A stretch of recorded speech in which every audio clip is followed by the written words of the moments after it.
kings, it's an honor showtime.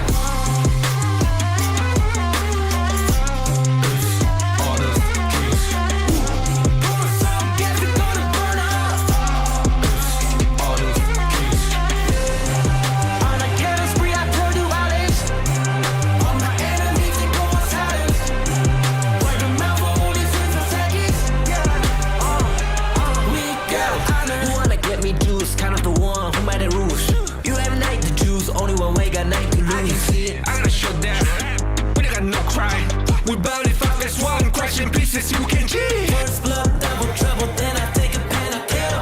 All you do is sweat and look at me still victory. Say. I've triggered my soul down. For my pace. We the champions, screaming, I'm invincible. Just let them know I can show you all the glory I own. So the drunk go find a way to the pad, it's how we did. Go, live and rock and we go.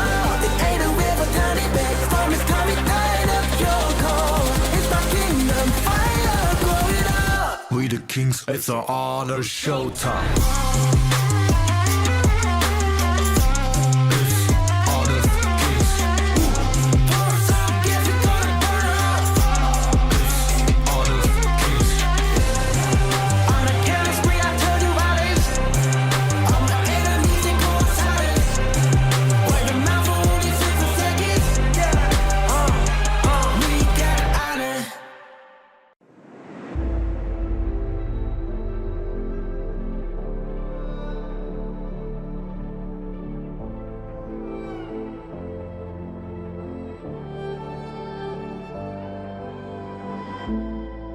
We're no strangers to the fallout. It's what got us here. Ever changing, some chameleon. Blood, sweat, and tears. We'll never make it if we fall to everything that brings us down. With a comeback is now. Blood, sweat, and tears. Fight for what we want. Doesn't matter the cost. Every day, put in work. Blood, sweat, and tears. Nothing comes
the sound of the rain. No matter how I feed the flame, you know I feel the darkness and the pain. All of the ways we tried to break free from the night, you know we made it out, we found the light. I fly so high, light up the skyline. Let's do it this time, like it's a whole new vibrant world.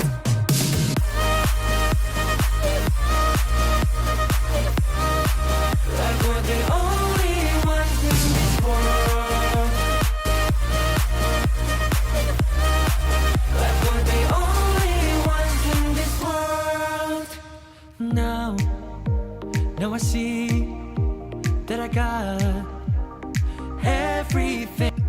I'm on fire, I'm alive, 'cause now I fly so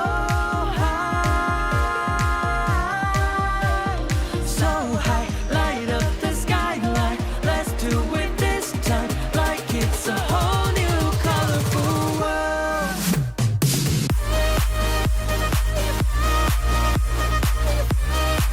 Like we're the only ones in this world. Like we're the only ones in this world. Never thought we'd get this far, burning like the stars. How we get this far, like we're the only ones in this world.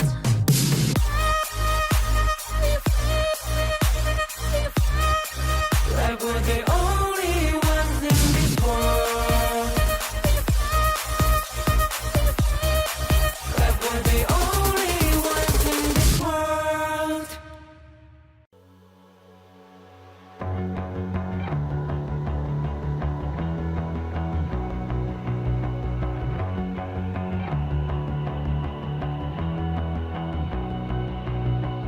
You've walked through the darkest nights. You've heard the crowd, felt the blinding light. You were standing there when your heart comes alive. It's a dream of ahead, and it never dies. Right here, right now, give it all, get it out.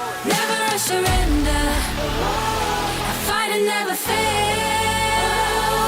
I am a contender, a challenge I can feel.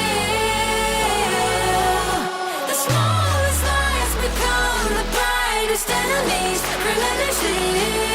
And even if you fall, you gave it everything to be a king.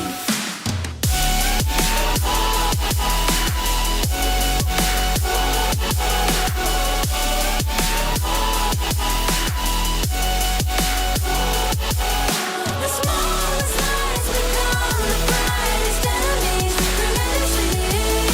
And even if you fall, you gave it everything to be a king. You carved your way with a sharp attack. You watched it all burn, and you never looked back. There will come a day when your fears will arise. You protect your crown, so it never dies. Never surrender, I fight and never fail. I am a contender, a challenge I can feel.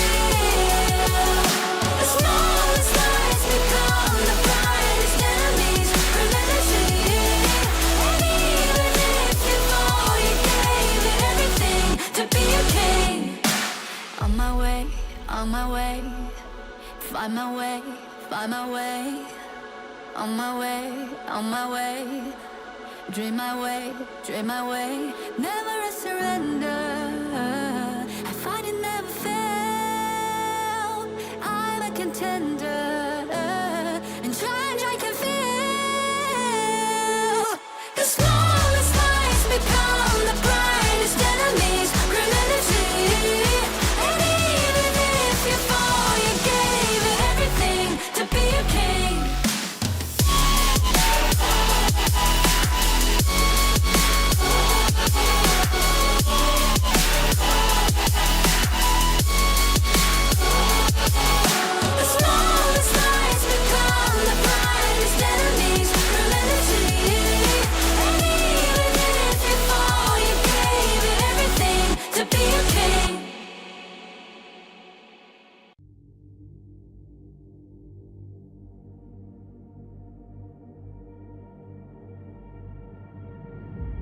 I feel it deep, flowing through my blood. Rising up to become someone. And taking it all on my own. What a sweet victory. And taking all of my control. Awaken something deep in me. Like flames, feel it burning inside. Take a hold in pursuit of the prize. I've been told, ain't no way to survive. Keeping all of this fire that's locked up inside. When this is the time, enter the ring. All those mental chemicals doing their thing. I got flashes of battles inside of my dreams. I was made for this moment. At least now it seems like it's time to come face to face with your fear. Been battling reasons for all of the years, and I learned how to fight them with style and grace no one's ever encountered. You say it's amazing, I'ma come out swinging when they open the gate. Go ahead, call passion, I'm calling it rage. I'm taking what's mine like I already own it. Watch but don't blink, going here to the moment. The sky rained down. Here's to the madness that's all around. Go on, tell them who you are, you are, you are. Go on, tell them who you are, you are, you are, you are. Here's to the moment, the sky rained down. Here's to the madness that's all around. Go on, tell them who you are, you are, you are. Go on, tell them who you are, you are, you are, you are. My name is honor, my name is king, my name is champion, my name is strength. Tell them who you are. My name is Pentakill, you think it's strange? My name keep ringing inside of your brain. I hear it every line. Here's to the moment the sky rained down. Here's to the madness that's all around. So tell them who you are, you are, you are. Go and tell them who you are, you are, you are. Here's to the moment the sky rained down. Here's to the madness that's all around.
night.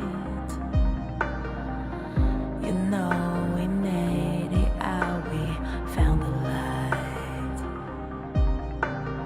I fly so high, light up the skyline. Let's do it this time, like it's a whole new vibrant world.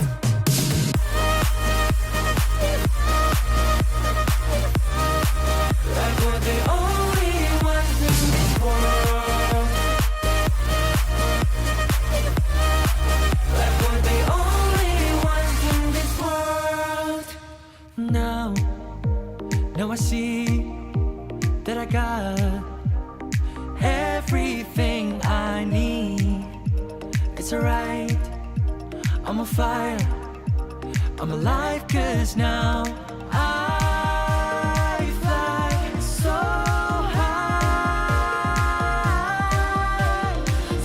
high, light up the skyline. Let's do it this time, like it's a whole new colorful world.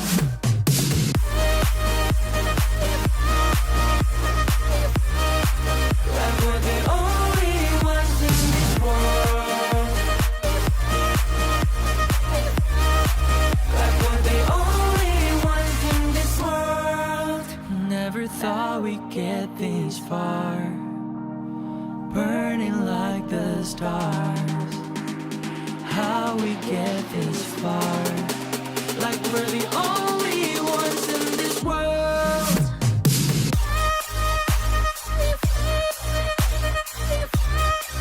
Like we're the only ones in this world.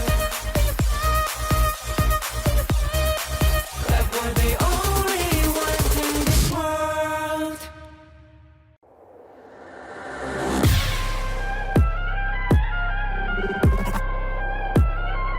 Turn it back. Yeah. Gear all the weapon, getting ready, counting down. Pay attention to the challenge, tell me where you from. Gotta be tough, gotta be strong, gotta be savage like animal. Every time you tryna push me down. Look at me, I'll Put be the line down when I run around, and I make a sign, I will catch you. Watch out, it's better feel, kind of mercy. Look at me, I'll be rising. Carry the season, you got a damn, got a weapon. You never hesitate for another moment, but my bone is golden. I'm invincible, just let him know I can show you all the glory I own. To the drunk, go find a way to the palace. I'm waiting here. Go, live from how can we go? It ain't a way for turning back. Storm is coming, tired of your call. It's my kingdom, fire, blowing up. We the kings, it's an honor showtime. Honor kings, So guess we're gonna burn up. honor kings. On a killing spree, I turn to violence. All my enemies, they go on silence. Word of mouth for only 6 seconds. We got honor. You wanna get me juice, kind of the one who made the rules. You have night to choose, only one way, got night to I can lose. see it, I gotta show them. We got no cry. We barely 5 as 1, crash in pieces, you can cheat. First blood, double trouble, then I take a pen, I kill. All you do is sweat and look at me still victory. Say. I've triggered my soul Follow my that pace. we the champions, screaming I'm invincible. Just let them know I can show you all the glory I own. To the drunk, go find a way to the palace. I'm waiting here. Go, live from how can we go? It ain't a way for turning back. Storm is coming, tired of your call. It's my kingdom, fire, blow it up. We the kings, it's an honor showtime. Honor kings, So guess we're gonna burn up. honor kings. On a killing spree, I turn to violence. All my enemies, they go on silence. Word of mouth for only 6 seconds. We got honor.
In Hero's Gorge, the base is the spring of life.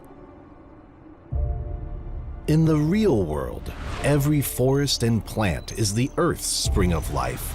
The base nourishes the gorge, just as Earth's ecosystems sustain all life. If the base is exhausted, heroes will lose their home. If ecosystems are destroyed, all life loses their habitat.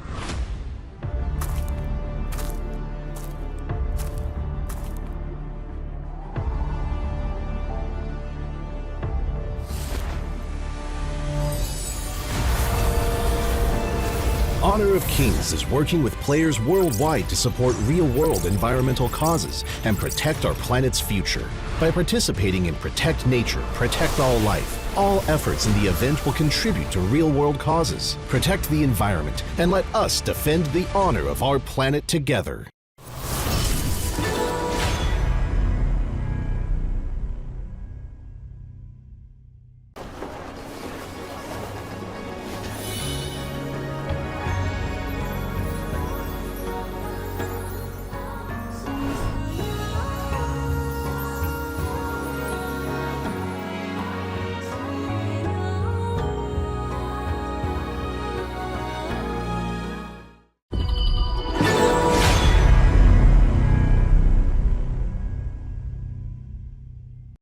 Excuse me.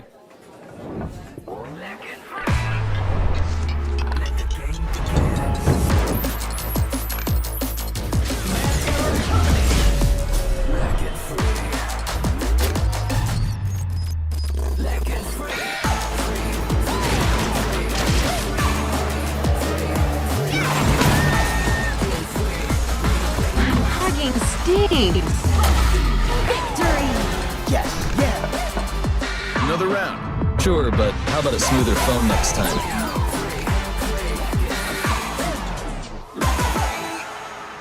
Realme 14, performance beyond limits.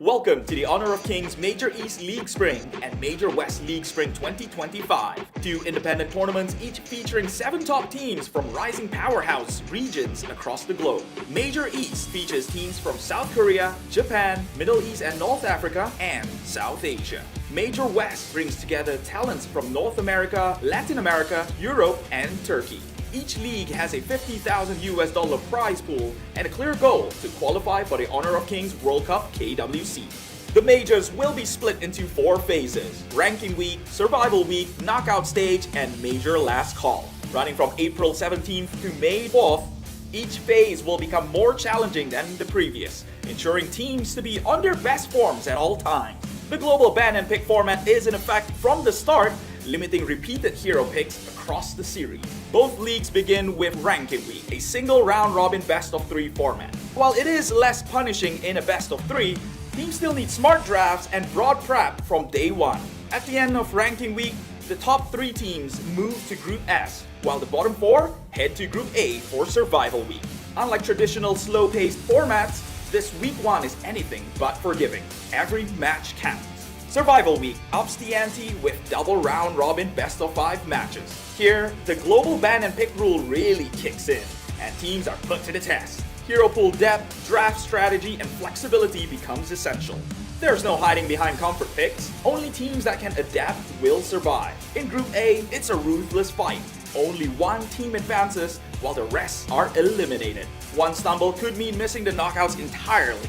It's fast, high stakes, and decisive. In Group S, the top 2 reach the upper bracket, while third place drops into the lower brackets of knockouts. The final stretch is the knockout stage, featuring a double elimination best of 5 bracket. Each league's champion qualifies directly to KWC, meanwhile runner-ups get one last chance in the major last call, a final best of 5 to secure their World Cup slot. This format rewards consistency, creativity, and composure under pressure. Catch every moment live on our official channels. Every game is a chance to prove your region's strength and your team's readiness for the global stage. The path to honor starts now.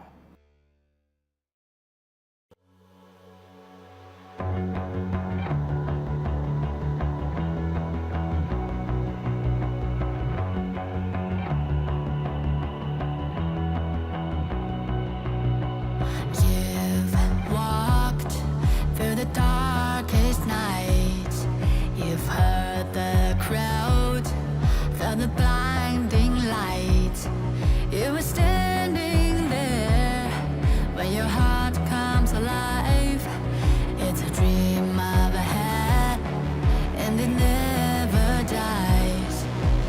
Right here, right now, give it all, get it out. Never a surrender, I fight and never fail. I am a contender, a challenge I can feel. The smallest lies become the brightest enemies, relentlessly. And even if you fall, you gave it everything to be a king.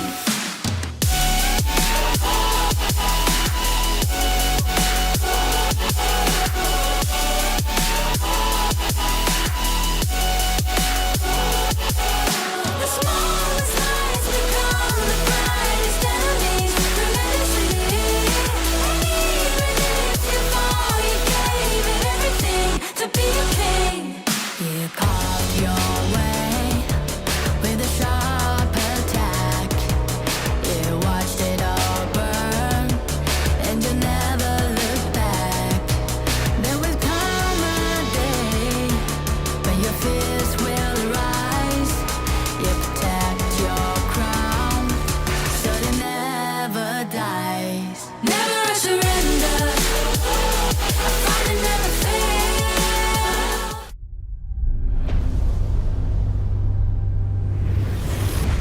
Become a pro player? How hard is that to take another path? Can you walk this path?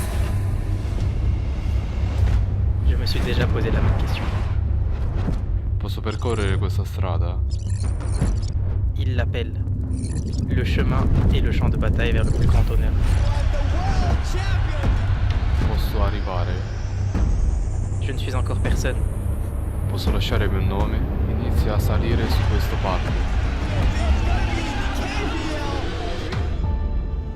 But the moment I tapped my first skill button, the moment I stepped onto the stage, I was no longer nobody. Our names began to shine. In facing the tension of adversities, in facing the frustration of defeat, in facing the uncertainty of the unknown, nothing can block the path I choose. With the light of victory, we pierce through the thorns. The path to honor is here. Beneath our feet. Light up.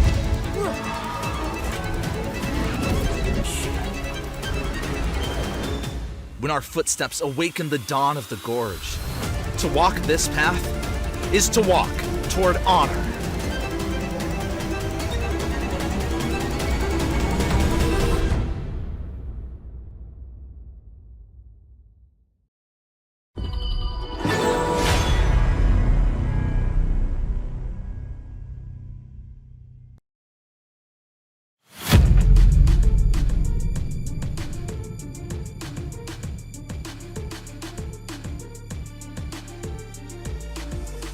it's not just about adapting. It's about creating your own path. Siamo pronti a sconfiggere chiunque si metta sulla nostra strada. To work down this path, we need to do it together.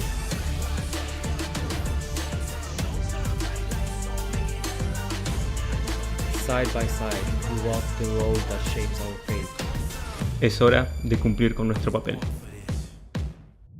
Siamo pronti a sconfiggere chiunque si metta sulla nostra strada.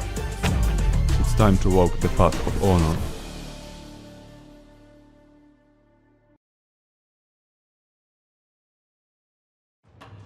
Welcome everybody to the Honor of Kings Major West League Spring 2025 Day 2 of the Survival Week. I am Blam and with me is the owner of the Yumas gang. It is Phil Yumas. How are we feeling today, Phil? I'm feeling great. Casting Survival Week now, and I had to look through the schedule. A lot of these matches really matter here. You know, sometimes throughout the rankings week, some matches are not as impactful. We have some very impactful matches here where the winner is going to decide where they're going to place and where they're going to go moving forward. Every game matters at this point. You want to be at the top of your group. If you're in Group S, get that survival, get that second win in case you need to drop down to lower bracket. And Group A, you guys are playing for your lives down there, you know?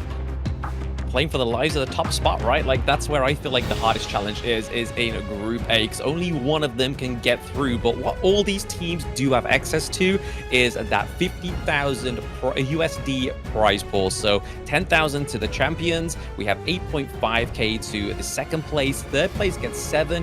Fourth gets 6.5, and then fifth, seventh place still goes and walks away with 6k USD. So a lot of money for these players, even if you get all the way to seventh place, but they all are vying for that top spot. Why don't you take me through today's matches for me, Phil? We're starting off today with OG versus 9Z Globant, into AYLO versus VP, and then Twisted Minds versus 9Z Globant again. And last time I casted, it was actually rankings week where it's best of 3s. Now we have best of 5s today. Very excited for that and to see how it affects the drafts. Blam has briefed me on some games where they brought out some spicy picks. Hopefully we see some more of that today. I'm going to be very excited to see some of those. What are you looking forward to today, Blam? I mean, it's going to be nice to actually finally get Virtus.pro back onto the broadcast. Obviously, their first game within the Survival Week was offline, so they played against MKOI. For those that haven't actually seen the standings for that one, it actually went the full best of 5. So VP taking a 3-2 from MKOI, and just like Phil was saying there, because of the best of 5, there was some spicy picks come through. But it's not only just because of the best of 5, right? It's because we're playing in that global ban pick, which is a mechanic and a system that has been implemented since 2018 in the KPL League, but since Season 3 Invitational, we have adapted it within the global esports of Honor of Kings. So this is where we kind of see some of these amazing, kind of like fresh, funky picks come through, and the ones that kind of only work in certain drafts. Kind of like, for example, MKOI drafting in their Game 2 Miue and getting the win over Virtus.pro. So really good picks coming through here, but we are going to go and introduce Team A, which is none other than OG Esports.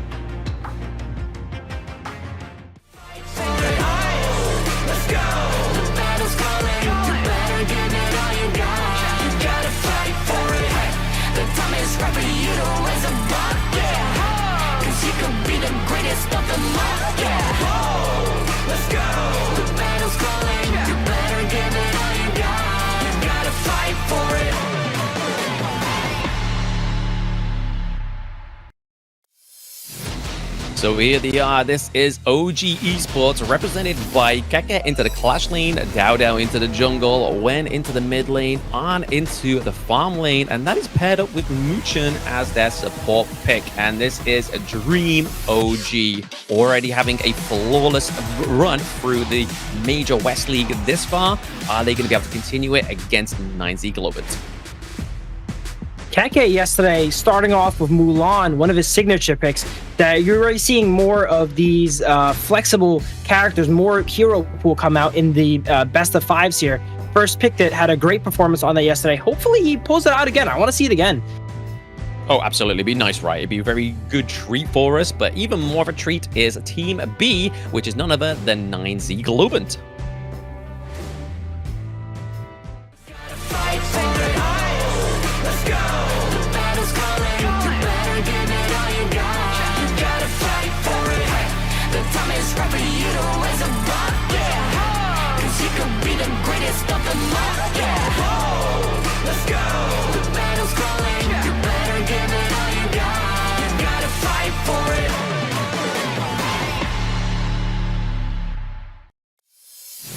Representing Argentina, we have 9Z Globant with the sickest jungler in the league, Sick in the jungle, Moon in the mid lane, Destro in the farm lane, Copy Seba as their roamer, and Argon 1 as their clash laner.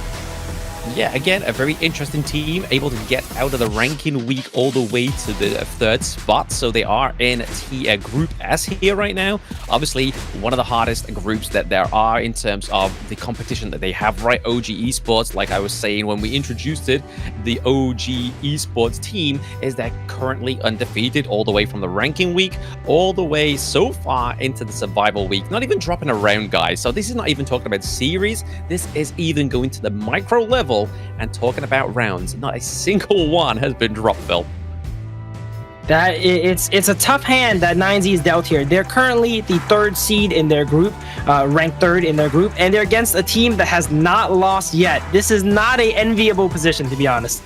No, not an enviable position. It even shows up here in the head-to-head, right? Like, obviously, you say Sick is the sickest jungle, but I think Dao honestly thinks otherwise. 82 kills to 52. Overall damage is not being, obviously, contested there by about 5k damage there, but over in terms of gold, which sometimes is definitely the part that matters the most, right? Getting that sort of, like, acquisition, getting the resources come through is definitely better than the damage at certain points within the game. And overall team fight participation is a little bit better over to the side of OG Esports. Dao here with 71% compared to the 67%. But we're going to be getting into draft of game 1 very, very soon, right? So the BP is going to roll through. In terms of what we've seen so far, Bill, what are we expecting going into this BP? I expect the first 3 matches to be fairly similar, as most teams usually play for the momentum, so they're going to pick their best stuff first, and they're going to try to seal it up with a nice 3-0 before they have to, give back and forth wins and pick the more lower tier characters. So I expect the first few games to be similar, but yesterday we seen first pick Mulan too, so anything can happen, to be honest.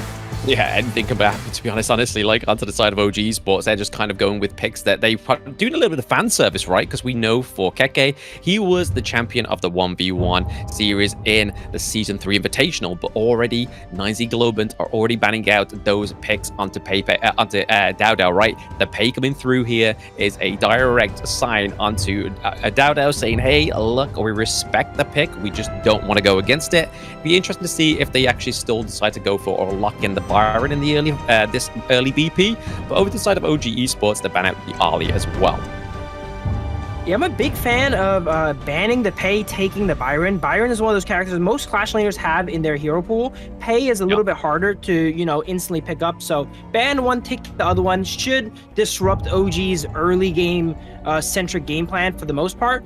But from what I've seen, they were able to bounce back from just about anything though, so I'm not sure what kind of draft 9Z needs to do. Yeah, I mean, it looks like they're going to go for the Ogryn, lock it in game 1, right? Try and get this series go into their favor sooner rather than later, right? And I mean, Sick of the Ogryn definitely has displayed some great performance on this pick in terms of trying to, like, just maintain composure and stuff like that. And that's where it's going to be really hard for 9Z Globant, because they don't always necessarily have the strongest early game, and that doesn't generally sort of translate into the late game as well, right? Like, all they need to do onto the side of OG Esports, which we've seen historically within the Major West League, is just go for something that's going to burst down the Ogryn. Our paths. Yeah, 9Z opting to ban out these lower tier, more comfort picks on the side of OG, but because of that, we see all these power picks are still available. And when all the power picks are available, the second pick is usually advantage because they get to take 2, whereas you get to take 1. So we see the Ogryn trade for the Long and Diadea here, as we see 9Z round out their composition with Motsu and Channel. Wow, interesting picks. Yeah, I mean, the Motsu came through yesterday for 9Z Globant as well, especially when they drafted the Ogryn. Obviously, a little bit of a change-up with the Marksman this time around. They've gone for the Chano. Again, everybody knows my stated opinion on the Chano game 1. It's not held the greatest results this far. Obviously, it got its first up in game 1 yesterday, which proved me wrong once. And obviously, a broken clock is rung at least twice per day. But this time around, they may try and prove me wrong again onto the side of 9Z Globant with the Chano pick. But I really like the idea over to the side of OG Esports. I feel like it's one of Muchin's, one of his biggest picks, because again, trying to lock down heroes like the Chano is going to be really easy in terms of getting that bit of farewell onto him. And then obviously at that point, that's where it's kind of Arn's prerogative to try and get that burst damage from those flaming palms. But as we look at these final banning phases here, a bit of respect being shown over to Keke, Guan Yu getting banned out here, and then even the Dharma. So already we could potentially be seeing something like the Mayin come through over to the side of OG Esports, or even the Byron. I think they're probably going to take the Byron here since there's not many other options. Sure, Keke can play anything, but tier-wise, this is probably the highest tier pick that's open right now. They banned out 2 of his other characters here, so we're probably going to see Byron get locked in. And we're back to 9Z's side. 9Z, they have a lot of options in the mid lane here. I'm thinking probably Princess Frost, one of the most reliable combos with Auburn here, but no, Gan and Mo actually comes out. So they picked 2 very resource-heavy mid and junglers. I'm not sure if that's locked in yet, but in the past has been a bit rough. Wow, Mulan gets hovered as well too. Imagine, right? If 9Z Globant try and fly, they do. It's locked in. It's locked in. Oh my gosh! They're like, you know what? We saw you. You saw your performance yesterday, Keke, and we're a huge fan. So we're gonna lock in the Mulan here. But get it over to the Ganon mode. It makes sense, right? Though, like the fact that they got the Motsu, the cannon blasts, having that artillery kind of aspect of the Ganon mode, having the burst is something they need onto the side of 9Z Globant, because Chano doesn't necessarily have the best burst. He's more so like your critical damage, coming in with the soaring signal, but then also using the oppressive leader stance, which is his ultimate, which is summoning those spirit wolves. So I think the Ganon mode, as long as they can create some space onto the side of 9Z Globant, is going to work very well. But one pick that's going to be able to get on top of that Ganon mode is the Luna. Yeah, Luna's going to be able to fly through this team. There's not much reliable crowd control to lock her down as well, too. And I'm looking at 9Z's composition, and it's very resource heavy. Even the Mulan needs a lot of resources to get going, to get to that point where you can disrupt team fights and not get taken down. I'm interested to see how they will play out the early game. Early game definitely not in 9Z's favor, but if they can survive it, they have great scaling carries on their side.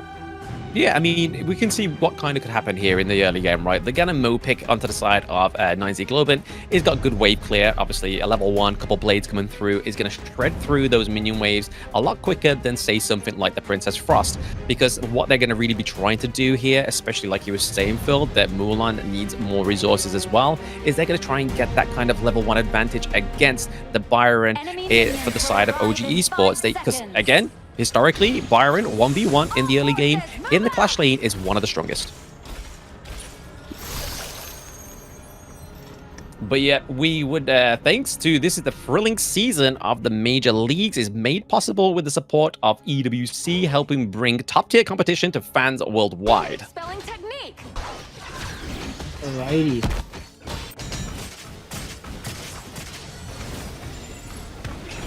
And shout out to Real Me as well for supporting the series here.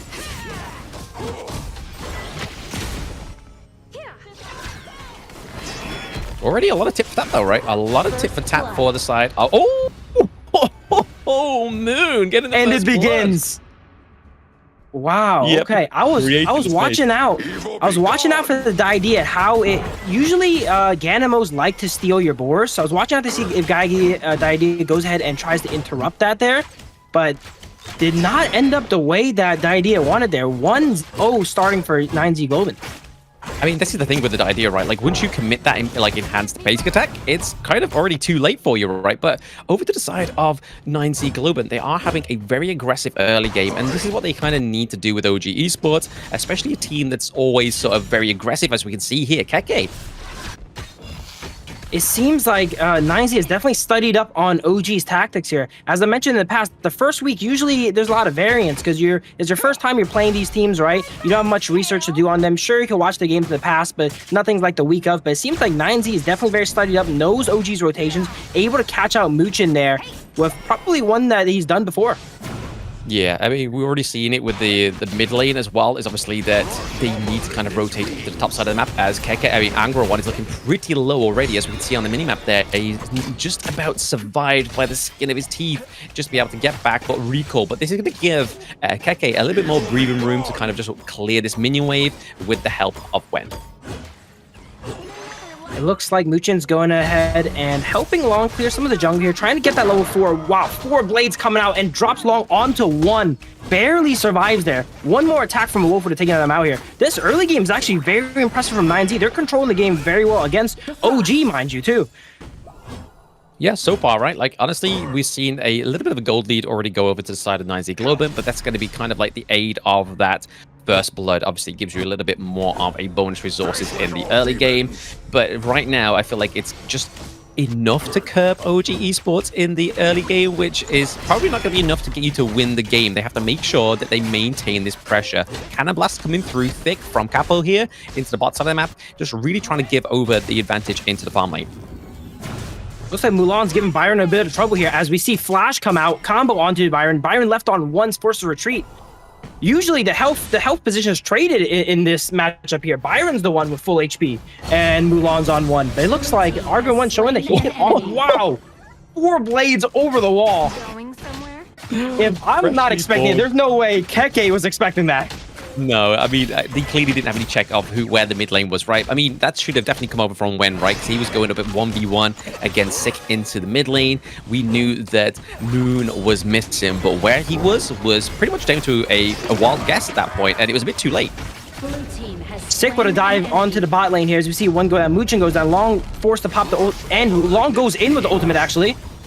As we see him flash back out, might have been a little bit of a mistake here to go in with the ultimate, it seems. As Ganimo's here to cover him. Wow, those blades are devastating.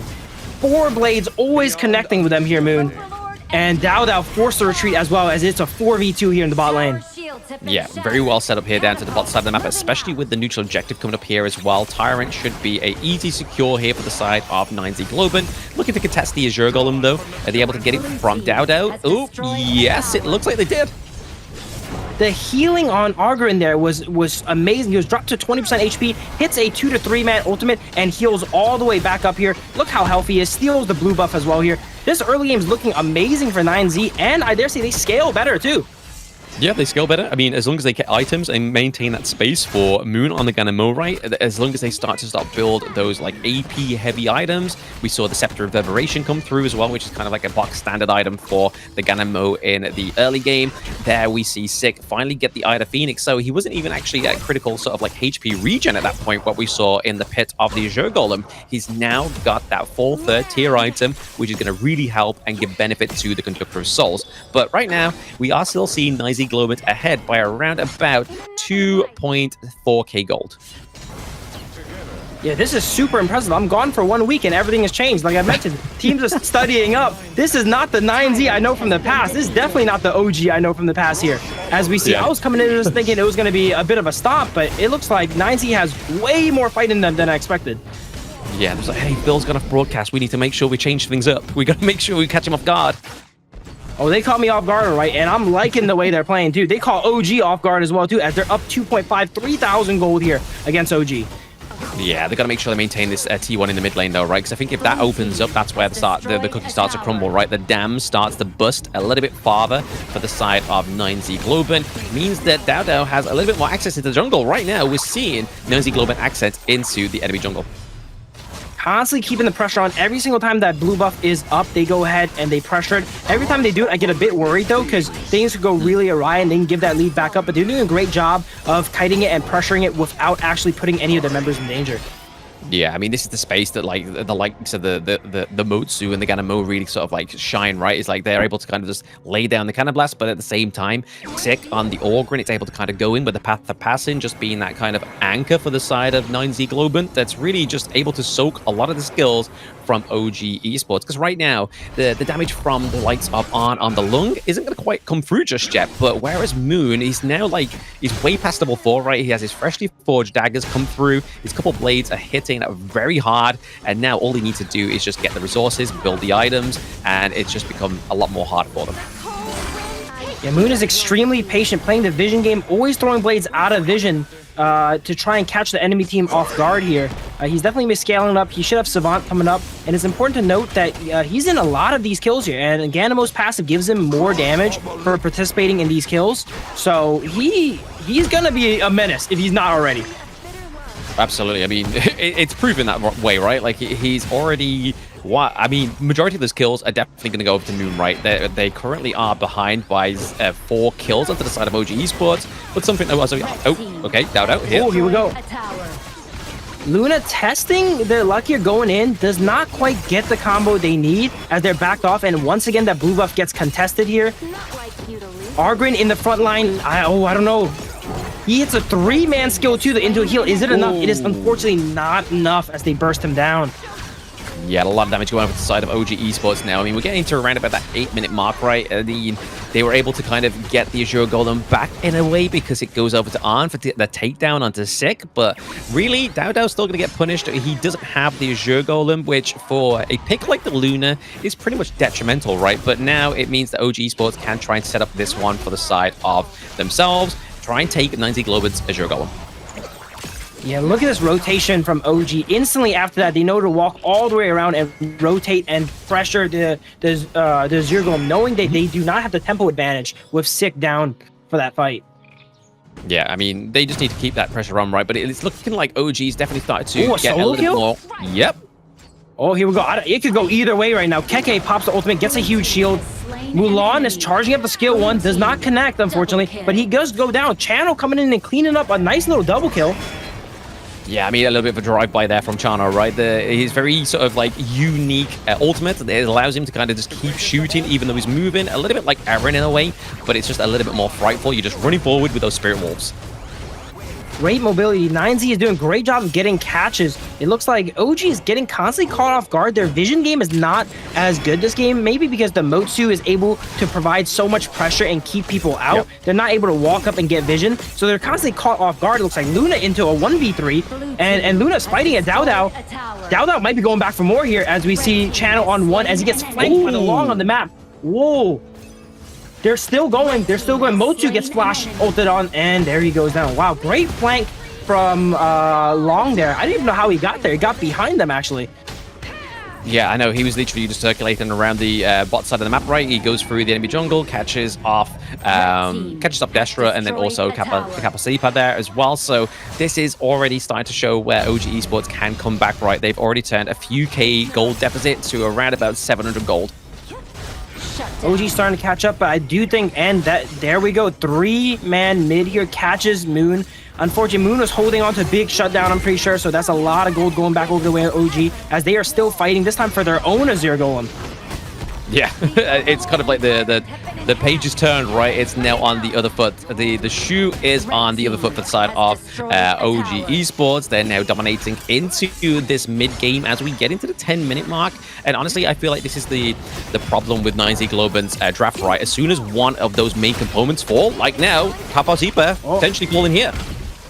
Luna dives too. This is a 5v2 though. They tried to go for the steal there over the wall, but that also puts them in the position to get caught out, and caught out they did as 2 go down. They do get to trade for Dowdow, which is nice, but it's interesting. I would think this game would... Oh, Byron's still going, but he's not done yet. Ganamo on his high ground tower. Keke in a 1v3, maybe a little bit overzealous there as he gets taken out. Yeah, a little bit overzealous, but it does give Wen enough time to try and push this T2 into the mid lane. Obviously, the Destructive Deluge has been placed down just as a little bit of a deterrent there for the side of 9Z Globant, but they aren't going to go for the Tyrant here, surely, right? Like, they don't have Smite, but I feel like that's where the good trade came from. I mean, it was a good trade onto the side of OG Esports until they lost Keke, because it was a 2-1 trade. They got the jungle, but they also got the support. But over to the side of 9Z Globant, they did lose the they did lose the jungle as well. So both Smites was down. There was no real lead to try and take these neutral objectives, which is what we see happening here. Here we go. Sick goes into the pit and tries it again here. It looks like it's probably a Smite fight, but we do have Ganamo on the side of 9Z as well too. But they do not get it. Luna takes it down, and Channel takes out Luna for it. It is a 2-for-1 though currently. Everyone on the side of OG is really low, and they get out.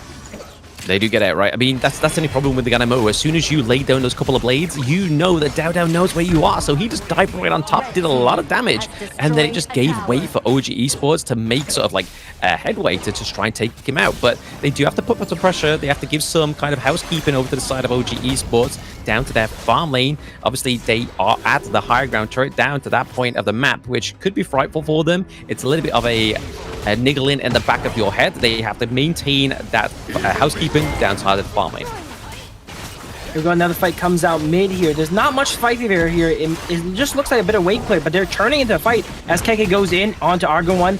He is charged up a full skill 1. Oh, it does not quite connect there, unfortunately.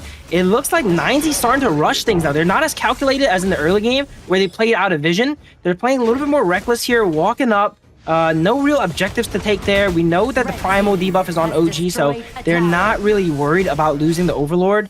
And this is not looking good for the side of 9Z. The tempo of the game has completely flipped, and they went from being up 3k gold down 4k. Wow, those blades are deadly. Very deadly. I mean, this is the only thing they've really got going for them there at the side of the 9Z Globant. Like you said there, Phil, like they are playing a little bit more reckless, but this is what happens when you lose composure. It's just that you've lost the kind of the mental in the game. You don't have the clear lead anymore, and this is where OG Esports kind of gets into their minds. It's kind of like, right, guys, we've broke them down a little bit. We've taken off their kind of like main team fight potential, which is obviously Orgrim when he gets taken out is a lot harder to fight on the side of 9Z Globant, but they are still trying to commit here. Destiny Counter does get exhausted, but it looks like they may try and bait a fight around this Shadow Overlord. I like that the Mulan's watching the flank, not letting Byron walk in that way to threaten their carries, as we see 6 secure this Overlord. I'm pretty sure they still had the Primal debuff there, or maybe it just ran out, so it was not gonna go over to the side of OG likely, but they tried to stop them though, and it unfortunately did not work out. Yeah, exactly. But I mean, this is a little bit of a Hail Mary here for the side of 9Z Globant, right? They're able to get the Shadow Vanguard put down.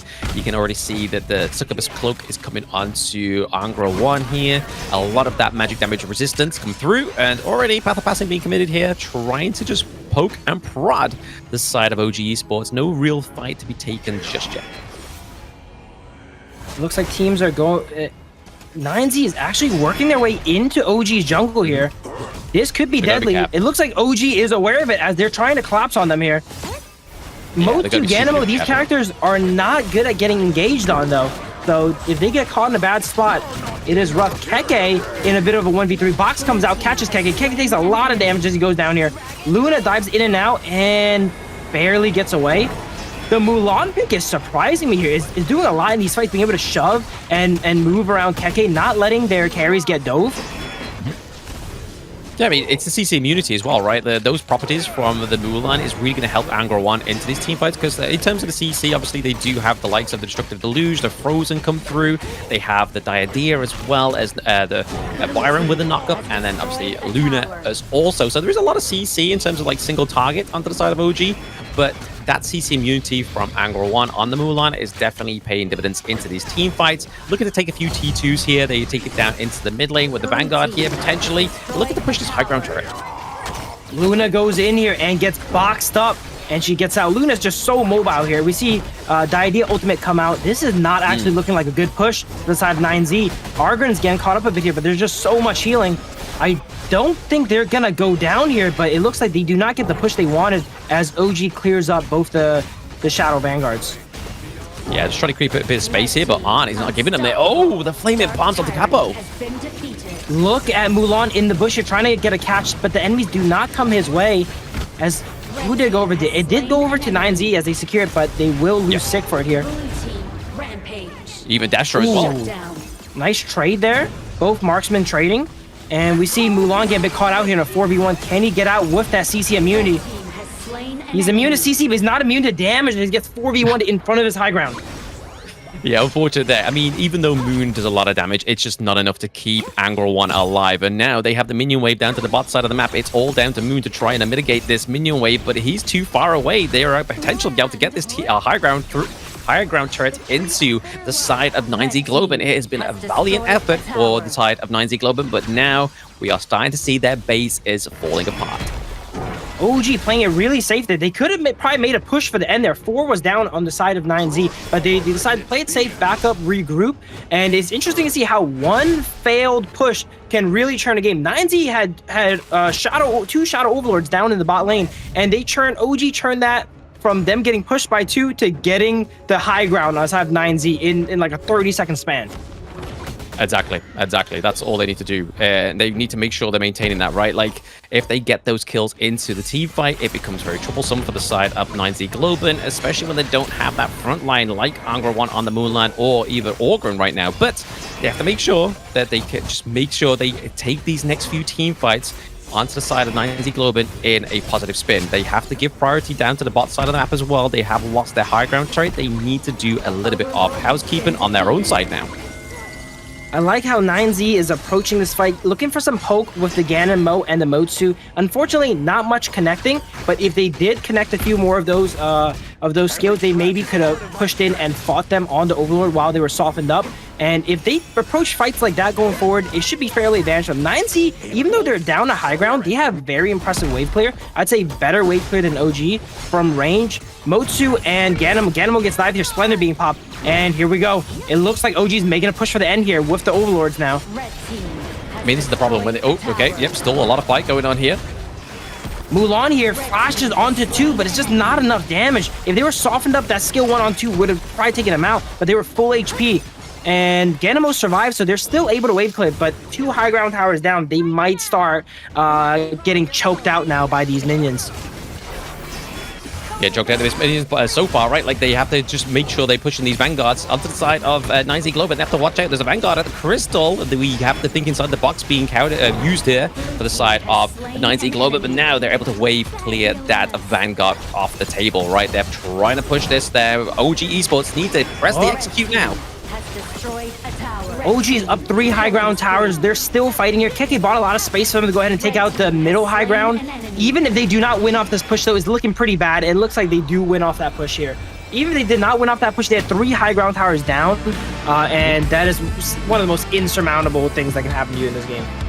Yeah, I mean, the point where it all started to fall apart, right, was the fact when we started to see 9Z Globant lose some of these team fights, because that early game was so impressive onto the side of 9Z Globant, right? Like, Moon on this Ganamo was so frightful, and the fact that he just had so much room and so much domination and so much damage to give over to the side of OG Esports just meant that OG Esports had a really difficult time trying to make ends meet in that early game, but it wasn't until when we started to see some of those items come through onto the likes of Dowdo, playing very more precise on the Byron was Keke. They were able to kind of like access into the team fights and just basically break them down one by one. Super impressive Ganamo play, always out of vision, you know, no one knew where he was at. And at a moment's notice, you could be gone half health from those 4 blades. So really impressive play there. Unfortunately, they could not maintain that lead enough. I like that they constantly pressured their the enemy team's Zero Golem every single time. They got the first 3 or 4, but once one of them slipped and it gave OG a little bit of room to stand on, like I said, you give them an inch, they take a mile, they go ahead and claw it all the way back. And they were still in the advantage position when they were pushing bottom, but once that dive there failed, they were able to turn it completely all the way back from defending their bottom high ground to taking the enemy high ground. Exactly. I mean, that's the turnaround that they needed, right? That's the pressure that they needed to kind of reciprocate onto the side of 9Z Globant, because realistically, that's where their weakest lane was. And most times that's where these teams need to sort of kind of put their like really sort of like quicker the pace up in terms of trying to turn around that team fight, trying to turn around the game, is making sure you're taking those weak points and turning them into your strengths, which is exactly what OG Esports did there in that game 1. But it wasn't the most kind of like believable victory there from OG, right? Like 9Z Globant definitely rolled with the punches. They were able to have that great early game, and honestly, if they maintain this and just kind of clean up those team fights and just play a little, like adjust to the team fights as the level scales, right? You don't want to constantly keep taking that same team fight and the same positioning that you've been doing since minute 4. But let's look at the post analyticals here. We are seeing a lot of kills go over to obviously Moon on the Ganamo, obviously Beast on this time around, Destro with 6, 3, and 2 as well, and obviously Sick was just kind of just the front line there, just to soak up a lot of that damage. But in terms of the itemization, nothing quite out of the ordinary here. Obviously you have the likes of the Void Staff, the Scepter Reverberation, Savant's Wrath coming onto the side of Moon here, which is just kind of like your typical items onto the Ganamo, and then for the rest, very, very similar. But in terms of where the damage is dealt, this is where it starts to all kind of unfold, right, Phil?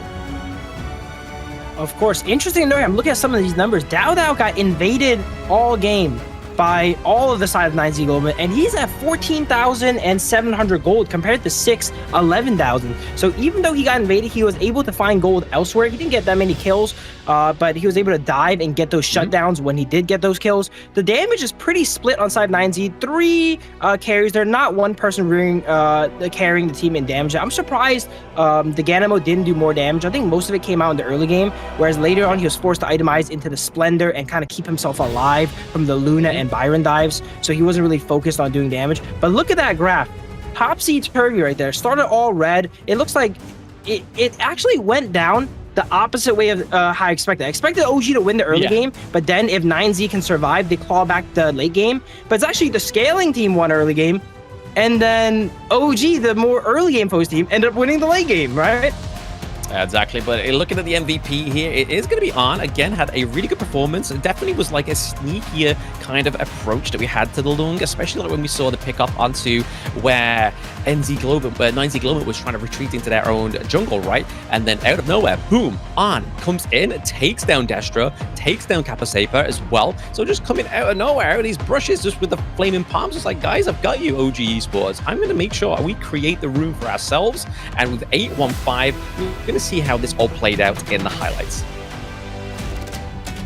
Here we go. Here's kind of the beginning of the end here, as you see OG have a little bit of a lead, and they're starting to win fights. They're starting to take out Moon. Moon wasn't really going down in the early game, but as these assassins and divers get more items, you can't survive all these dives. He was even forced to itemize into early Splendor to keep himself alive here, as he gets pushed off of these objectives. He has to stand over the wall to try and secure, but also when you do miss that secure, everyone knows where you are.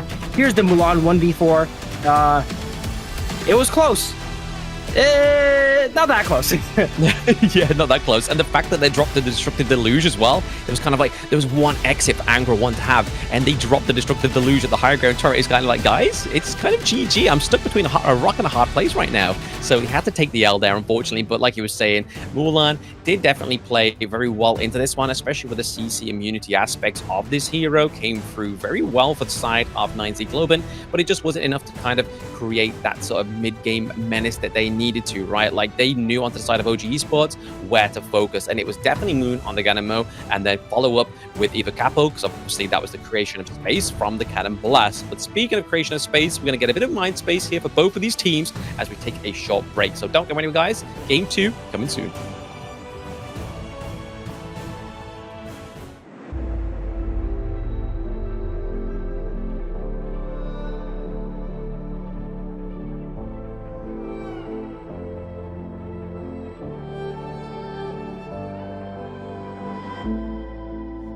Stranger to the fallout, it's what got us here.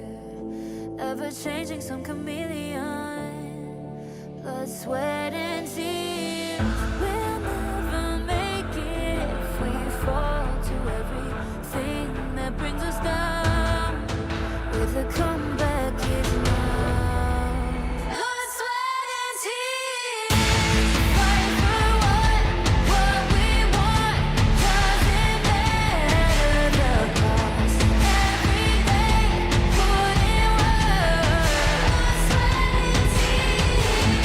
Nothing comes overnight. Strength in numbers start to line. We don't bow to fear. Blood, sweat, and tears.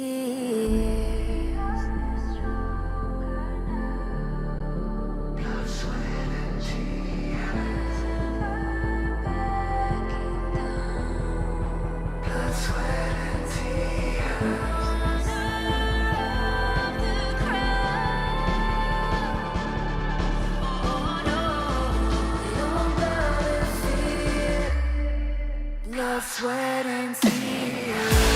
Fight for what we want. Doesn't matter the cost. Every day, put in work. Nothing comes overnight. Strength in numbers start to line. We don't bow to fear. Welcome back, everybody, to the day 2 of the survival week of the Honor of Kings Major West League Spring 2025. I am Blam, and back with me once more is Phil. We have just had a destructive game 1. I don't think there was a better way to really start off this day, unless it was a massive upset onto the side of 9Z Globant, right? Like taking a round off of OG Esports would have been probably my dream way to start day 2. That was definitely not a game one I expected. Composition-wise and team-wise, 9Z completely switched up their field here, winning the early game with the scaling comp here against OG of all teams, an undefeated team. They are still undefeated as they won that game, but it looks really close. They were very beatable, and I think 9Z actually won most of the game. It's just that near the tail end, a few catches swung the momentum on the side of OG. But 9Z for sure is a honorable opponent for OG here. Very honorable opponent, and even more honorable to stats that I've been really kind of beating home back with the West League is that the Chano game 1 victory rate is not that great, and once more it showed through. But to be honest, I do have to give it to Destro though. Like, this is no like talk down to Destro. He played very well on the Chano. He got some really good like kills in the early game, but I feel like it's just like the big separation of that game 1 was when it was the difference of when OG wasn't playing as a team fight to when they were playing in a team fight. That's where the difference came through. But less of game 1. Let's see what this BP can actually bring through for both of these teams in game 2. 9Z Globant going for that first pay ban. And then over the side of OG Esports, they don't want to allow that idea to come through. There's a good chance we're going to see all pay bans tonight here, as 9Z does not want to deal with Dao Dao's pay. We see the Long and Diadea banned out as OG has just exhausted those, and they don't want the enemy to get a chance to do it too. But that leaves up to Arlie, and it looks like Arlie should be first picked here on the side of 9Z. Yeah, I mean, it's something you don't want to give over to Arm, right? Like, if you give over an Arlie, that's kind of like you write in your own death wish there at the same time, because it's such a big pick into the first drafts. But it's going to be OG Esports picking up the power couple from week 1, which is the Princess Frost and Liang. If you want to kind of just run us through what this combo is kind of capable of, though. That is the dynamic duo here. What I always say is simple game plans, simple win conditions is how you should play MOBAs, and it streamlines everything. And that's a very simple win condition. The Liang goes ahead and ults them. They're forced to stand still. Princess Frost drops the Blizzard on top of there, and it's a 1-2 combo that no one can really survive. No one can really survive. And I mean, it's going to be great to shutting down the Arlie as well, right? Because yes, you can kind of like leaf step out of there, but at the same time, as soon as that suppression's locked in, unless some CC comes from Angrawan on this Dharma, it's going to be very hard to get that Arlie free, right? So you're going to be seeing pretty much everybody trying to position around Destro on this Arlie. But let's look at this last little bit of the pick phase for the side of OG Esports. They are going within the Orgrin as well, right? So even if they drop down the Winters here for the Princess Frost, they could be contested with the Conductor of Souls as well, which we saw bear a lot of fruit for the side of 9Z Globant in the early game when we saw that huge HP regen come through for Sick. A lot of junglers being banned out on the side of OG, Prince of Langling and Dan Wei here, as we see the same kind of Clash Lane bans come out from 9Z. It looks like OG likes to prioritize their mid and junglers first, so they're making Keke pick a little bit later, so he gets a lot of bans targeted at him. Yep. I really like the Zhong Fei pick. Being able to use that Unbridled Outburst ultimate from such a far range to maybe interrupt the Lang while he's suppressing someone is a good engage here. As you know, he's forced to stand still there, and that could free the Arlie, like you mentioned. Arlie probably still won't survive because it's too much damage, but if someone like the Dharma gets grabbed, maybe he can go ahead and save them. Yeah, I'm really interested to hear they go for the newer here onto the side of 9Z Globant potentially. I mean, we were seeing a little bit of a power couple come through yesterday where we always saw Zhong Fei and the Yi Xing come through, which again, this time around actually hasn't been banned or picked for either of these teams. It's not going to go over to OG Esports because they have the Princess Frost, right? But we are going to get a little bit of a new addition. A new kid on the block is Arta into the jungle for the side of 9Z Globant. I love Ada, but he does not see too much love. I'm pretty sure this is the first time he's picked here. Yep. He is a tank in the... What role are they playing him now? It looks like they're playing him... Jungle Ada, yeah, Jungle Ada here. Very interesting. He's sometimes played as Clash. I think he's more traditionally played in Clash, but he could also jungle as well there, a tank. I'm going to call this 9Z composition the line composition. They have the Zhong Fei ultimate in a line into the Nua ultimate in a line. If the Ada can trap them there with that ultimate and push them all against the wall, this could be very devastating. Very Wombo-y composition on the side of 9Z, actually.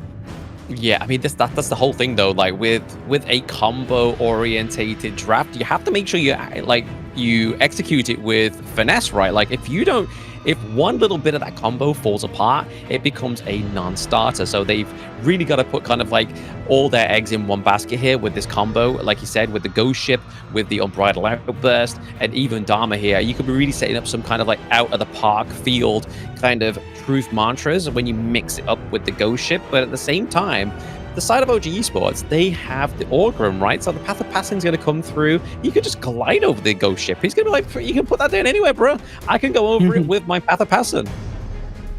OG with a very OG composition. They're the only team that really utilizes Lang with this much favor, being able to first rotation the Liang and Princess Frost. Princess Frost also has great synergy with the Agron. It's very synergy heavy team outside of OG, whereas 9Z is mainly all in on that one team fight. They do have a lot of enablers here. Even if the Truth Mantra misses, the Zhongfei's Unbridled Outburst could help convert all these ultimates. So they have a good amount of options on the side of 9Z, and I'm interested to see how they play out the mid game. Yeah, I mean, we saw Capo on this Zhongfei yesterday as well. He had a really good sort of display on it. It was against Twisted Minds. I think, yeah, it played very well. He was kind of able to catch out a lot of sort of the back line. He was trying to put pressure in between turrets as well, using the Unbridled Outburst, like you said, Phil.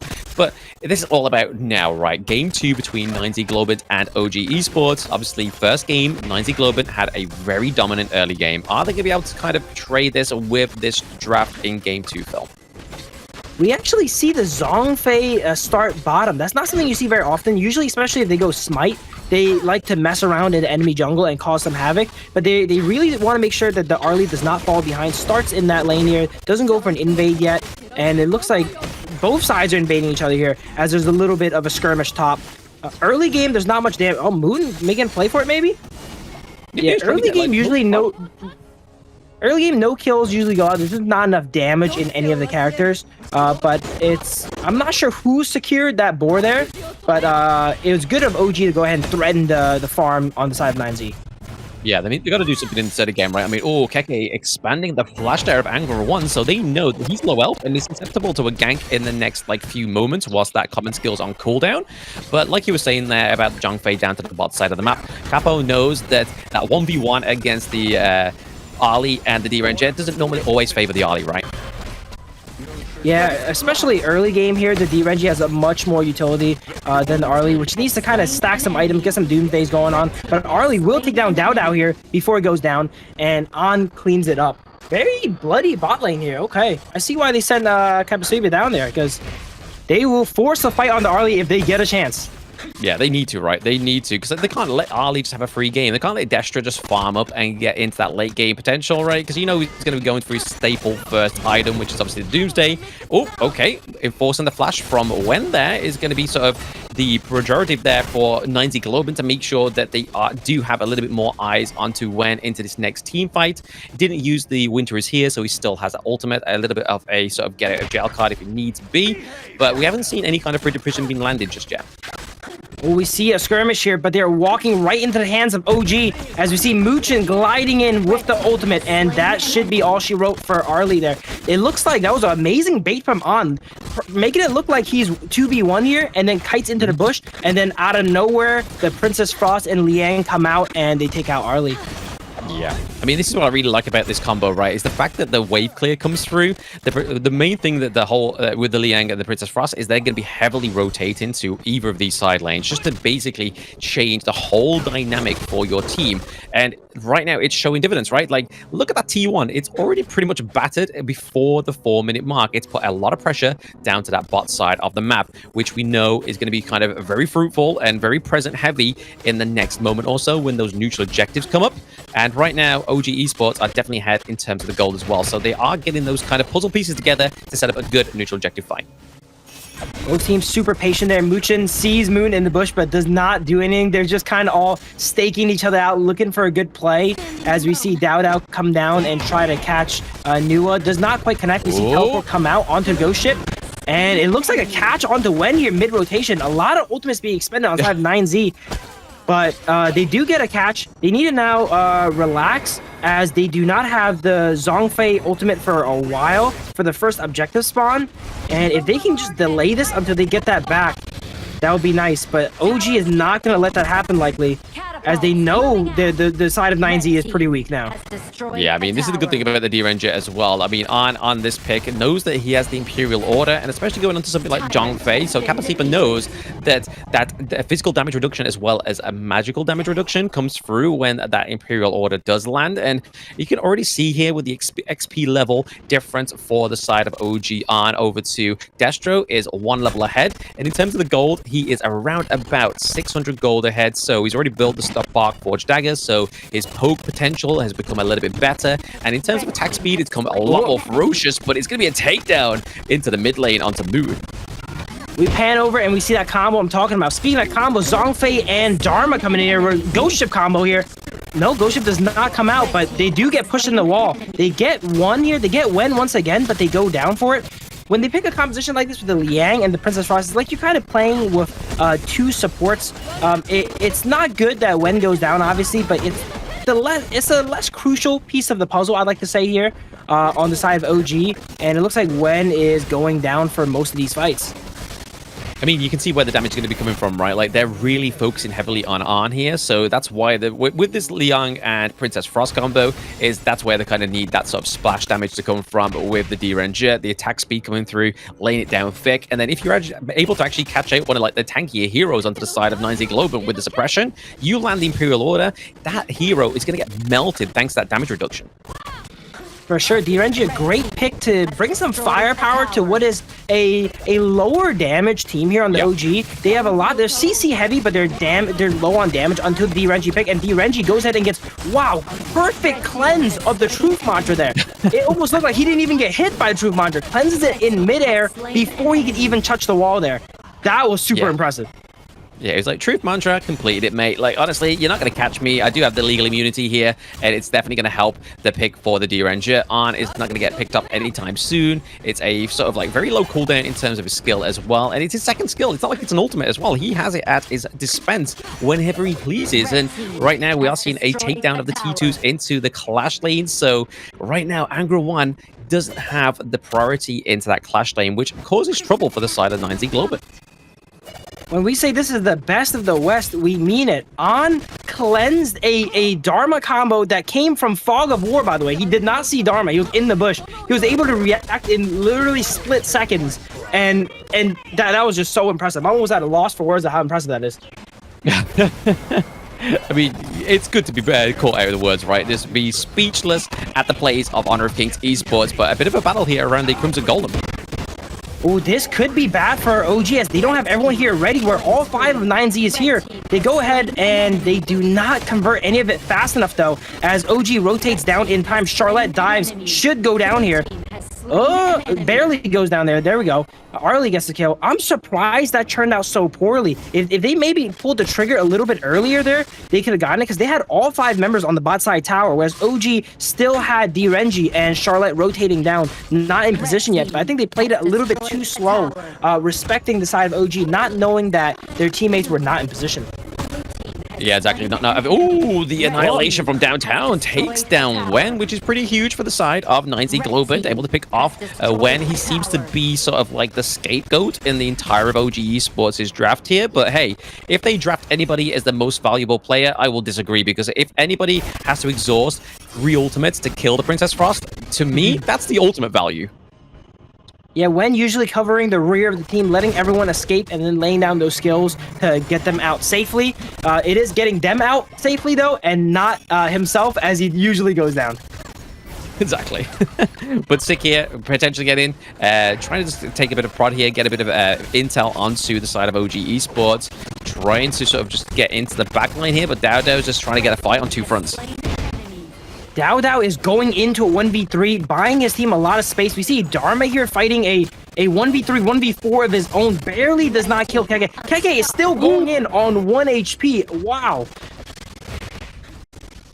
very, very close there, right? I mean, Moon dropped down the Annihilation, but Keke was able to kind of get out of the range, out of that line of the Annihilation there. It did mean that Angra 1 was still able to fall, and you can kind of see here that there's a whole K difference just in the Clash lane alone. And then when you look over to the jungle, it's kind of like night and day, right? That's 3K difference between these junglers. Arta doesn't have the fastest rotations, doesn't have the fastest clear, so that's already kind of like a non-starter for the side of 9Z Globant as they get approached in the higher ground turrets.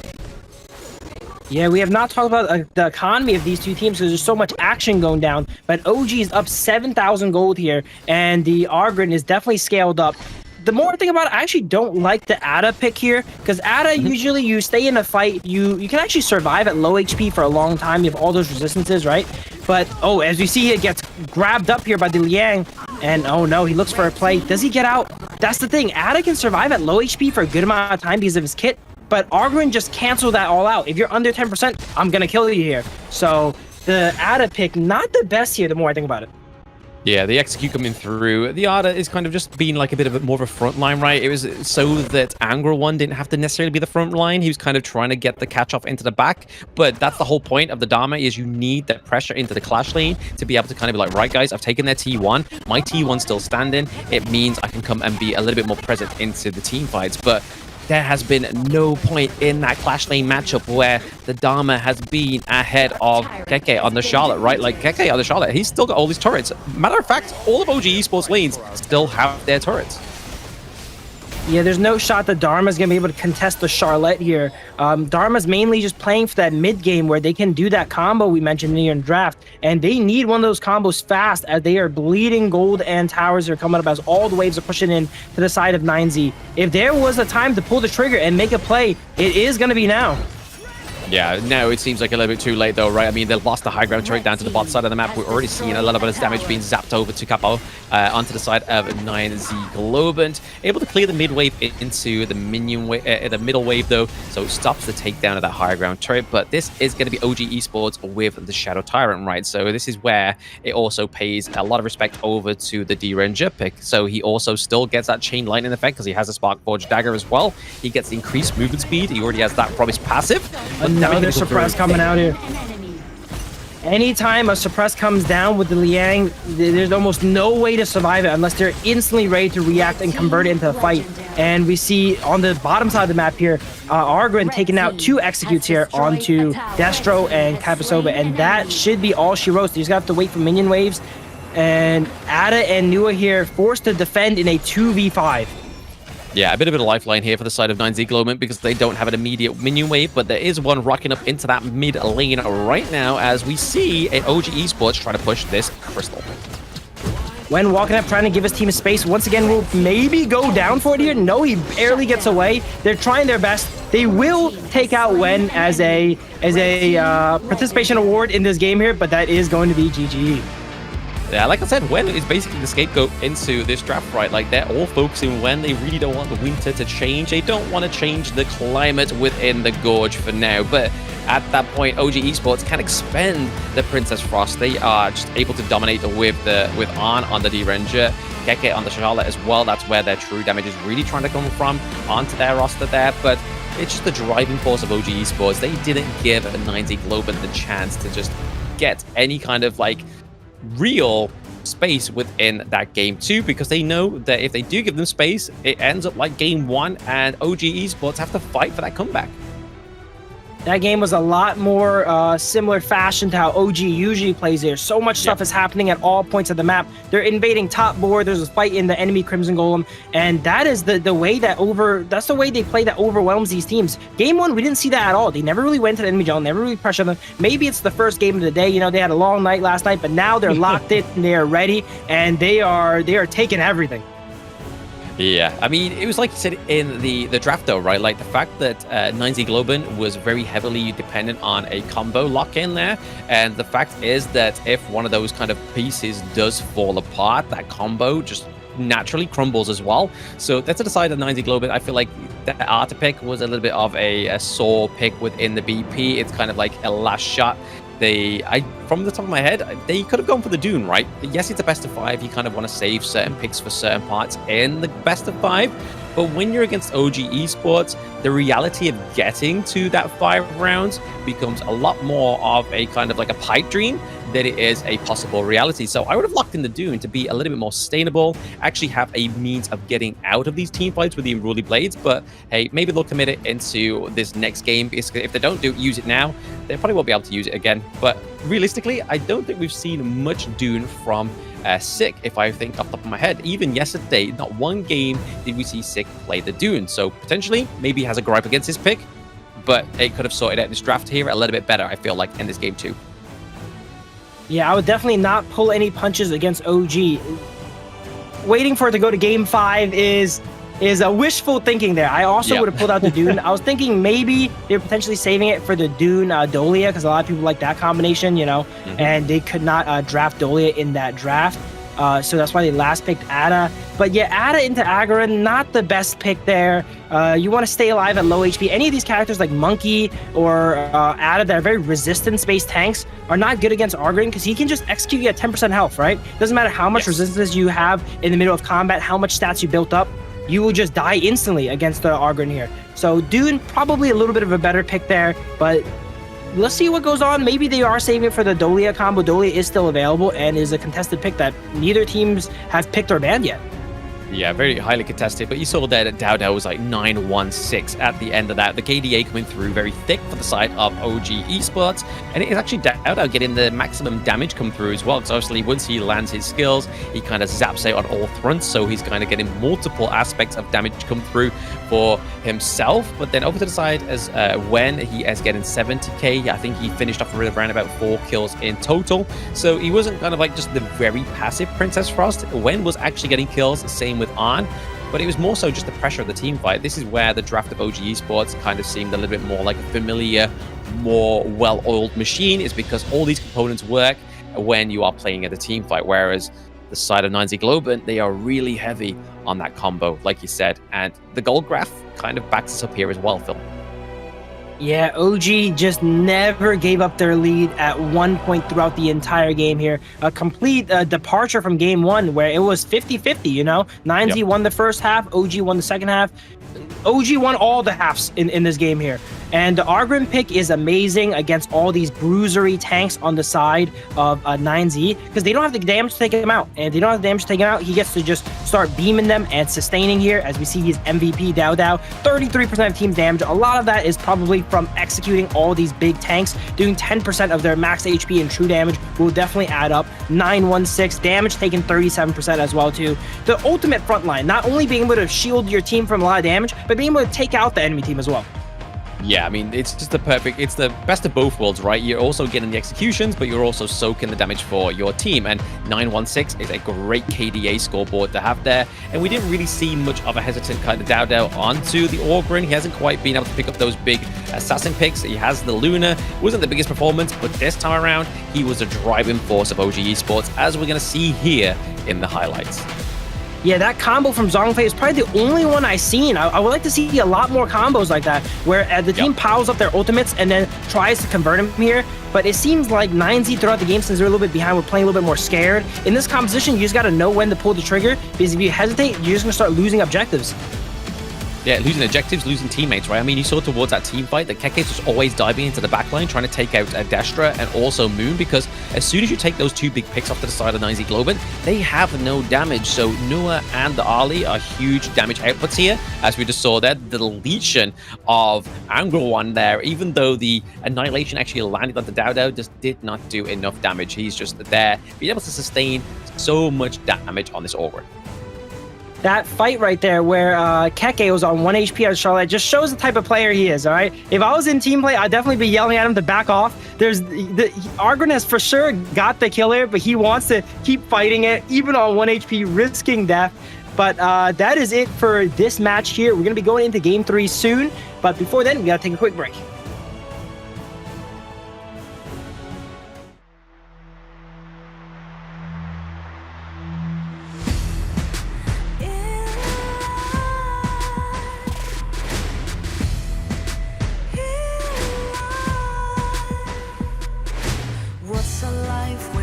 Its world, compromising with what hurts inside. inside. When you let fear decide your fate, you don't choose which path to take alive. In life, I'm finally letting go of everything that still holds me. I'm against all odds, but I won't give up, 'cause it's my time to shine. Standing in the spotlight, can no one back me down. Destiny is calling high. I'm not afraid to fight for everything I love.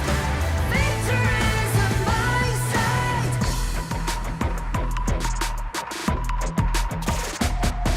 The more we lose, the more we gain. The more that nothing stays the same. In time, can't love ever, can't forget. What you see is what you get. Sometimes, gonna show the world tonight. The light that shines inside us. We're against the odds, but we won't give up, 'cause it's our time to shine. Standing in the spotlight, can no one back us down. Destiny is calling high in life. We're not afraid to fight. Welcome back, everybody, to the Honor of Kings Major West League Survival Week Day 2. I am Blam, and with me again is Phil, Mr. Yumis, the owner of the Yumis Gang. Obviously, find him on all social medias. He does put out a lot of content onto HOK, so we find him very kind of educational within this cast. Go and check him out. And if you want to find me, I'm not as probably educational, but I probably will definitely flame my teammates, Blam Moba. But no flaming, no on the gorge within the competitive scene, right? So we will be seeing these teams potentially finish this best of 5 for the side of OG Esports. Let's have a quick run through of this global ban pick. Here we go. This is the global ban pick format where once you pick a character, win or lose, you can no longer play it. So we see all these characters here that are expended on the side of each team. It is important to note that when a team expends a character on their side, the enemy team can still pick it. So that's why you're going to see a lot of times where a team goes ahead and picks a character and then next round immediately bans it because they can't play it anymore, but the enemies can still play it. Now we're on to game 3 here. So a lot of picks have been gone out the way. Even though we've already seen some more spicy picks, there's still a lot of power picks left. And if there was a time to bust it out for 9Z, it would be now, as they are facing match point from OG. Yeah, exactly. I mean, to be honest, over to the side of OG Esports, they still have picks like the Dune as well, right? So both of these teams still have the like of Dune available. Not going to let the pay come through once more, even though, to be honest, Dowdow's had just as impressive performance on a pick like the Jing, right? So I feel like Jing could come through in this game 3 if Dowdow is just feeling kind of like no mercy. He's like, hey, I kind of played like a little bit of a spongier kind of tank into the jungle role last game. I want to be the driving force of damage, and Jing could be the question and answer at that point for OG Esports. Yeah, Dowdow still has a lot of jungle picks available because he favors these more early game assassin style characters where it seems like most junglers in the league prefer the tanks like the Dune and the Argren. So he still has the Fade available, the Jing available. Luna has been expended already, and if Pei is not banned, it would be available. But as I mentioned earlier, it's probably going to be banned every game here, as we see first ban coming out from 9Z is the Pei. Ooh, Mai gets through though. Okay. Yeah, Mai Shiranui does come through for 9Z Globant. That is going to be Moon on this pick. And to be honest, it's going to give a lot of damage over to the side of 9Z Globant. It's going to have also give over the fast engages as well and rotations, because they're very slippery, very quick hero onto the side of 9Z Globant. Pairing that up with the Byron definitely matches up the ferocity into the back line and potentially into the back lane as well as the Diadea. But over to the side of OG Esports, I do like their first 2 picks here. Obviously, going for Arn's pick here onto the Lady Sun. A lot more damage, a little bit more late game potential for this hero. But the Hue one here could be flexed into the mid or jungle or even support. So keeping the side of 9Z Globant guessing is this Hue one pick. 9Z Globant's composition, that's a dive comp if I've ever seen it. Every single character on that composition has a way to go in and disrupt the enemy team, and that seems to be their game plan. I don't know how they're going to round it out, though. They do need some range somewhere, so probably a farm laner that's very high in range. They do take the Lady Sun, which would have complemented the team nicely, because it removes a more mobile marksman from the side of OG to allow their divers more freedom. But I'm not sure who they could go here. A lot of marksmen still available. I think they might pick a more interesting choice here. DeLong has not been picked yet, if I'm correct. And, oh, it's banned out, though. Hoi Yi gets banned out, too. They're very heavily targeting the marksman here in OG's bans. If you notice, 3 marksmen banned. Yeah. I'm trying to look at the spreadsheet. What options does he have left here? You got like Marco Polo, you've got Feng, you've got Shou Yue if you really want range. But in terms of Shou Yue, you need kind of like a tankier sort of front line, because to be honest, look at OG Esports. They have the Guan Yu, they got the Musashi. If they're really trying to like be like, hey guys, if you do want to go for the Shou Yue, we've got as much access into the backline as possible. We've got the duel to the death. We've also got the Razor Cavalry as well. So we know where that Q1 is potentially going right into the mid lane. They do have the Consort Yue, which came through yesterday for them. So the physical immunity that comes through from her second skill is very good. But is it going to be enough to kind of take down on the Lady Sun in this 1v1, especially with those old ults?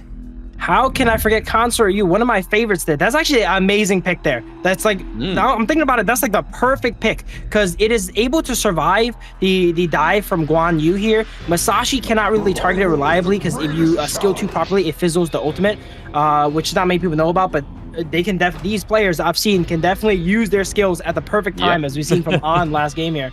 And Consort Yu also beats Lady Sun 1v1 basically all game there, and Lady Sun's forced to run away. Yeah, I mean, the only way I can see this kind of like working for the side of OG Esports is from what we've been seeing in Game 1 and Game 2, right, is they focus a lot of pressure down to the farm side, farm lane as well, because they always like serving up these kind of like early game victories for On. It just means that he's able to then steamroll and then become much more of a vital sort of damage output into these team fights, into the mid to late game as well. So that's the only way I can see kind of working out. I don't think they will leave the Lady Sun down 1v1 into that farm lane. We'll probably end up seeing a rotation potentially either into the mid or into the clash, like sometimes we do when there is an uneven matchup into the farm lane. So that's probably going to be OG Esports' first call on this Game 3. I said in the prior drafts, the simple game plan, simple win conditions usually streamlines the game for you guys here, and it's a very simple game plan for the side of 9ZG. They all go in and take out the carries on the side of OG. They have the Motsu, they have the Lady Sun that are very susceptible to dive. And if you count Consort Yu as a diver, which she honestly kind of could with the ultimate, being able to target someone down and lock them up, there's 5 divers on the side of 9ZG. This is going to be an explosive game. Explosive game, but is OG Esports going to give them that dive potential, right? Because, I mean, they got Muchin onto the Motsu, and honestly, if you watch day 1, especially, I think it's the last game of the day where Muchin picks the Motsu, his cannon blasts were just ahead of time. He was, like, seeing the future. Future seen already. As was that Flash being burned by Mai literally seconds into the game here, as he predicts that they go into that bush, fires a clear cannon blast in there and gets Moon caught up. It's actually okay to spend the Flash this early, though. You're likely not to use it by the 2-minute mark, so we call it out, but I don't think it's crazy important here, because Mai can't really roam, not the best roamer until level 4. And not the best pick until later on too. I think a lot of people would think Mai as more of an assassin is usually early game character. I see Mai as more of a scaler, because in the early mid game they're really stuck just playing poke with the skill 1. They don't have the damage to assassinate the carries on the side of OG. So I like to see how they play it out throughout the mid game. Yeah, I mean, you definitely need a few items onto the Mai Shiranui, right, where she starts to get impact into that mid-game. But right now, we are seeing a little bit of that 2-2 down into the farm lane right now, so they have to kind of force down a Muchin here. He's not going to be roaming about, because we were seeing that 1v1, the Consort Yu going against the Lady Sun, and it wasn't quite working out into the favor of on the side of OG Esports. But you've seen a lot of heavy rotations from the mid up to the clash lane, trying to give Guan Yu a better early advantage in there, but Capo... Well, big fight comes out on both sides of the map here, as First Blood comes out for the Mai in the bot lane here. Okay, forget what I said about Mai not getting kills early. They take a kill right there, but they do unfortunately go down for it. This wave is in a great position, I like to mention, because of the amazing wave management by Destro. Holding the minion there. Once again, he's doing it again here. Holds the minion here so that the wave is always in the spot and make it so that OG always has to walk up to play for the farm, and they're always under the safety of their tower. Something that you probably don't notice too often in these games. You know, the camera work is not a flashy thing that the cameraman goes ahead and looks at, but definitely something being done by the best of the best to put themselves in the best position possible. Yeah, just keeping the minion wave where you want it, right? Like, you are just dictating what happens in that lane, which is the best position you can be in this early game, is making sure that it's not quite under your T1, so that it's not like mitigating the lane, but also at the same time, like you said, they have to kind of force the push their self onto the side of OG Esports. But right now, a 2-for-2 here. We see the push away for Destro. Destro looking pretty low this far. The Cannon Blasters connect onto Capo. Yeah, the Motsu carrying the early game for the 2v2 here with the Cannon Blast. Range is typically stronger early game before melee supports go ahead and get their ultimates available here. So the idea of being a little bit bullied here, but once they have enough damage to go ahead and commit all in on the double range bot lane that is OG, that is when the melee supports start to outshine these poke-orientated range ones. Yeah, they're in like basically poke wars at this moment, right? I mean, we're seeing the rolling raids come through as well. Ultimate Shell's still on cooldown, but you can kind of see here where Muchin... Oh, okay, a bit of aggression onto on, but not really going to focus. There's no minion wave, but rotation here. They did not know that Mai was in that bush, but wow!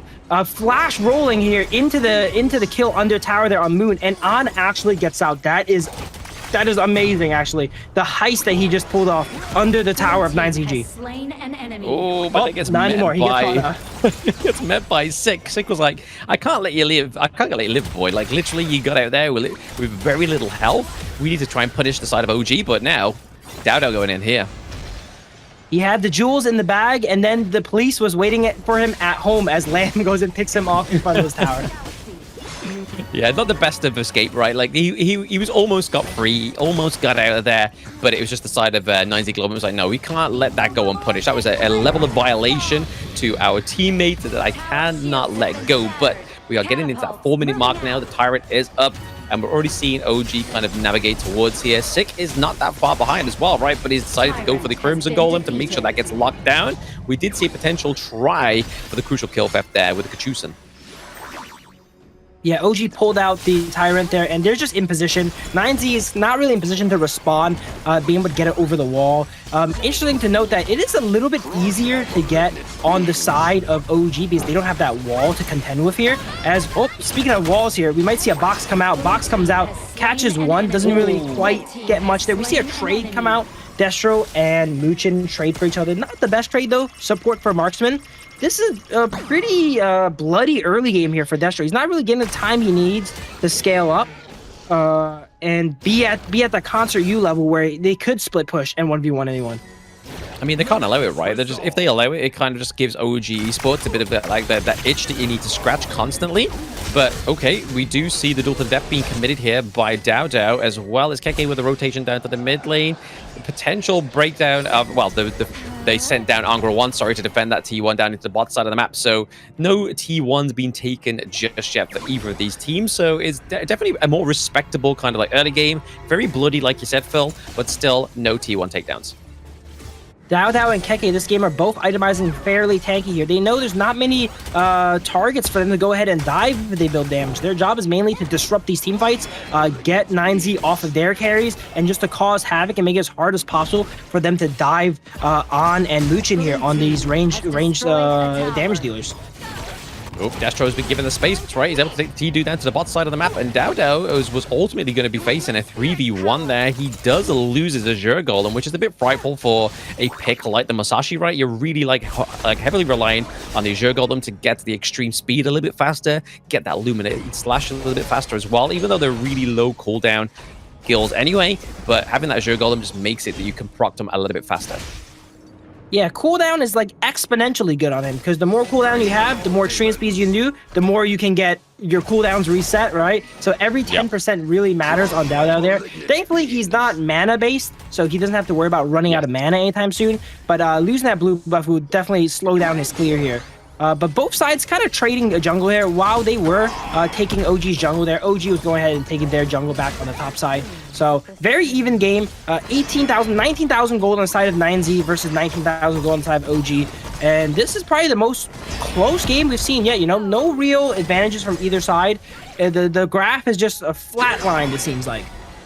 A flat line. I mean, they're able to get a bit of advantage down to the farm lane, right? But other than that, there's not real much being given away in terms of like great sort of like kill leads or gold leads, which is definitely a blessing for the side of 9Z Globant, right? They need to make sure they maintain this kind of like balanced battlefield for now, because if they just tip it over into the favor of OG Esports, like you said in game 1, if they take an inch, if you give them an inch, they'll take them out.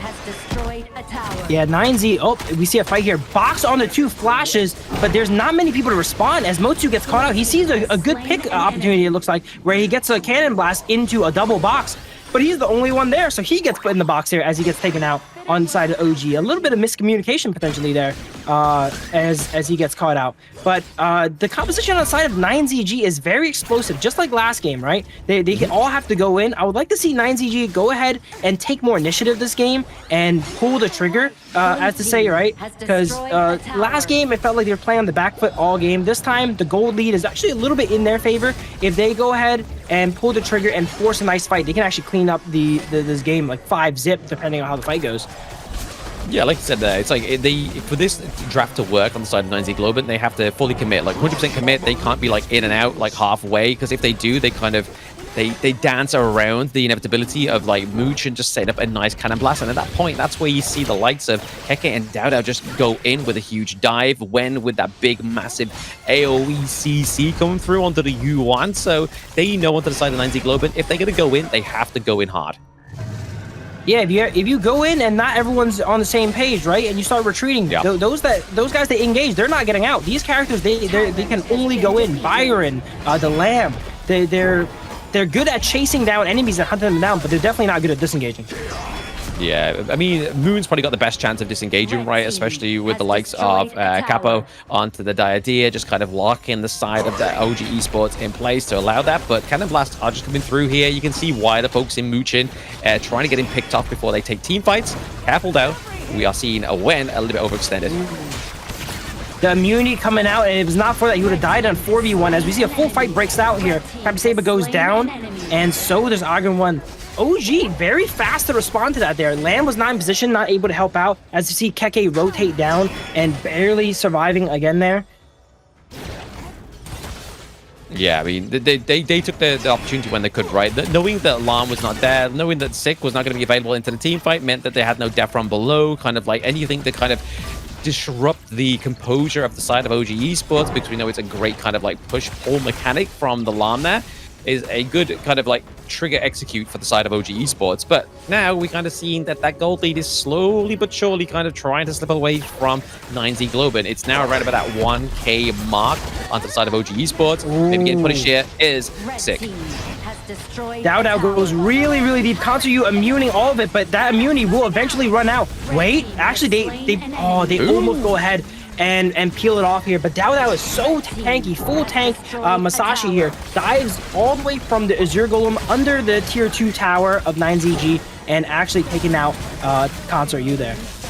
Taking it to Consort U, getting the T2 as well. So just getting all these little kind of like minor victories onto the side of OG Esports. This is where we start to see kind of bust, right? And OG Esports, but like I said, as soon as you give them an inch, they take a mile. So it's just waiting for that time to pop off. And that was the pop-up moment, right? They got Destro, they got the T2, and now they're looking to keep their eyes onto the Shadow Overlord to try and just clear this minion wave into the bottom side of the map. But Keke is looking to do the same job. So maybe they don't need to exhaust the Shadow Overlord here.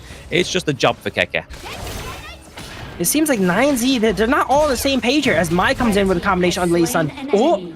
He almost, just not enough damage. See, again, Mai is one of those characters where, like, if you cannot kill them in one rotation, they are able to churn it right back on you. On notices that, oh, I'm not dead yet, and you have no more abilities, and starts hunting down Moon. Moon even burning the flash there to try and get away, but it's not quite enough there as On gets that kill. But what I was saying earlier was 9Z, they don't seem to be in sync. Everyone's kind of doing their own thing. Lamb's farming this side of the map.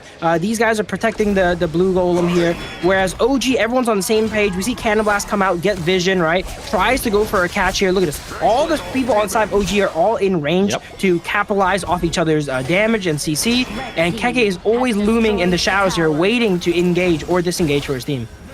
I mean, this is what happens when you lose ground, though, right? This is the direct consequence of 9Z Globant losing all those T2s. They can't move as a team anymore because they don't know where OG Esports is going to be. And all it takes is for them to kind of step out of the bounds. They are not safe. They have no kind of turrets other than the high ground turrets to retreat to. And at that point, Mooch are going to set up a great team fight. Yeah, Muchin getting a lot of vision. Against all these melees, you're really scared of face checking them. You don't want to face check a Byron. You don't want to face check a Mai, right? Good thing we have a Motsu here with the support equipment to check the whole area, able to cannon blast bushes that they deem dangerous here, making sure they cannot get caught out. Yeah, I mean, actually, you can see here that 6 actually ahead in terms of gold resources into the jungle there. It's around about like maybe 600, but it's still a lead of DAO that a lot of players don't normally manage to access, right? But that's why they got to try and put their don't put all their eggs in one basket. They need to make sure they're putting in some resources over to the console U, but they do not. Here we go. DAO coming in here with a duel to the death. A little bit ambitious here as he engaged in 1v4 actually. This time 9Z seems to be on the same page. Guan Yu barely gets out on 1 HP, almost goes down here. Now we're seeing that gold from Sick come into use here as he dives to Lady Sun. Lady Sun goes down. It was a 1 for 2, but that looked really good for 9Z actually. I'm surprised they did not get more. OG goes ahead and turntails and runs back and regroups later on. Keke just barely surviving every single fight he goes into. I don't know how, but he expends all his HP and somehow gets away. That's what I'm talking about, face checking right there. That's what happens when you walk into a Byron, you just lose half your HP. Muchin forced to get away here as they take the Azure Golem. Now, honestly, that was probably like the best trade that 9Z Globant could have really asked for. They was able to take DAO and On off the table there, so that's a lot of damage, and also their jungler, because now, as you can see, Sick is helping himself to their jungle, their Crimson Golem, which is going to affect DAO coming into this late game. We are getting into around about that 14-minute mark where this next Shadow Tyrant is available, and if they are able to get that damage over to 9Z Globant, we could be seeing a team fight going in their favor. For sure. It looks like 9Z has the map positioning here of Tyrant. They're a little bit more up. They have vision inside the Azure Golem jungle. Lamb is always split from the team, though. That's how Lamb has all that gold. He's not worried about team fighting. He's going to farm, get himself ahead. Is that the right play? We don't really know yet, but because their jungler's not here, they will lose that positioning that they had and go ahead and give over to Tyrant inside of OG. Yeah, so if OG gets his Tyrant here, obviously they've had to restart it, so it does actually put a bit of more timer on them. Maybe the eye of the prize is this going to be the Overlord, but Keke maybe getting caught out here. He does have the help of Wen into the mid lane. Muchin does land the Cannon Blast on the Dastra, has to be careful here.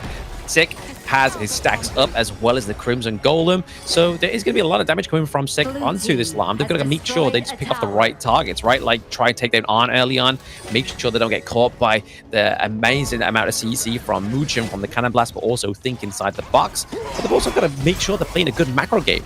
Oh, here we go.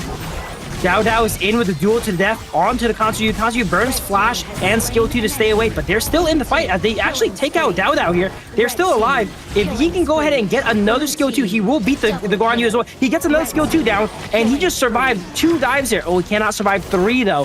He survived the DAO dive. Tekken comes in for another round, survives that, but then Motsu was the final nail in the coffin there. 57% teamfight DPS. They played great, but Stick and Argon just went down a little bit too quickly. Since they're melee, they usually overlap in position in a fight, and that allows these Cannon Blasts to get 2, 3, 4x value, being able to hit multiple people at once, especially Yuan as well, too, being able to line up those stuns on all of them. Yeah, I mean, the fact that Dieter got picked up very early as well, right? But this is going to be the Crystal potentially get taken down here. Moon had one jump to take out the minions, but there is one single cannon minion left, meaning that OG Esports is still undefeated in the Major West League. So taking a bit of a brutal battering there. Like, honestly, 90 Globant really surprised me in this full best of 5, even though it was only 3-0. There was some promising performances, right? There is cracks still to be shown in OG's Esports' etiquette in how they play on the Gorge. Yeah, it was definitely not an easy 3-0 here. As we mentioned in the past, we're starting to see every team seems to have one strategy that kind of works against OG, right? They're starting to do a little bit of research. They know how they rotate now. They're starting to catch them out in rotations. They just need to piece all the pieces together, and that might take down OG. Yeah, they're slowly starting to puzzle it together. I mean, is it going to be a little bit too late at that point? Because again, these teams are definitely obviously building better skills as they go through the Honor of King global esports scene, but so are OG Esports at that same rate, right? So you may finally get the puzzle fixed out, and then they just come and just flip the table. It's like, guys, you got to guess again. You've got to guess again. Sorry, guys. But that seems to be the narrative so far, right? OG Esports are the kind of David and the Goliath in this David and Goliath kind of matchup, right? They are just trying to see if a team can make them bleed. And this far, we've seen kind of bruises come through onto the side of OG Esports, but no actual bleeding in terms of the round takedowns. But we're going to look into the post-game in a minute. But who was the kind of standout picks for both teams here for you, Phil? I personally really like the Motsu pick. As I mentioned, all the people on the side of 9Z want to dive you. They want to camp these bushes, right? And then play the vision game and ambush you.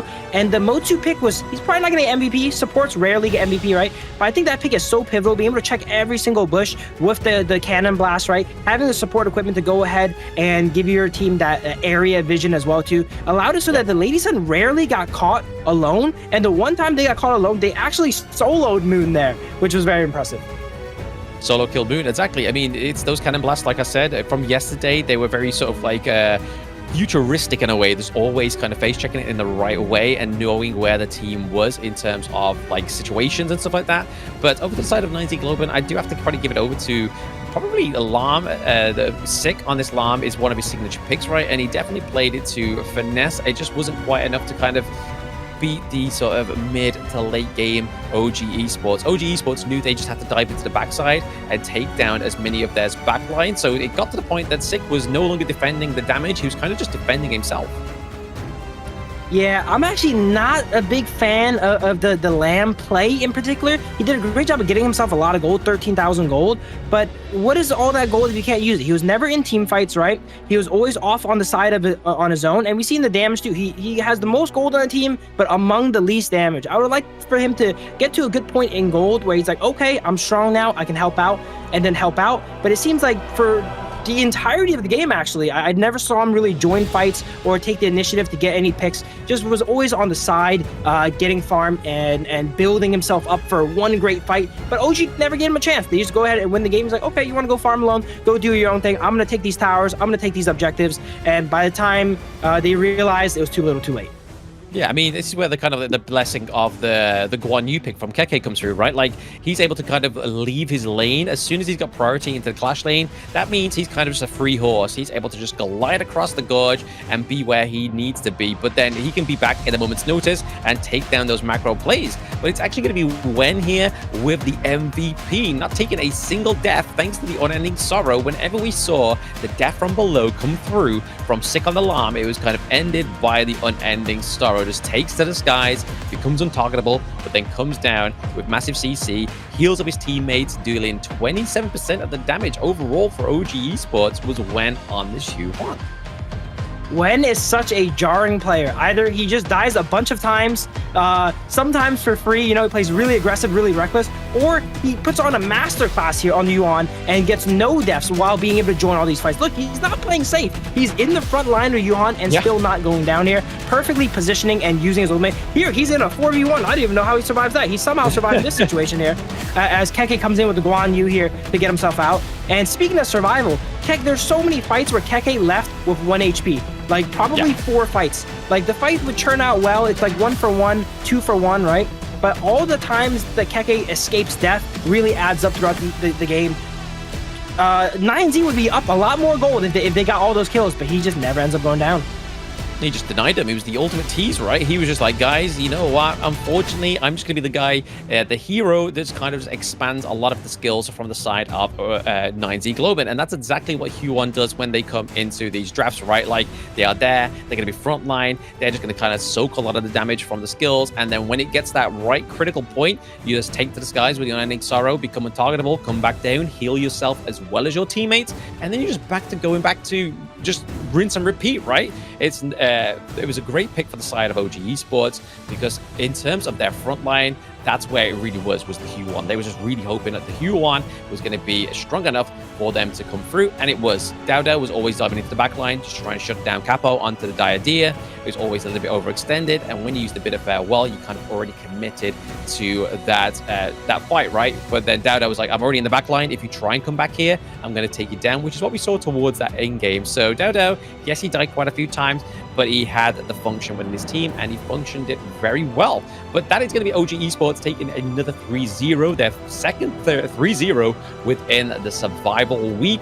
But the next game we have on the cards for you guys is going to be AYLO Gaming against VP, a bit of a ranking week rematch. Yeah, AYLO versus VP. Short break before we get to that one. After the short break. Yeah, after the short break, so don't get too excited. We'll get into that one when we come back.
In Hero's Gorge, the base is the spring of life. In the real world, every forest and plant is the Earth's spring of life. The base nourishes the gorge, just as Earth's ecosystems sustain all life. If the base is exhausted, heroes will lose their home. If ecosystems are destroyed, all life loses their habitat.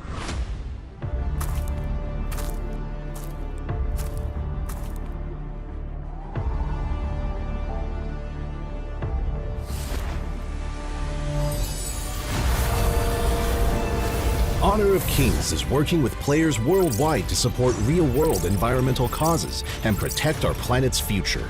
By participating in Protect Nature, Protect All Life, all efforts in the event will contribute to real-world causes, protect the environment, and let us defend the honor of our planet together.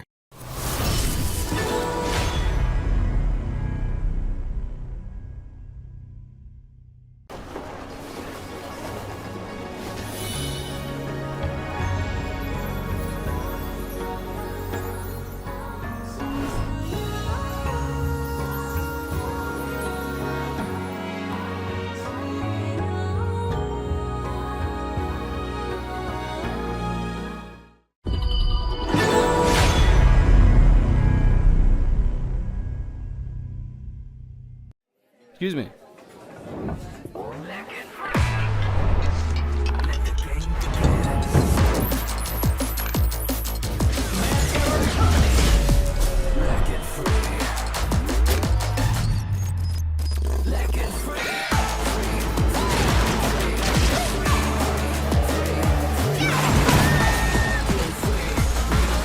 Hugging stings. Victory. Yes, yeah. Another round. Sure, but how about a smoother phone next time?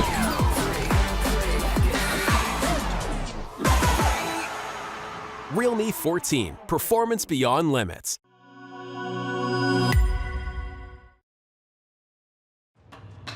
Welcome back, everybody, to the Honor of Kings Major West League Spring 2025. We've had our first series under our belt already, a 3-0 from OG Esports, the undefeated Dream OG. I am Blam, and with me is Phil, as we are going to get into the second series of the day, which is going to be AYLO Gaming going up against Virtus.pro, which has been a rank week rematch in the making.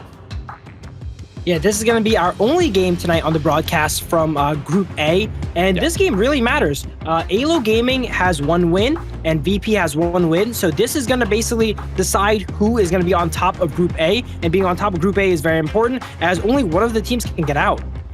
Exactly, it's very important, right? 'Cause, I mean, you could be like a team like Next Ruya, which is currently right at the bottom of Group A, which is definitely not where you want to be if you want to kind of persist through this tournament, especially into the knockouts going into next week. But so far, like you said there, Phil, AYLO Gaming, Virtus.pro are at their best foot in terms of trying to get to that top place within Group A. But the last time we saw this come through, Virtus.pro actually took a 2-1 against AYLO Gaming, so maybe we'll be seeing a little bit of a similar storyline this time around, but it's a best of 5 with the global BP. Anything can happen. This is likely to be our closest match of the night and of the series here, as we're probably going to go all the way up to maybe even Game 5. I'm excited to see that because I want to see these more lower tier picks come out. I want to see these characters we don't really see often come out. Every game we know the Argren's going to come out.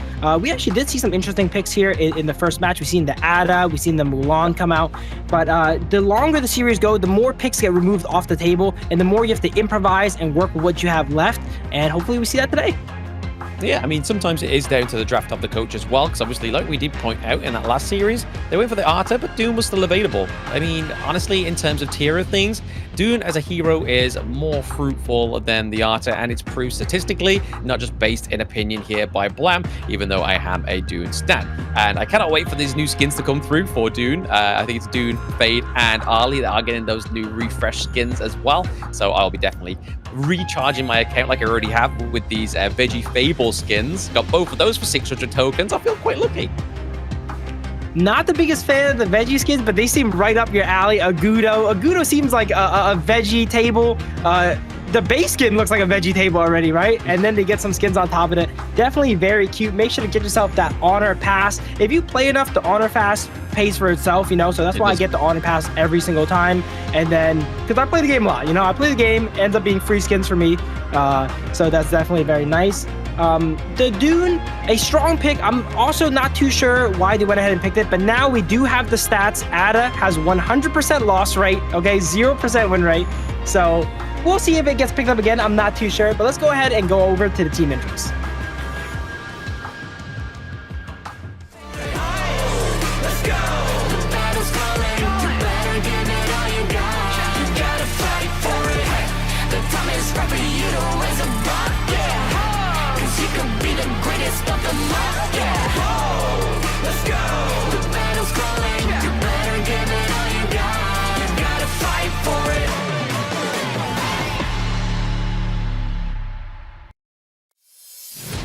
So here is Team A, which is AYLO Gaming. So they are represented by Doxa, Vermon, Lomax, Solista, and Aroba Elma, which we saw play yesterday against Next Ruya. They took a 3-0 over the Turkish region as well. And honestly, every game went to 20 minutes at least with a Tempest Dragon on the board. So I'm not expecting anything less between these two teams, because both Virtus.pro and AYLO Gaming definitely always struggle to finish their matches, right? So I honestly feel like we could be seeing maybe a full best of 5 here with a Tempest Dragon pretty much majoritively in every game. AYLO, note of is they have amazing wave management. They usually do a great job of taking out the enemy high ground towers, but that's enough of AYLO though. Let's go ahead and take a look at Virtus.pro.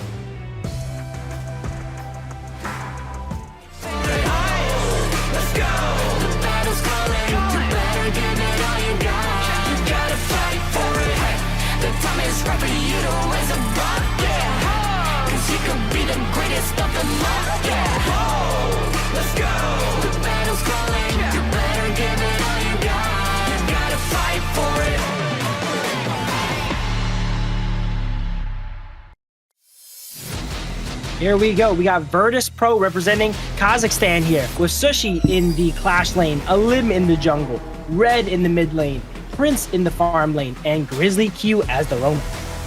Yeah, so in their first match, like we said earlier, they had a first match within the Survival Week offline broadcast yesterday against MKOI, where they took a 3-2 victory. So again, themselves onto the side of Virtus.pro have also gone the distance to those Tempest Dragons. I believe their longest game was around about 30 minutes. So you can expect to see 2 Tempest Dragons at some point, right? I mean, why sell for 1? Go for 2. But we are in this for a long run. But if we go back to historically, who has come out top of this matchup? It has been Virtus.pro with a 2-1 victory. But like I was saying, the BP, the global BP, and obviously the best of 5 means that it could be the difference here between what gets drafted. But in the head-to-head is Doxa against Shizu. Here we go. Look at the kills. 27 to 13, doing more damage too. These stats are honestly a little bit inconclusive sometimes. We see OG's players actually have very low stats because they actually end games so quickly. If anything, this shows that AYLO's great at stalling out games. Either they're good at stalling out games or they're bad at closing out games, depends on how you look at it here. So his stats are a little bit more inflated on that side there. Yeah, I mean, there's a little bit more of a team fight participation over to the side of Virtus.pro's Shizu, but ultimately the rest of it was going over to Doxa. And Doxa, to be honest, has definitely been one of the kind of like keep your eye on kind of Clash line players in terms of like surprising you in terms of his skill and how he kind of finesses around the Gorge, especially towards that late game where we normally see traditionally Clash lanes are just there to try and pick off the backline, right? But we are going to get into the BP of game 1. It is going to be Virtus.pro onto the blue side and then AYLO over to the red. So they do get that counter reactive red pick. In these games where the teams are a little bit more evenly matched, it might be a good idea to start planning your drafts ahead of time. Maybe not take all the good combos immediately, because if you have a good idea of the game going long, you might actually want to think about how match 4, maybe even match 5 is going to go, compared to where you're playing against someone like OG and it's a mad scramble to go ahead and get everything. So it's interesting to see if they will change up their draft with that idea in mind. As we see pretty standard stuff come out early, and my bans from second pick is pretty common, as VP bans the Dharma and Agri. It looks like it's going to be a Sekir first pick potentially. Interesting pick on the side of VP. The Long is up, the Diadea is up too. But do they go ahead and lock in the Sekir? Never fall. Yeah, Sekir actually wasn't played when they played against MKOI yesterday, so very interesting to go for this, but it does open up the Dolia and potentially another great synergy pick here for the Dolia. To go for the Dune, to go for either the Huan, they've got the potential of the Elaine as well, or even the Shangguan into the mid lane, but it looks like we're potentially going to be getting the Huan come through here, which could either go into Lomax, Burman, or even not Roba Elmar, sorry, because obviously he'll be on the Dolia, so this is going to be flexed either into the mid or into the jungle. For sure. I think these teams are not as stressed about getting these power picks out of the way because they know it's going to be a long series, right? You can only play each pick once, so no matter what, you're going to end up getting it back anyway. I would like to see the Diadea come out for Grizzly Q, one of his favorite picks there, but he's going to get it eventually. There's a lot of games coming up. The Sekir is very similar to the Diadea as well, too, but it's interesting that they do pick the Sekir over the Diadea here for first pick. Yeah, I mean, in their game 1 against MKOI, they went for Sunbin. So again, they're just going for a little bit something that doesn't exhaust those big picks, like you were saying, Phil, very early on within this best of 5. So the Sakia coming through makes sense, especially from what we've seen from yesterday's offline broadcast match, which, if you do want to go and watch that, if you're an MKOI fan, it is onto the YouTube channel of the Honor of Kings Global Esports. There is no casting on it. It is just the footage of the match, so you can see how it all rolls out. I was watching it earlier, and honestly, it was a very good match. Honestly, really entertaining. The fact that they went the whole 9 yards for a lot of that best of 5 it kept me on the edge of my seat. You know, like sometimes it doesn't, but there was a lot of team fights, a lot of Tempest Dragons. I was very, very excited. Yeah, I might have to check that out, watch that back, and take some notes on how they played Miyu, because that was actually picked. If it is picked again today, you will see me squeal on broadcast, but it does not seem like it is happening in this match here, as we see the Nua and Charlotte get spanned out from AYLO Gaming. They picked up the Mei Yin as well, too, which is a pretty solid pick against the Luna. Luna dives in. If it gets connected on by a good Mei Yin combo, can take it out. Luna can dodge a lot of stuff, but just the pure damage that Mei Yin outputs as a Clash laner against these lower range melee characters makes it a pretty solid pick. Yeah, and the fact that she has the HP regen as well, right, from a passive, it just kind of gives her a little bit more sustainability, a little bit more of a second wind. She can go sit under the T1 turrets in the early game, get that HP regen back, and then go back in. But it is going to be AYLO Gaming looking to lock in the Lady Chen, so it does actually put Vermont on the Hue1. So it's going to be Hue1 into the jungle. We're going to get quite a lot of mages on here. We're going team girl power so far on the side of AYLO Gaming, right? We've got Lady Chen, Mayeen, Hue1, Dolia. And then over to the side of Virtus.pro, we're looking to go and lock in the Sunset up into the Clash lane. So he's going to try on the side of Virtus.pro, Shisu that is going to try and get priority in the early game, make sure that his lane's been taken down first, and then Set Sail is going to be coming through in terms of rotations, trying to set up those team fights for his team. Equals power. Consort U is still available here if they want to go full girl power here, and Lady Sun is available too. I don't think they're both particularly amazing picks. Likely something like D Renju would be nice to be able to lock down the Sunset as he drives in, or the Luna as he flies in with the Imperial mandate there. But Marco Polo being hovered here, leading the squad that is AYLO. Do they end up picking it up though? Let's see. I don't think Marco Polo is particularly good against the composition of VP, but it does get locked in here. Okay, he's going to have to play that really safely, you know, dodge all these ships, dodge the crowd control from Angela and Luna and Saker here to be able to let that ultimate go down. He does get 2 chances here, though, with the Dolia reset. So let's see how that goes.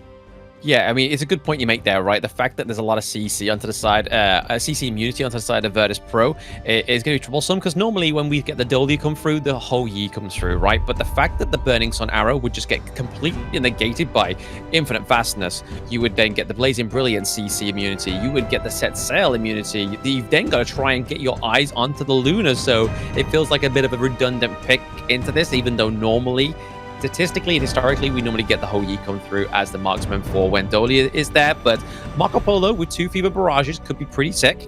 I mean, you could get a huge stun off if he does decide to go for the stun common skill, because it's a bit of a toss-up between either going for stun, going for cleanse, but knowing that there's going to be a potential of a huge engage from the likes of the Sunset, I honestly feel like maybe the cleanse would be a little bit better, or Purify would be a bit better here for the side of AYLO Gaming.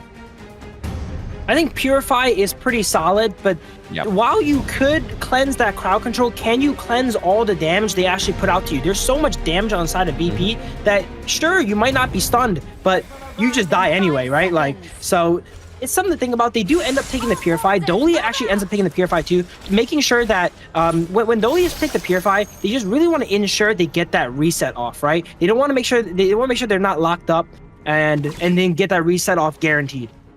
Yeah, but this is the 3rd season, and the Major League is made possible with the support of EWC, helping bring top-tier competition to fans worldwide. Our players are also geared up with the Realme 14 5G, built for performance, made for gaming, smooth, cool, reliable, just the way esports demand, ready to level up. Get yours now and feel the difference. Feel the difference indeed, but I do like the fact to go for the Marco Polo though, because obviously level 1 in terms of head-to-head against the Lung is very good, right? With the Splendid Revolver is going to be a good way to poke him away. If you're able to get the passive proc onto him and do the true damage, it's going to be a lot of damage going up the Prince in the early game. Yeah, Marco Polo definitely advantage early game with the skill 1, but it looks like Long here actually has the health lead and the level lead here as they get level 2 and threaten the Marco Polo a bit here. Something definitely happened off camera that we could not see here as we see a 2v2 coming back down in the bot lane. Yeah, I mean, without Takia there, Grizzly Q, Prince did very well to get that 2v1 go in his favor, right? I mean, I do believe that Dolly was actually started off into the top side, into the mid side of the map, sorry. But then, obviously, Solista going against Prince. Prince just seemed like he had a bit of a better, like, wave clear there to get the level 2 a little bit quicker, which means that he gets to ride the win, kind of forces away Solista at that point, and then just kind of, he's able to get more priority onto this lane as well. Lady Jen coming in for a lane gank, walking straight through the lane with boots here. Can they get any catches here? Ooh, does not quite get the catch here, but puts a lot of pressure on the side of Prince here, forcing them to go back. Vermont looking pretty low there. I mean, he had to use the Unending Sorrow, so they know that that ultimate has been taken off and exhausted for the side of AYLO Gaming, so they have to be careful. Into the mid lane, Vermont knows that he can't overextend into the enemy jungle because he doesn't quite have the ultimate yet. It is back off cooldown in a few moments. He's probably just going to wait for that point and then just resume his clear. Mei potentially getting caught out here. No. Set Sail comes out with a short ship, but not enough to take him out as they avoid that gank from the Luna and Sunset here. But that will put the Sunset on cooldown here. Usually you want to see the ship go all the way throughout the map because you're using it for both damage and mobility, but they tried to use it for a lane gank here. It doesn't quite work out. Now he has to wait a while before he can threaten the enemy team there with that boat. Yeah, very passive early game, right? Like, in terms of passiveness, in terms of the team fight, in terms of any kind of kills being on the board, and in terms of that gold lead, it's very much kind of like tip for tat, right? They are only about 100, 200 gold difference onto the side of Virtus.pro just for now. Not quite catching onto the Lady Chen here is a little bit of an anticlimactic start for Lomax. Yeah, both these teams are slower teams here. Usually, sometimes you see one team that likes to play for early game, one team that likes to play for late game. We have two teams that traditionally play for more of the later game here. So we see a super passive early game where both sides are farming up. They're playing for those Tempest Dragons here. How many Tempest Dragons do we see in this game? Glam, you think? If I was a betting man, I'm going to say at least one. At least one for the side of AYLO Gaming and Virtus.pro, right? So historically, their first games have always been the longest, but going with this draft, I feel like if they're able to kind of just get on top of the backline with thanks to the Limb and the Sunset as well, I feel like it could be a quick one for the side of VP, though. It's interesting to see how different teams play the same characters completely differently, you know? Lim on the Luna, just going around farming, not really... almost farming Mei here as they dive him under tower, but not as much aggression as some of the other Luna players as they're more focused on getting their farm up and preparing for that late game. As we see Tyrant being positioned for by AYLO, they seem to be able to take it. They know that the Lim is top side and there's no jungler to try and smite it away, so they quickly react. Good on Doxa here to survive the gank and give that information to his team to be able to get that objective. Oh, absolutely. Very impressive from Doxa to take that 2v1, right? Like, we saw towards that, like, he was very low. He was able to get the heal in from his HP regen, but then also, obviously, from his little, like, pod under his turret there. So, again, 2v1 takedown. It was more of a survival for Doxa, sorry, up into the clash lane, meant that they were able to kind of get a non-contested Tyrant, which is going to really serve a lot of purpose onto the side of AYLO Gaming, especially for the likes of Marco Polo. Yeah, even though no kills went down, I'd say that's a win on the side of Doxa there, wasting the jungler's time and providing that vision here. And as I mentioned in our prior point, it's interesting how different teams play the same characters differently. Sunset usually on other teams, they'll go ahead and roam with that ultimate, rarely actually use it in lane against their opponent. But in this game in particular, we see that the Sunset has exclusively used that ultimate in lane to try and catch out their lane partner with their jungler. Oh, we see a dive coming up here. Saker dropping a lot of damage onto the Mei here. It is not enough. Once again, he survives. Taking a page out of Keke's book here, surviving on 1 HP in 2 encounters, as you see a Lim jump into a 1v2 here. The thing about Luna is it's so tricky. It can jump in, it can jump out. You never really know when it fully commits there, and they get to choose when they will fully commit onto you. As we see 3 on the side of AYLO Gaming push up the tower top. This time, will it commit? Lim looks like he is committing this time here. We see the set sail go on to Marco, and just like that, dancing throughout the enemies. They're getting resets on the skills here and getting first blood and second blood here on the side of VP. Yeah, AYLO Gaming tried to go for a bit of a rotation there, right? We can see that obviously Doxa goes down to the bottom side of the map, and then Solista and Robert Almar go up to the top side, hoping that they could kind of just get a little pressure off of Doxa. But actually, the opposite happens. Both of those die into the top side of the map, and then Doxa allows the T1 to fall down into the farm lane, which is not what the early game they want playing against Virtus.pro, especially giving up resources to Prince. He gets a bit of a free lane there. That is super tragic. As I mentioned prior, they both use their Purify. They both burn their Purify, but you cannot cleanse Death as there's just so much raw damage on the side of VP with the set sail into the Luna being able to combo you guys up. Especially Sake here too. They have actually a lot of burst damage on the side of VP, and if they combo their skills right, they'll take you out before you can even move. Yeah, exactly. Yeah. Especially with the 1-2 combo from Angela as well. You just get the slow, you get the CC, and then when the Blazing Brilliance comes through, you can't be kind of stopped with it anyway. You're kind of committed to the Blazing Brilliance, but when you're playing it from a position of power, it becomes very terrifying for them. But it looks like the Prince is just trying to make sure that he keeps his T1 alive, just a little health. Dukes are caught in a bad spot here as they expend the ultimate. Does he survive again? They cannot get him. It does not matter how many people they send against. They sent 2 against him. They're like, that's not enough. Let's go ahead and get 3 this time. 3 is still not enough. And I'm waiting to see when he survives the 4v1 next time.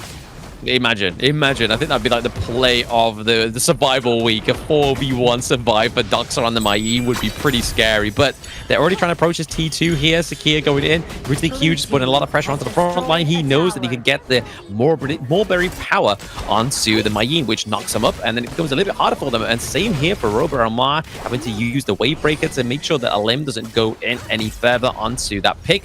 And AYLO Gaming not having a very strong first game against Virtus.pro. For sure. VP has the lead here in towers and gold up a little bit, and they go ahead and try to dive the tower of AYLO Gaming. That could spell disastrous here, as they have everyone here to go ahead and stop that. Marco Polo going a little bit deep.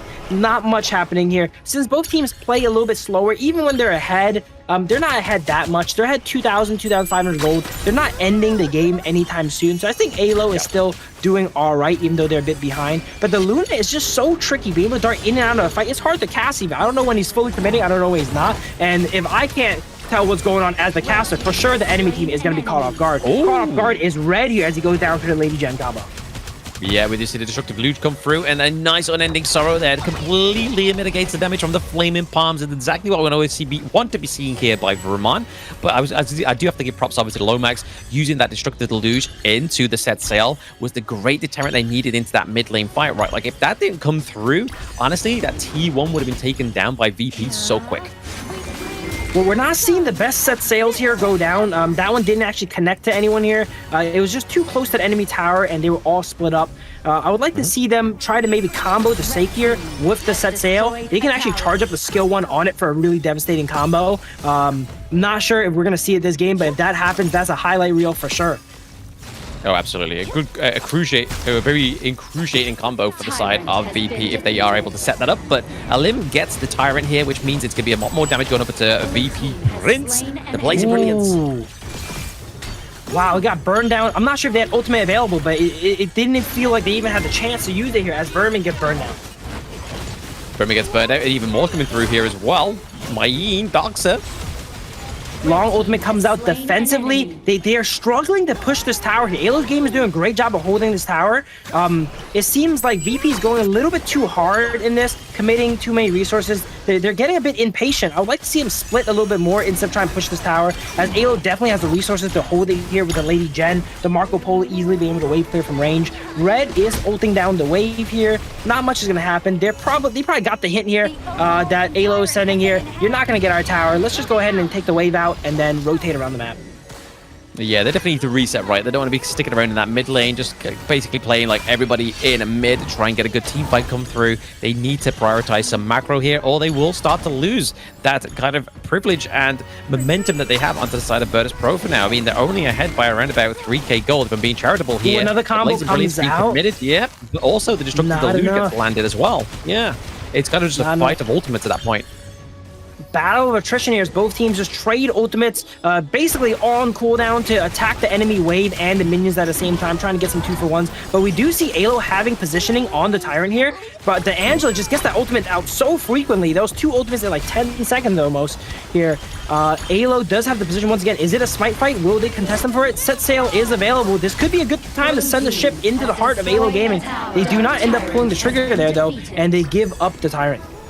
They give up the Tyrant, but they get the T2 into the Clash lane, right? So they're just Set sail comes out. Here we go. That might be it. Nope. Lady Jen goes ahead and goes immune, blocks it off. It's just so hard to catch AYLO Gaming here as they once again survive. Oh man, the tower goes down, but they do take down Sushi with it. Yeah, I mean, a Shadow Tyrant for 2 turrets is probably not the best trade, right? Especially if you don't turn that increased damage into anything that's actually crucial here. And right now, VP's like, you know what? We don't need the increased damage. We're just going to keep pushing your lanes, keep getting that macro play, because right now, they're very strong in all lanes, bar the Clash lane, but they still have the advantage there. Everyone is very low on both sides as AYLO looks for a counter push here. Yuan goes in, gets everyone low under tower, takes out Angela, takes out Grizzly Q here on the Saker, and it looks like AYLO has completely shifted the momentum. They went from getting pushed in the entire game multiple times. VP was testing their tier 1, and once they push, they go ahead and take 2 towers immediately. Yeah, Doxa was getting that, like, a revenge for the early game. He was like, guys, I'm going to dive into the back line here, and I'm guessing I'm going to get around about a double kill come through as well. And to be honest, he picks off Raid, he picks off Grizzly Q. That's a lot of healing from the side of VP being taken off the board there, right? Like, that's left down to nobody else to give over healing to VP. So, at that point, that definitely left a bit of a bruise onto Virtus.pro overall, and in terms of their goal lead, because now AYLO is only trekking about a few hundred behind. So, Virtus.pro gave him a little bit too much room and too much time spent in that mid lane. AYLO catching up as we see Luna here staying in the bush trying to catch. They might not want to take that 1v2 though against Marco Polo and Dolia as they just clean up the wave.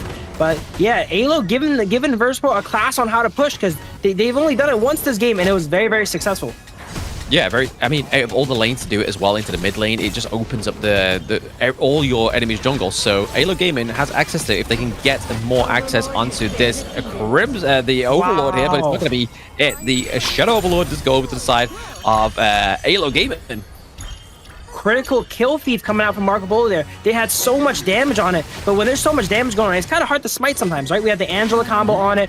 We have Marco Polo shooting skill 1 at it. Lady Jen probably threw some combo over the wall, but Marco Polo ends up sniping it there with the skill 1.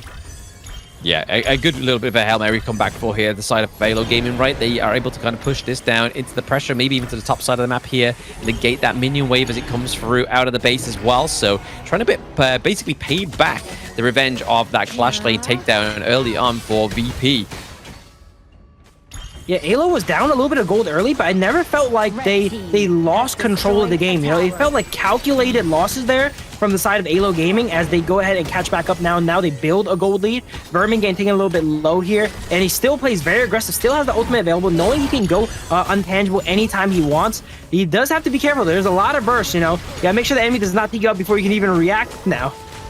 Yeah, it's basically all hands on deck, right? We do see that Sunset is trying to go to the backside of the map, backside of the team fight here. So Shizu just trying to pick up the back line here. So coming out, connects onto Marco Polo, full combo Marco Polo as he's forced to use his ultimate to get away. Dolia can go ahead and reset and give him another one for the fight.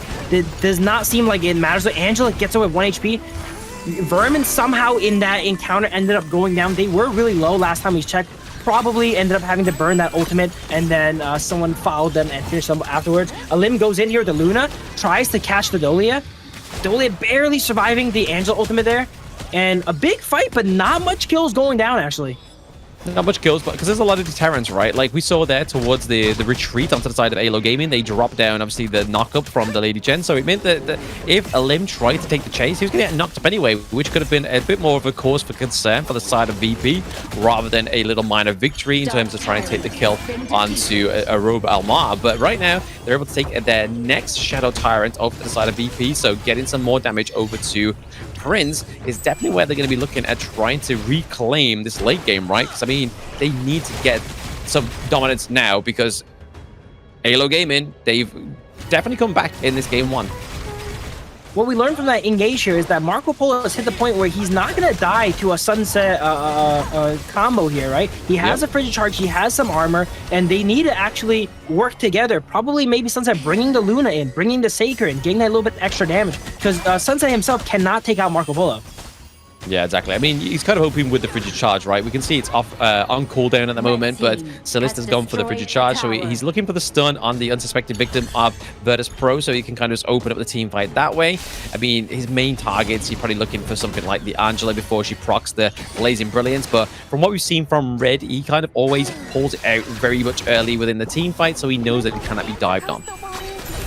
Yeah, usually opens up the fight with that, softening up the enemy front line. And it's on such a low cooldown, it comes back up. But we see Saker skill 1 onto Celista here. He does end up getting caught this time. That's the combination they need. Magic damage, Marco Polo is very vulnerable to at this point in the game before he picks up his Succubus, right? He's stuck on these armor items, the Frigid, and the lifesteal from Doomsday, making him have a lot of effective HP. But Luna and Saker doing a lot of burst magic damage. Will be able to take him out before he gets the Succubus. Yeah, just a little bit of a love tap onto that high ground turret, right? That's all VP needs to do to bring those enhanced minions through. And honestly, AYLO Gaming, I'm going to be able to push this wave, hopefully. Surely, they cannot let this high ground turret fall. Wow, it is effectively at 0 HP here as we see Set Sail come out onto 2. They just want to cause a bit of havoc in front of the tower to give time for that cannon. That 1 HP cannon barely got 1 shot off. And that is going to be the first high ground tower down on the side of AYLO Gaming. And it's going to be important because once you have 1 high ground tower down, super minions are going to be feeding into that lane forever. Your team is forever going to have to worry about that lane. Yeah, it's going to be sort of like a problem in the back of your mind at all times. Like, even if you go into a team fight and you're kind of looking like you're very confident onto the side of AYLO Gaming taking that team fight, it means like, hey guys, is anybody checked the clash lane right now? I mean, there could be a huge wave going through and we have no intel on it. And then all of a sudden they're at your base, they're battering in it, and then that's game 1 done for you. But that was a nice takedown for the Overlord, Shadow Overlord there for the side of Virtus.pro, so they're able to clean that up as well, meaning that they could get some more priority, maybe even try and take this higher ground turret into the mid lane as well, or it looks like it's pretty much 2/3 of health. While taking a high ground tower is good for both sides, I'd say it's extra important for the side of VP because they do have the Sunset, and he's able to transition from a team fight to a backdoor at a moment's notice. So that's another thing that AYLO always has to worry about here once these towers go down.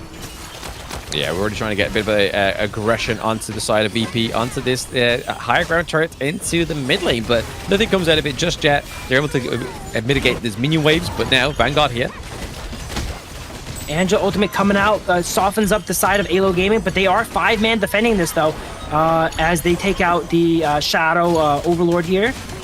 Shadow Vanguard, I should say. Shadow Vanguard still going through. They're doing a great job protecting their towers, but they need a fight eventually. These towers are getting whittled down. They're defending it. Their tower's not going down immediately, but every dragon that comes up to that tower here does a little bit extra damage, and if they don't pull the trigger, they're going to end up losing all their high ground towers.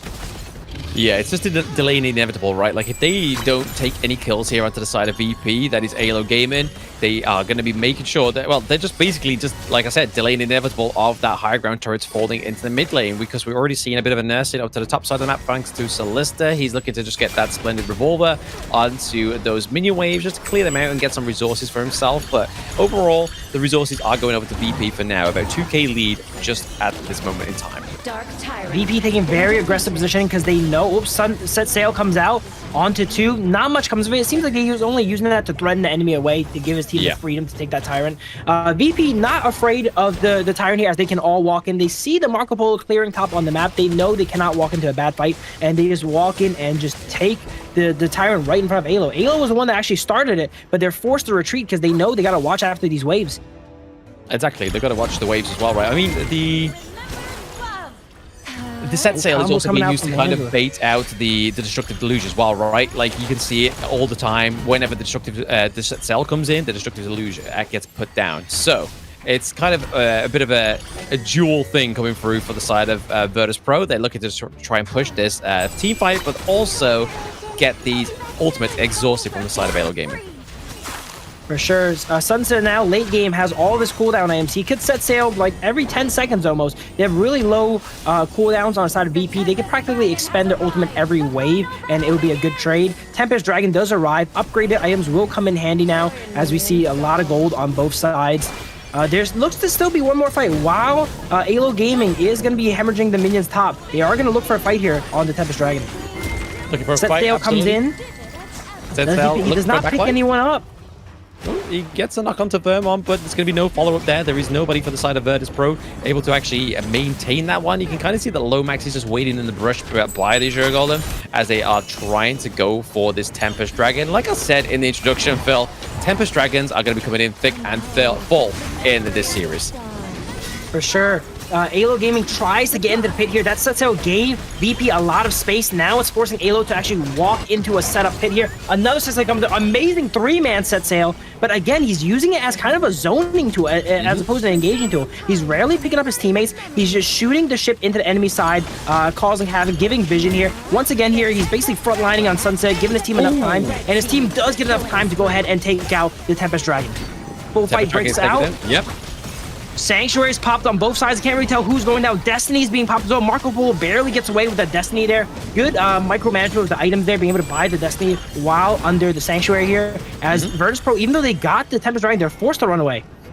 Forced to run away, but so is AYLO Gaming, right? So look at that top side of the map. It's crashing in with a minion wave as well as the Tempest Dragon Vanguard. They have to be careful. Solista is keeping his eye on that minimap. That is his prime goal, to make sure they don't just get backdoored, because it's been such a back and forth fight in this game one, especially at a certain point in the game. It definitely seemed like it was kind of a Virtus.pro victory in the early game, but like I said in the introduction as well, these two teams struggle to actually run the game out early on. They have to play the distance to try and get that ultimate team fight, get the Tempest Dragon, and get the victory. Yeah, it's hard. You see wipes on both sides. Both teams play really like passive, and they like to disengage, right? One of them goes down, they like to disengage. Look at this. A combo comes out. Oh, Setsail comes in. It's not quite enough. Oh! Wow, good snipe coming out from Red here. It looks like this might be it, actually, as we see the Tempest Vanguard to go ahead and shock and disrupt down the towers on the side of AYLO Gaming. Once they are disrupted, they cannot fire, they cannot do anything. It's practically like they're not there, so they can just take a fight right under their tower. Yeah, they need to make sure they wait for these next Vanguards, right? But at the same time, Vermont, Lomax, and Solista are definitely keeping this base intact. They need to, or else it does fall in this game one. But right now, Virtus.pro using that Setsail once more. Bullfight breaking out into the enemy crystal here. It is probably game here. I don't know if they can win off this push, because they're getting kind of low here. They might actually back up, but when 3 high grounds are out, look at all these Sanctuaries pop. Yep, that's probably game right there. GG. Yeah, Virtus.pro with the final touchdown, which is that game-winning mechanic that is the Tempest Dragon coming through for the side of Virtus.pro. Like I said in the introduction, those in chat are definitely in for a treat if they like the Tempest Dragon fights, because VP and AYLO Gaming, this is their specialty. Sunset, they're buying their team a lot of space. At first, they actually didn't have position of the Tempest Dragon pit, right? He said he put on the Setsail, zoned them all the way back, ended up getting another Setsail, hitting a 3-man to keep them out. He just did a great job keeping them out. He was the first to go down. He was actually the only one to go down in that encounter during Tempest Dragon, but he bought his team so much time and positioning that Lim was able to go ahead and secure and burst down Tempest Dragon. Yeah, no, it's definitely all down to Lim and Prince right there. That's where all the massive damage is coming through for the Tempest, because again, those that have played Honor of Kings know that it's not the easiest of the neutral objectives to run down, because it's not going to be an easy give over. It's kind of there to force the team fights between this one, because it is that kind of do or die trigger into Honor of Kings in terms of that late game. But VP was able to get it. They're able to get the kind of knock up onto Robot Alarm into the end as well there. And then as you saw, Doxa got melted down by a Lim into that late game. So they tried to have a little bit of like a Hail Mary towards the end there, but it just wasn't quite enough, because they already were sort of like facing the consequences of that pre-battered Clash lane as well. It was kind of a bed exposed for quite some time, especially that higher ground turret as well. That was definitely a ultimate battle in the sense that everyone had all their items. It could go either way, right? Everyone had all their, no one was behind. But the problem was AYLO Gaming always has to worry about those minions leaking into their base there. When you have two of these passive teams, the first team to go ahead and take out the high ground is going to have the advantage, because they always need to send someone to go ahead and do cleanup at the house. And that was mostly Solista this game for AYLO Gaming. Yeah, I mean, probably out of all of them had the best wave clear, right? I mean, other than Vermont being back at base, probably wasn't be the best call because he was necessarily their front line. So it was all down to Solista. He has the splendid revolver, just go through, just get that wave clear, and then go back to his team fight. But it was just enough pressure for VP to put onto the side of AYLO Gaming that meant they're able to kind of clean up this team fight, clean up the Tempest Dragon at the end as well, and claim that victory in game 1. But like I said, historically, VP have beaten AYLO Gaming 2-1 already, so will we see a similar scoreboard come through? But we're already game 1 in, right? Game 1 in terms of the picks that have been exhausted, not all of them have been like T1 picks, T0 picks. They've just been kind of like a bit of a fair spread of these heroes into this first best of 5, which is exactly the pace that both of these teams need to go at, because it is more than likely going to go the distance for both of these teams. But let's look at the damage dealt over to the side of Virtus.pro. Look at the damage on Lomax here, 242k. As you mentioned, every time the set sail comes out, he sets up his ultimate as well too, and makes sure that the enemy team cannot engage. Doing a good job mid lane. They fended off like 4 to 5 pushes from the side of VP, so definitely a lot of damage on there here. And but it was unfortunately not enough, as VP was the first to get the crack on the high ground. Sushi, interesting to note here, 40,000 damage, because most of the time he was using set sail, it was not to engage fights, it was just to get vision and just to help his team go ahead and rotate and get onto the objective. So not as much damage coming out, not as aggressive. I don't think he picked up anyone on the Sunset that game, where some teams like picking up teammates and looking for some combos. He was mainly worried about getting vision for his team and played more of a supportive Sunset, which is very interesting. Yeah, I mean, he was just there to collect intel for his team, right? Like, just say, guys, I found X, Y, and Z. We know we can go for the neutral objective, especially when we saw that to the top side of the map as well, where it wasn't actually at this point in case for the case of Virtus.pro, it was for AYLO Gaming. But the MVP first, before I make that point, is Grizzly Q on the Zakia here. A great display of this player on this pick. Dying once, taking 24% of the damage, but also dealing 22% of the damage as well. But I feel like it was just the oppression from the Mulberry Power that really just kind of stopped those big picks onto the side of AYLO Gaming, just making access into the team fights, especially Doctor, right? Grizzly Q, great on these like melee bursty characters like the Diadea and the Sacred. He did 22% of the team damage. I was saying earlier, it's hard to get MVP on support, not for Grizzly Q.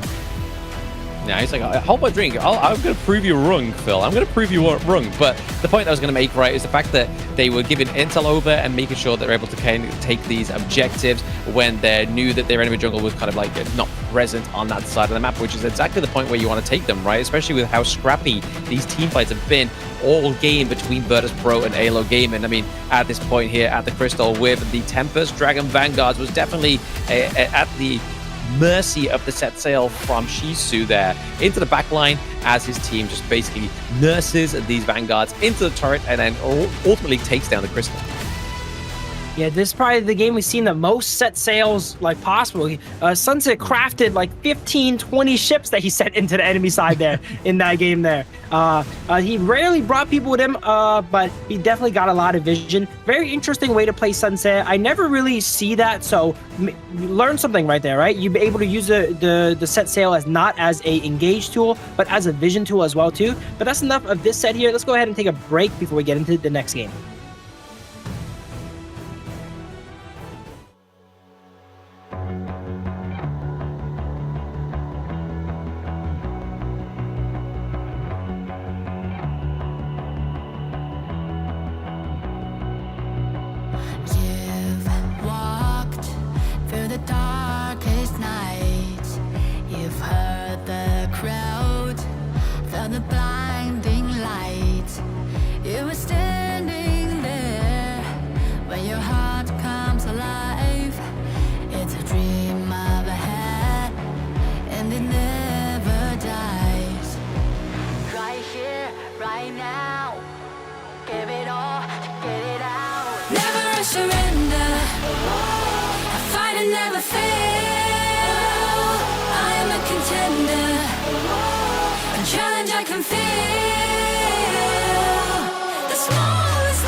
Welcome back to the Honor of Kings Major West League Spring 2025. We're in Survival Week and it is day 2, and we are into the full best of 5 between AYLO Gaming and Virtus.pro. Game 1 going up with the Virtus.pro so far, but it was definitely a test that went the full distance.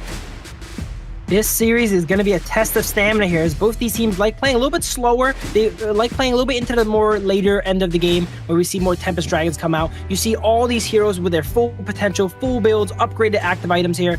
VP ended up taking down game 1 here as they secured the Tempest Dragon, and they had that high ground that was feeding super minions, elite minions into the side of AYLO's team. But it could also go either way. AYLO had great control throughout the whole game too.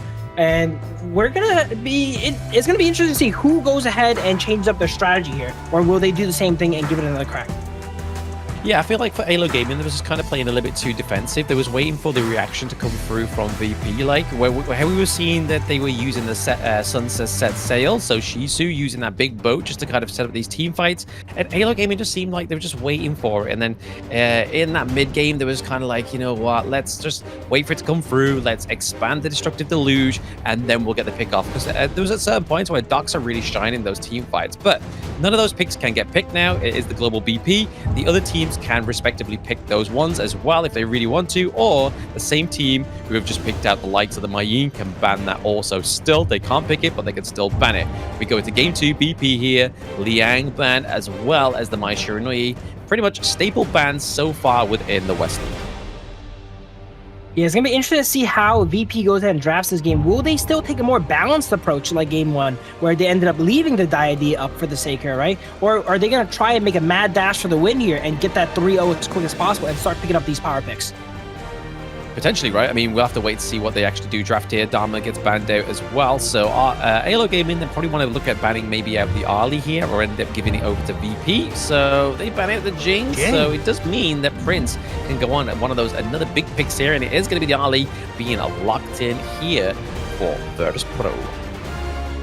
Arlie gets picked up. We're likely to see AYLO Gaming respond with the Diadea, and potentially maybe the DeLong here is a pretty solid 2-pick combo, and it removes the Diadea away from Grizzly. That's one of his preferred picks. But instead, we see the Gan and Mo being hovered, actually. Both teams leaving Long on the table here, and they seem to be saving it for some of the later rounds. I mean, to be honest, they could still go for the Lung here for the 3rd pick onto the side of AYLO Gaming after they get the first 2 picks onto the side of VP, but VP are going to be locking in the Pei and the Byron combo. Ooh, a lot of aggression coming through the side of Virtus. Hey, Byron, popularized by OG, dominating the early top quadrant of the map here. I'm interested to see how VP goes ahead and uses that. This is definitely a departure from their usual style here. As we mentioned in the past, both teams like playing a little bit slower. It seems like VP is going to put their foot on the gas and try to clean this one up here with the Byron and the Pei. Yeah, it's going to be very aggressive in the early game, right? Just access into the back line, but they've got to make sure they're careful, though, because, I mean, there's a lot of burst damage coming over from AYLO Gaming. You've got the Gan Mo. Lomax, historically, has had very good games on the Gan Mo. A lot of damage, a lot of pressure into the early game, but then they have also Solista onto the Lung. So we've already seen it. Prince had a dominant, very much early game as well, going up against Solista's Marco Polo in game 1, but let's see how it goes for AYLO Gaming. But let's have a look once more at these bans coming through. The Masashi getting banned out here for the side of AYLO Gaming, and the Nua as well. I'll definitely consider removing some of these more early game reactive mid laners. Maybe the Princess Frost. Do not give them the opportunity to go ahead and roam and help out the Byron and Pei. They end up removing Sunbin and Nua. Interesting bans on the side of AYLO here. As we see Masashi banned out for VP. They're probably going to target down another one of AYLO's potential junglers here. I'm not quite sure what it could be. Maybe the Dune. Luna actually gets banned out. That's all right too. As we see AYLO needing to round out their team here now. Needing to round out the team. I mean, they still have access to the Augur in here, but it looks like they're not going to be expanding such a big pick this early on within this best of 5, it seems.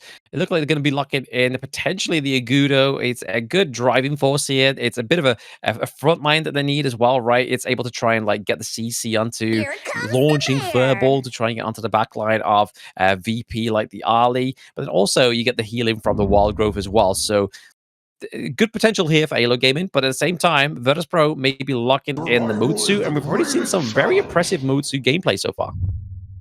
I like that they're picking up the Agudo. It's a lower resource jungler here. When you go ahead and you pick the Augur in here, you might butt heads with Ganamo a little bit in the resource department, whereas Agudo will happily let Ganamo take all the farm and farm up and scale up as he just plays as more of an anchor for their team here with that furball.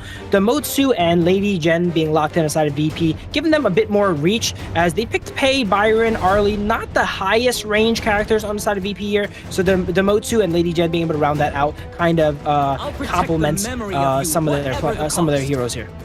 Yeah, I mean, you can be looking at most of the access into the front line mainly being for the Byron and the Pei, right? Set up like those early kind of pickoffs onto the squishy heroes onto the side of AYLO Gaming, whereas Motsu is going to be setting up that kind of like stun onto them, right? So as soon as we get the Cannon Blast come through, that's when we see kind of like Pei just kind of dive in and lunge with the Tiger form, as well as Byron with the knockup. So interesting engage, pick and draft here in this game 2, but over the side of AYLO Gaming, they do round it out with the Sunset, so they pay back all those boats that VP gave over to them this time around in game 2. I wager we're going to see Sunset use a lot of boats to escape this time here, as they're going to be against the Pei Byron invades here in the top lane. Maybe they can go ahead and escape and pick up their jungler and churn and counter engage. I'm not too sure, but early game is going to be pivotal this game, depending on how VP plays. If they can get ahead and run away with the game and end the game early, they should succeed and get their team up to 2-0. But if they don't go ahead and win that early game and secure all the jungle on the side of AYLO Gaming, they should get outscaled, as Pei late game doesn't really do much. Exactly. That's exactly what they need to do, right? I mean, Lung is kind of like the opposite. As soon as he gets into the end game, he's going to be pretty strong, and Celesta, we know, can perform on such great picks into the farm lane. But also, Lomax, he needs to get a few items on the board, but it's going to be the oppressive kind of like freshly forged couple blades that do come through that are really going to put the pressure onto VP if they aren't going to be that good at dodging them, right? I would like to see how Diadea actually manages the early game. Can Diadea roam in the proper spots to go ahead and protect Agudo's farm here from the Pei? As we see a fight break out. Wow, so much damage coming out here as we see Flash being blown from Diadea. And it might go down too still. Ooh. May go down too, but I mean, they don't have enough skills come through yet. They're all level 1, so they don't have all their skills available for them. Robot Alarm is very low, but it means that it sets up a really nice takedown for the enemy's Crimson Golem. So already accessing into the enemy jungle is Lim and Shisu. And there's a good chance that Agudo cannot go ahead and trade and take the enemy's Crimson Golem here, as Lady Zen is in the bot lane, is going to be able to wave clear and respond if they see that coming up. It looks like Agudo will maybe make an attempt out of here, as they are pathing bottom, but there's not much they can do. There's no more farm on the map available. They are forced to go ahead and try to make a gank or steal some jungle, and it looks like it will end up taking out the Firebeak here. Yeah, he's looking to go for the Firebeak, then naturally potentially go onto the Crimson Golem here as well, or maybe try and just take a few camps off here. Don't be too overzealous, because they already know they almost got caught out into that mid lane, right? Vermont and I believe it was Rober Elmar was almost taken down, and that would have been a crucial like double kill at level 1 for the side of VP. Would not be the start that AYLO really want in this one. That was a really good guess by the side of VP that they were going to go that way, and they full engaged on them, almost getting some kills. Even though it ended up kind of disastrous for the side of AYLO, it could have been much worse. And Agudo, one of the characters, I'm sure you know, Blam, that really needs to take out the jungle to get all these buffs. So they're kind of extra hurt when they get invaded. Oh, exactly. I mean, the Agudo doesn't come online until you've got a few items, right? I mean, in terms of like tankiness, in terms of damage as well, doesn't quite work. But again, using the furball here to try and just get out alive is Vermont. A lot of action going down here. Furball coming out. Everyone is in the mid lane here, seems like. Long trying to walk up and respond, but it looks like still too early to convert all these kills here. As we get into mid game, we're going to see these fights that are so explosive end with a little bit more results. But early game, as you mentioned, there's not much skills on either side. They're going to do a little bit of poke and clear the wave while they're doing it, but not much is going to come from it here. I mean, they're all level 4 now, right, apart from Grizzly Q, he's still level 3, so other than that, they do have a lot of ultimates to expand now, so if they do really want to commit here, they could potentially do that, but I feel like it kind of, it then falters at the Tyrant, so a Tyrant being up in around about a few minutes as well, they need to make sure they're not kind of expanding all their resources as they are trying to set up a neutral objective here. It seems like Agudo has done a good job of getting back into the game here. Motsu just ends up ticking into level 4 now. So, yep, all ultimates are now available. They are going to be ready for this Tyrant fight at 4 minutes. Just based, even though the heroes on the side, wow, okay, big engage coming out here from Grizzly. Box comes out, does not connect. Diadea forced to back up. Even though I was mentioning the side of VP has such aggressive picks, it's still in their team's nature to play a little bit more safe, right? Play a little bit slower here.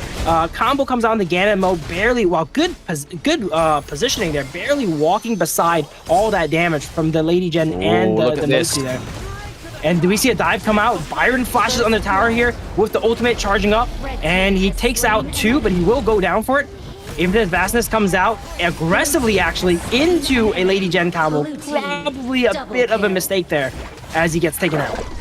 Yeah, I mean, that was just bearing the fruits of that crucial combo that we was talking about in week 1, right? The Byron and the Pei. It's so aggressive, so much dive, and in a moment's notice, especially when your enemy team is very low, they get deleted. And honestly, the fact that Alim got out of that one alive as well was really good. They did trade, obviously, Shisu there, which isn't the worst of trades for them. It still means that their Alim is up for this neutral objective. Going for the Tyrant is VP.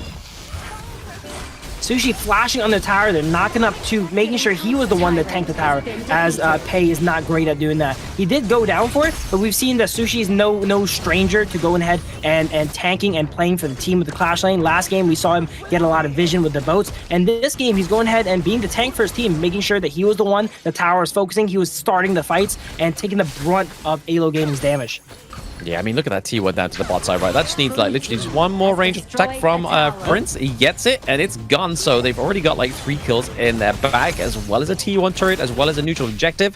VP having, again, another successful early game. They just need to make sure they're being still that aggression. So like you were saying in the post-PB there, they need to make sure they keep that aggression on. Don't go into the late game, because that's when it becomes troublesome for them. They're doing a great job early game here to keeping up the pressure and getting a lead. Can they build up enough of a lead and close out games? We've seen these teams struggle with closing out games, but if there was a composition that is good at doing it, it is going to be Byron, Pei, and Motsu here, tagging them under tower. Doxa, once again, surviving. Great at surviving. It is survival week, right? As they survive another onslaught here, and they have positioning for Overlord. They do have the Primal debuff, so they're likely not to take it, but they are going to get a lot of vision of AYLO Gaming's jungle and not let them go ahead and position for it. Yeah, I feel like if AYLO Gaming definitely want to try and come out on top of Virtus.pro here, they need to be playing as a team. And as you saw there was a 3-man rotation up to the top side of the map because they know they need it. They know that Doxa needs the support. They can't be letting him just take those 2v1s against Byron and Pei, because even though he's a little bit tankier considered the other members of the side of AYLO Gaming, he's still going to fall to that massive combo. So aggressive, so much damage. Yeah, if I was AYLO, I'd definitely be doing all my jungle on spawn. Don't give the enemy an opportunity to have any of your camps up and for it to get stolen. That way you can for sure subvert the early game and scale into the late game. And they did a great job there. The second the red buff came up, 3 members of AYLO Gaming focused it down. They're going ahead and cleaning up the jungle on the blue side here now as Byron's here getting vision of them. They might make a play on them top here because Byron sees that 2 people on AYLO are in the blue side jungle. Wow, Blades coming out from Ganimo and sniping out red on Lady Gen. Set sail comes in. Do they pick anyone up? They don't pick anyone up. They get a boat off onto Prince, but it's a little bit far away for them to catch up. Yeah, for now anyway. I mean, we do see a bit of a macro play there for Shisu, just trying to get a bit of a push into the mid lane. So sacrificing one of his teammates just to try and secure that T1 was probably the main goal there from Virtus.pro, but it just wasn't executed as fast enough as they probably hoped for, because with Vermon on the Agudo, he can roll around with Furball, get to places a little bit faster, and that's one of the beauties of this pick. Yeah, AYLO's comp has great reactive rotations here. They can use the set sail to move to where they need to be. They can move around with the Agudo here and able to, defend multiple places at once. If you have a composition that is not this quick, if you're defending mid and your Azure Golem, you're not able to respond as quickly as AYLO Gaming did. Yeah, exactly. I mean, right now we can see a bit of a dive here onto the backside of Ganimo as well as Agudo. They're trying to take the T2, so there's a bit of a fight on 2 fronts. They want to try and get some more objectives, some more real estate onto the gorge for the side of VP, but at the same time, Solista's going for the macro play as well. Up into the top side of the map, gets the T1 into the Clash lane, trying to get some more itemization and resources for himself, because as we were saying in the BP as well, it is Lung that activates into the late game, not Pei. Yeah, we see Motsu here helping out in all these pushes, using Cannon Blast to try and zone people off towers so they can get a few extra autos and chip down those towers here. The bot lane tier 2 tower is chipped to half here. Interesting enough, they're not really playing for mid this game. They noticed that last game, AYLO Gaming did a great job of defending middle. They don't want to try that one again because that will waste a lot of their early game time here for pay. So they're making a move on these side lanes, trying to hit the weaknesses of AYLO Gaming here, making them move all around. But they're doing a great job of holding. Can they hold up long enough, though? It looks like they can, for my opinion here. Potentially. I mean, see, Prince is just kind of being a little bit of a bait and switch here. He's trying to make sure that Doxa moves away from that T2, but Doxa is just like, no, guys, this is my ground zero. I need to defend it, and he knows the plan of Virtus.pro, right? They're trying to give like a bit of a sleight of hand into the mid lane, say, guys, let's fight here. 3 of them are there. Prince is trying to push the T2 into the bot side of the map as well, but it's just not quite coming through because Doxa is just kind of being that immovable object, being hit by this some sizable force, which is Prince, especially when he starts getting that damage come through. He does have the Doomsday. He has the Shadow Ripper as well. He's going to start doing damage, especially when Daybreaker starts to come online for the Arlie. It might be Prince's game to shine now, as I think the time for Pei and Byron is going to slowly be elapsed here as Lomax gets some more items here and Agudo tanks up. So it's going to be Prince's game to win here soon, because I don't think, if I was VP, I'd be a little bit worried. You know, I don't think they generated enough of an advantage early game to warrant those picks. And if it goes late and it goes into Tempest Dragon, like we know AYLO is good at doing and bragging out games until, it's going to be very bad for the side of VP.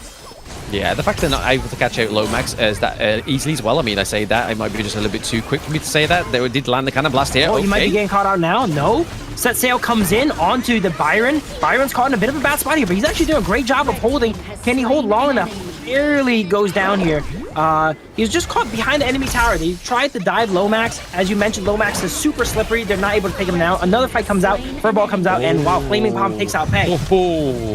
This is not the team fight that VP wanted, right? I mean, they've got the range for Lomax here. He's just literally laying down a couple of blades from a distance. The Cannon Blasts aren't catching anybody out, and they've definitely pushed VP a little bit back here, especially by taking out a limb. They have no smite to try and contest this neutral objective here. Another Set Sail comes in on the 2, but it is not enough. Doxa almost goes down, and he does go down because of that.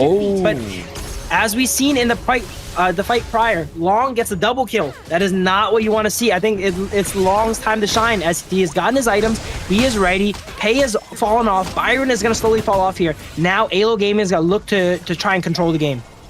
Yeah, I mean, this is the 10-minute mark, right? I mean, Solista has the Shadow Tyrant, he has the Crimson Golem as well, so that's a lot more damage going over to him, bar the itemization as well. We do need to make sure that Roger Almar is sticking to him like glue, keeping him alive, because like you were saying there, Phil, it's all about Solista into these team fights and Lomax. That's where the damage is going to come from for the side of AYLO Gaming. If they get taken off early, it's... Set Sail comes in. No, does not quite connect. That one was coming from downtown. I thought something was about to happen there, but it ends up crashing it. Alim still trying to invade the side of AYLO Gaming, getting what he can, trying to use up the pick here, the mobility, as they're distracted mid. They do end up taking a tower in the clash lane. Vermin might get caught out here, half HP. We do need him a little bit healthier to anchor the fight for his team. So it's interesting he's staying here with the half HP. He's kind of forced to stay. It looks like, as you can tell by his position, he doesn't really want to take these fights. He's injured here, but VP is applying so much pressure, he has to stick around. Byron trying to dive the tier 2 tower.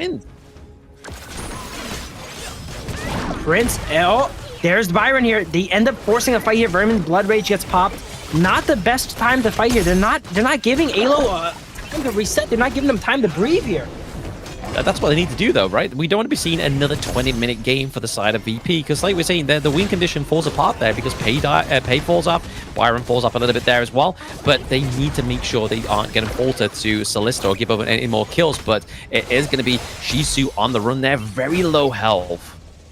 This might be one of the last windows for VP here to go ahead and build a sizable lead to be able to close out the game, as they're only up 1,000 gold or so now. AYLO, once again, their mid lane tower still stands. Sure, it still stands for VP as well too, but they're not on a timer like AYLO is. I mean, Yeah, exactly. If anything, they're kind of waiting for that timer to pop off, right? I mean, especially with the itemization coming through for Solista, but I think it was a good push for VP, though. They were able to get the Shadow Vanguard, the Shadow Overlords, and then push both the T2s into the farm and the Clash lane, so putting a lot of pressure onto those side lanes, even though it's all fighting around the mid lane once more. It's like, we were saying it earlier, maybe they've learned, but honestly, from what I've been seeing, they haven't learned. They were able to get the T1 finally, but they've spent so much time, so much resources to try and get that turret. Yeah, it might be too little too late here as AYLO's scaling up. The Ganemo just is able to clear it so safely with the blades, and now he has this whole, he's really itemized up now too. We should start seeing some people get evaporated every now and then. Ganemo is going to stay out of vision, drop a combo. Byron might not go down in one hit, but if Red is not careful and catches some blades, he could get evaporated. Yeah, I mean, they've got to be careful as well because Prince has just built Sun Chaser, so he has that kind of extended range for a short period of time as well. So he can kind of get closer to you easier than he would previously, like a few 2 minutes ago. Ganemo, kind of the center of attention of his team, making sure he's always around. He does not want to be alone. Everyone on the side of VP could probably solo him if he's alone. Pei catches him out, Byron catches him out, and then Prince being able to turn on that Sun Pool and then auto him down too with all those dashes. He's not able to do anything. But he's smart to play around the Vermin, play around the anchor of his team here, always on the sidelines, not going in first, clearing these minion waves, and never getting caught out.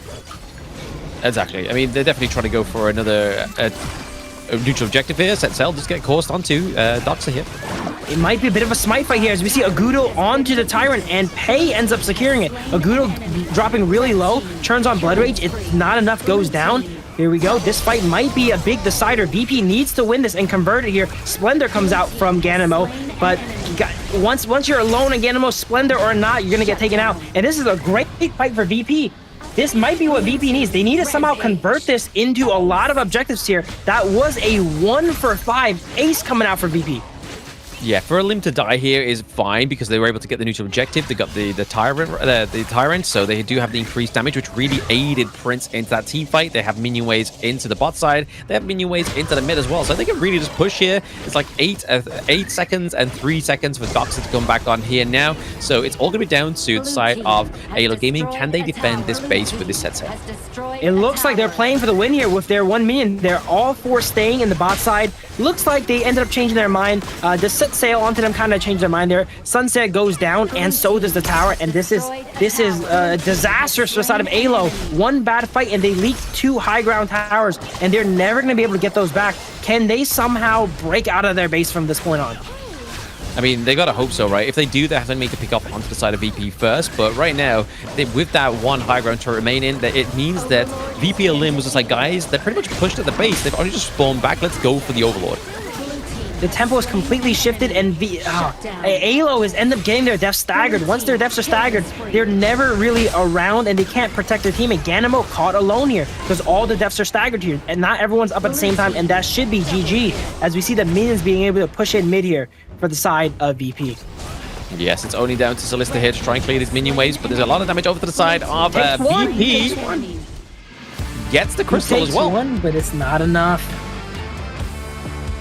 VP already looking strong in this best of 5 build. 2-0 for the side of VP. I mean, arguably, they're not been going for, obviously, like, the deepest of strats in terms of, like, going for, like, Ogren and sort of the Mayim for themselves, as well as down to the farm lane. Obviously, that's probably where they're mostly really exhausted those big prio picks, right? I mean, the Ali, as well as the Lung in game 1. So maybe that's kind of like the strategy they're going for here. Maybe that's the MO.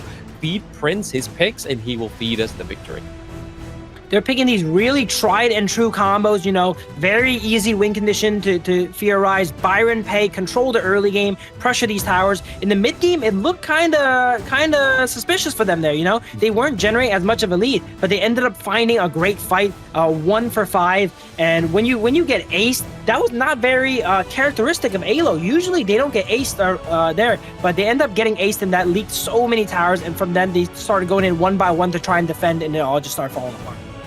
I mean, it's the problem with like the picks like the Agudo, right? Like they had picks like Dune available as well as the Orgrim, but still decided not to go for them. So this has already gave VP those 2 not easy wins, but convincing wins here for the side of VP.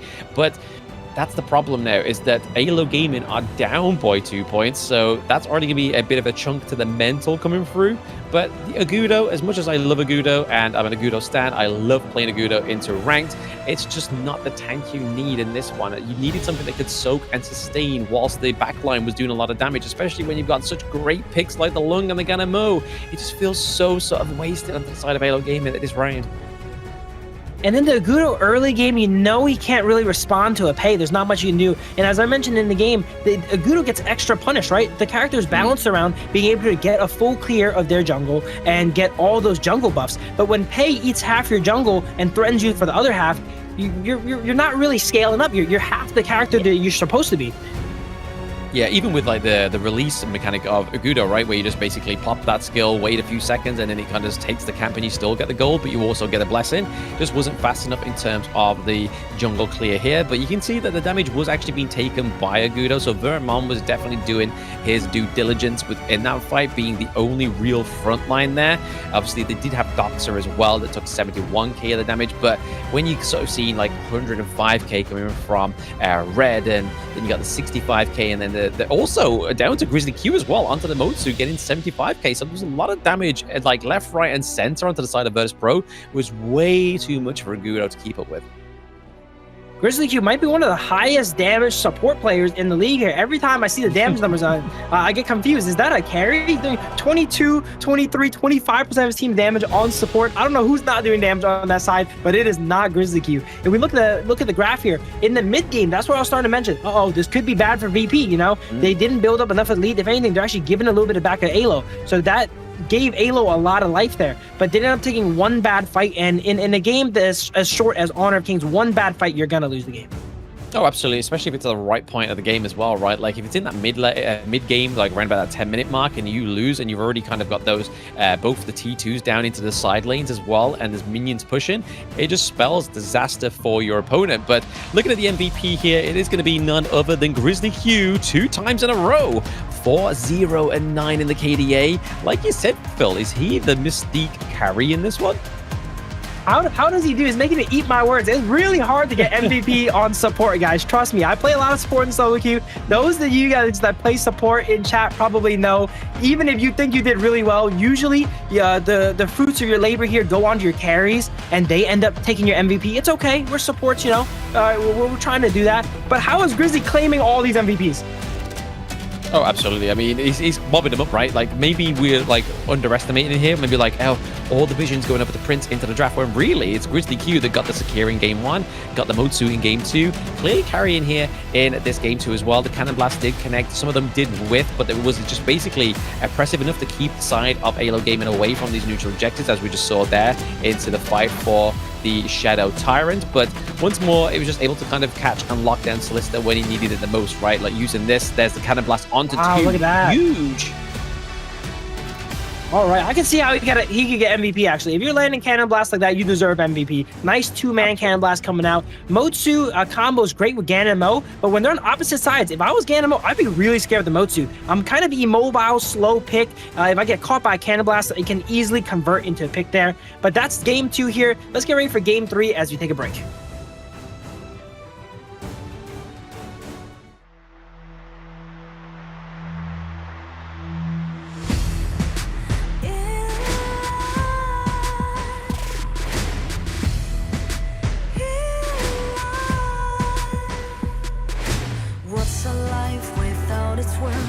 Compromising with what hurts inside. When you let fear decide your fate, you don't choose which path to take in life. I'm finally letting go of everything that still holds me. I'm against all odds, but I won't give up, 'cause it's my time to shine. Standing in the spotlight, can't no one let me down. Destiny is calling high.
Welcome back, everybody, to the Honor of Kings Major West League Spring 2025. I am Blem, and with me once more is Phil, as we are potentially going into match point for Virtus.pro here. Again, we were speaking in the break, Phil, saying we're very surprised about Virtus.pro, but clearly this is the buff of momentum. But let's look at the updated global ban pick.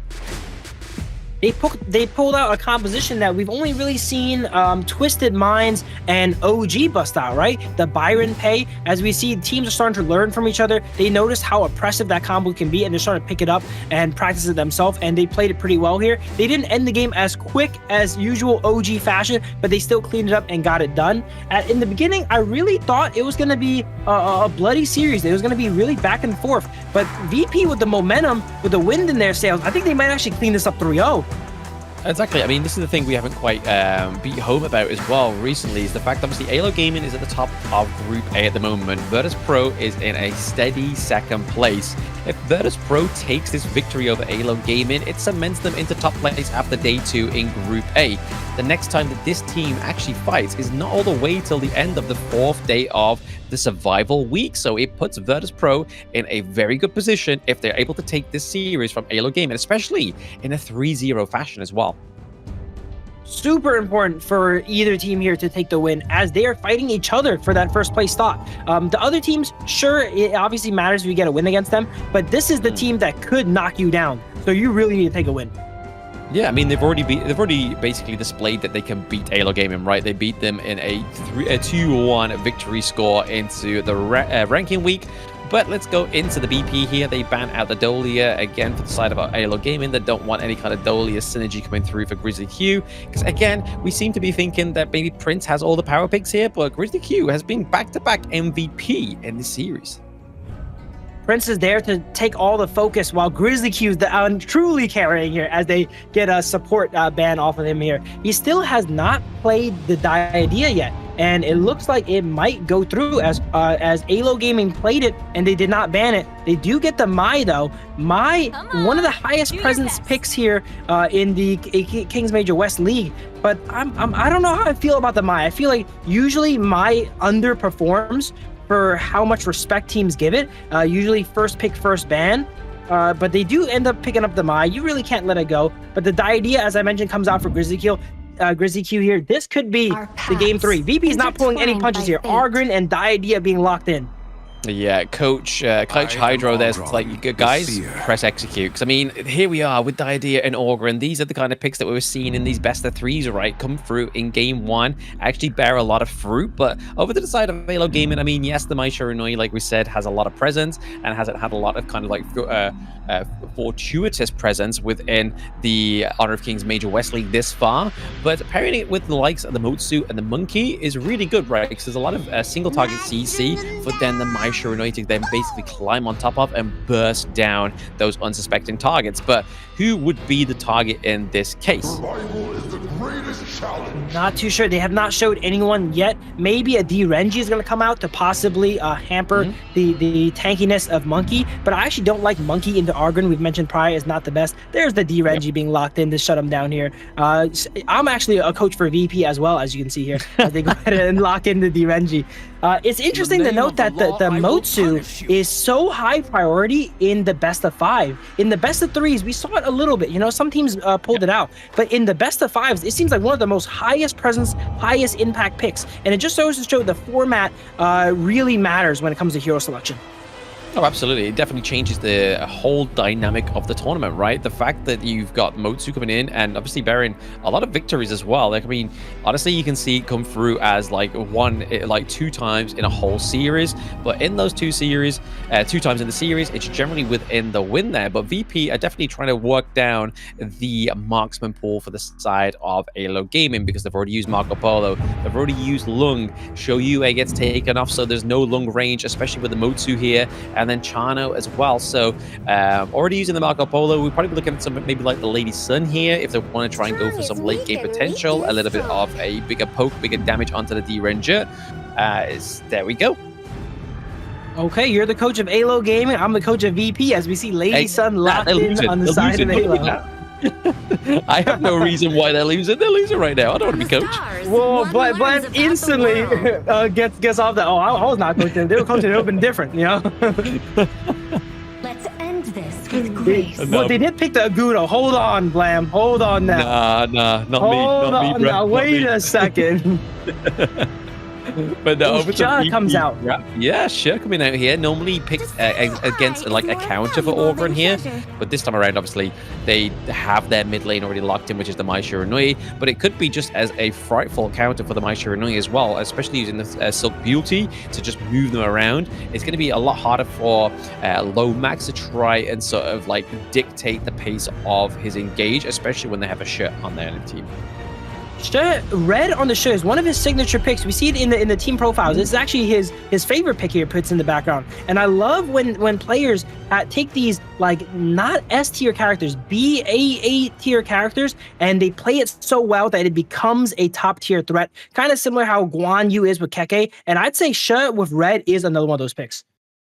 Yeah, I mean, if we look at the games they had with MKOI off broadcast yesterday, they actually did draft the Shah and the Diadea, but that's actually one of the games they lost. They went a full 22 minutes against MKOI and lost the game ultimately in 22 minutes. So even though Red got one of his signature picks and they had the Diadea, I mean, the difference is that they've replaced the Dune with the Orgren, which again can be fruitful. Over to the side of Virtus.pro, they've only gone for Monkey in this case, so there's not going to be any kind of like high burst jungler that's going to be sort of like aiming onto the Orgren.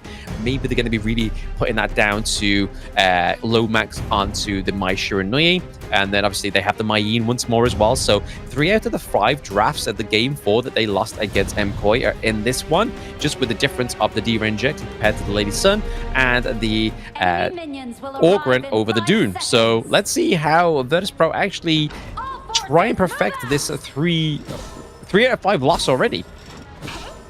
I think Vermin, when he goes ahead and picks the jungle, he picks who he thinks is cutest, because we have Agudo and now we have the Monkey come out.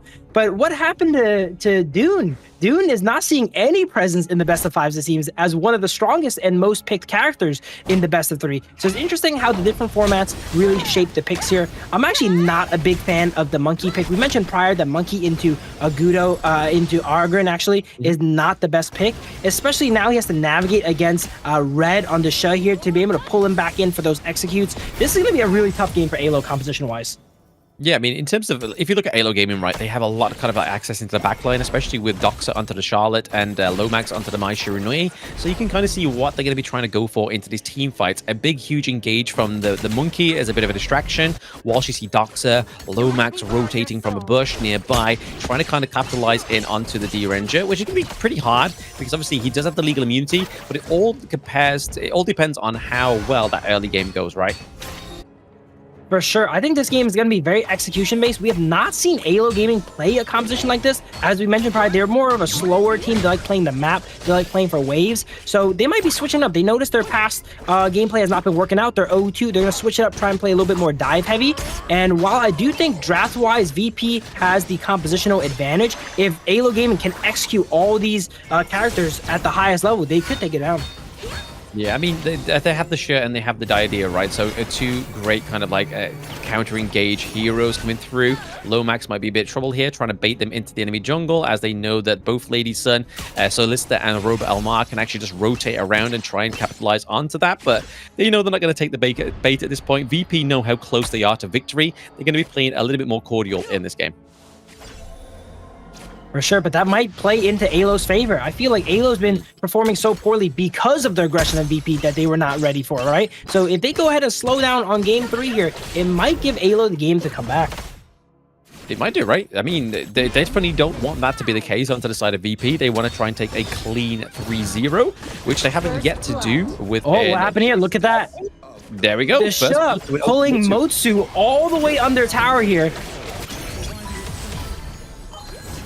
As we see an invade coming out, a limb on the Orgren here does end up taking. I think he ended up securing. Both junglers have the blue buff, so I'm not too sure. Maybe it got taken away by Monkey's smite there. But the Shah is one of those picks, one of the most frustrating characters to play against, might I add. Have you ever played against that character before as a melee character? it is not fun. You are in the middle of the lane, and before you know it, you're under the enemy tower, and your team thinks you're trolling. But you're not. It's just like they pulled me, man. Like, they can reset pulls.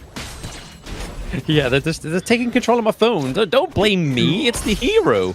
But no, I mean, honestly, yeah, I couldn't move. I couldn't do anything. It was against my will. But no, honestly, I mean, whenever a shirt comes into my rank games, they don't kind of do this like a heavy rotation, which they see here. Oh, wow. Look at that my combo. Beautiful my combo on 2. And perfectly executing Prince there.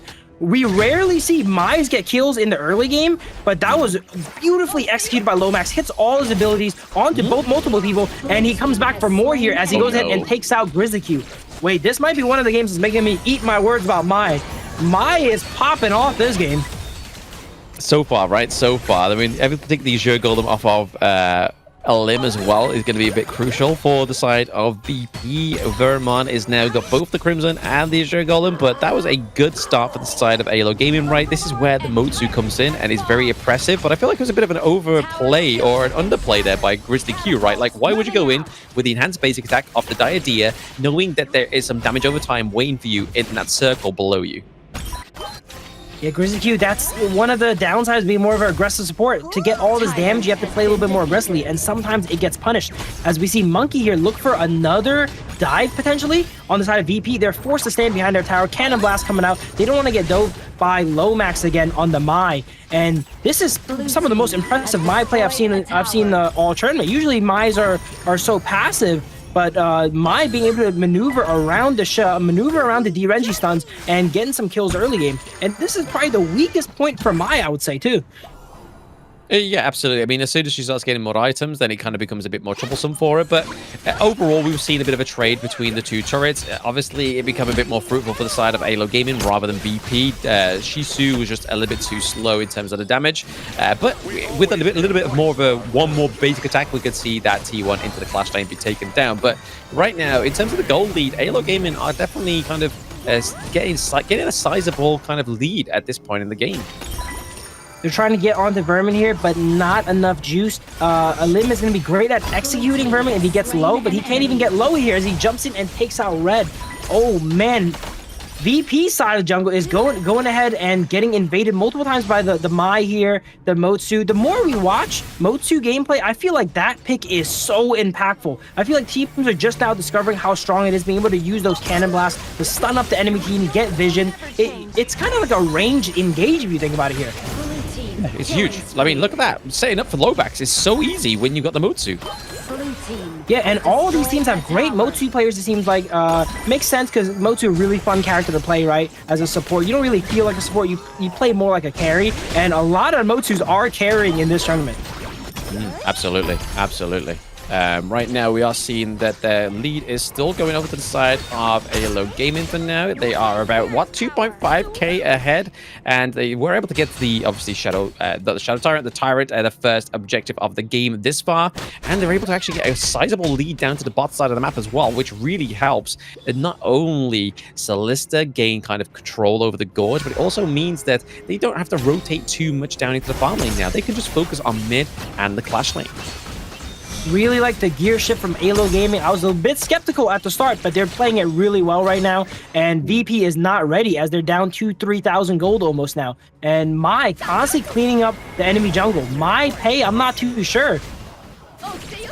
Yeah, imagine. Both of those on the same team would definitely be very frightful for the side of VP. VP able to get the T1 down to the farm lane, so they are trying to just basically neutralize the advantage that AYLO Gaming have, which could be their win condition here for staying into the mid game. We're only about 7 minutes, so again, mid game starts to show around about 10-minute mark, but a bit of a fight into the mid lane. Pull coming out onto the Monk here does not quite do much. The disengage from the Motsu. That might be probably like the most impactful pick today we've seen. Every Motsu is like game changing. Those cannon blasts coming in to either engage or disengage. They hit a nice pull on the Monkey there, but then the Motsu returns with a 2-man cannon blast, instantly shutting down their engage. Yeah, exactly. I mean, it's the whole thing, right? Like, they don't really have like the range onto the side of VP. They're really hoping for Shisu and Alim to go in, but thanks to Robo Amar on this Motsu, he just kind of shuts that whole thing down. And right now, Shisu may get caught out here trying to bait Lomax on the Mai Shiranui, but they do have a bit of a minion wave crashing in here into the Clash lane. Here we go. They are going to go ahead and use this positional advantage to get this tower down. Not much VP side can do. They're constantly zoning them off tower cannon blast, and when they try to defend, they actually go down here. Wait, will they be able to get a trade? No, Mai barely gets away with 1 HP, and the tower is really low now. We do see Charlotte coming. It looks like Charlotte's, they're not trying to push here. Yeah, Charlotte goes ahead and cleans up the mid wave. I thought they were coming in for a full team fight. They're happy with what they got here. They got a lot of damage on the tier 2 tower, and they're going ahead and back up and tend to waves now. I think the only way we can kind of see VP come back in this one in terms of team fight is that once a limb gets all those items come through, especially onto the Orgrim, we obviously see the Blood Rage as well. I can only assume that he's got the Eye of Phoenix at this point, maybe even the Blazing Cape, but as he gets kind of like 5-6 slotted, that's when we're going to be able to take like such huge engages there, especially with the Conductor of Souls getting that boosted HP regen from Eye of the Phoenix. Okay, Destiny Counter being used here. There we go. Beautiful double pull coming out from Red, pulling Maishar all the way from their side of the bush to VP side as he gets shut down. They have a great pick composition here, VP. Being able to use the D Renji to lock someone down. No one is going to be tanky enough to survive a share pull into the Renji stun, into a Ogryn execute, and that's how they're going to need to play this game here as Monkey gets caught up. And that's the execute I'm talking about. They all group up. The D Renji goes ahead and ultimates them down, stuns them up, and lets the team just execute them.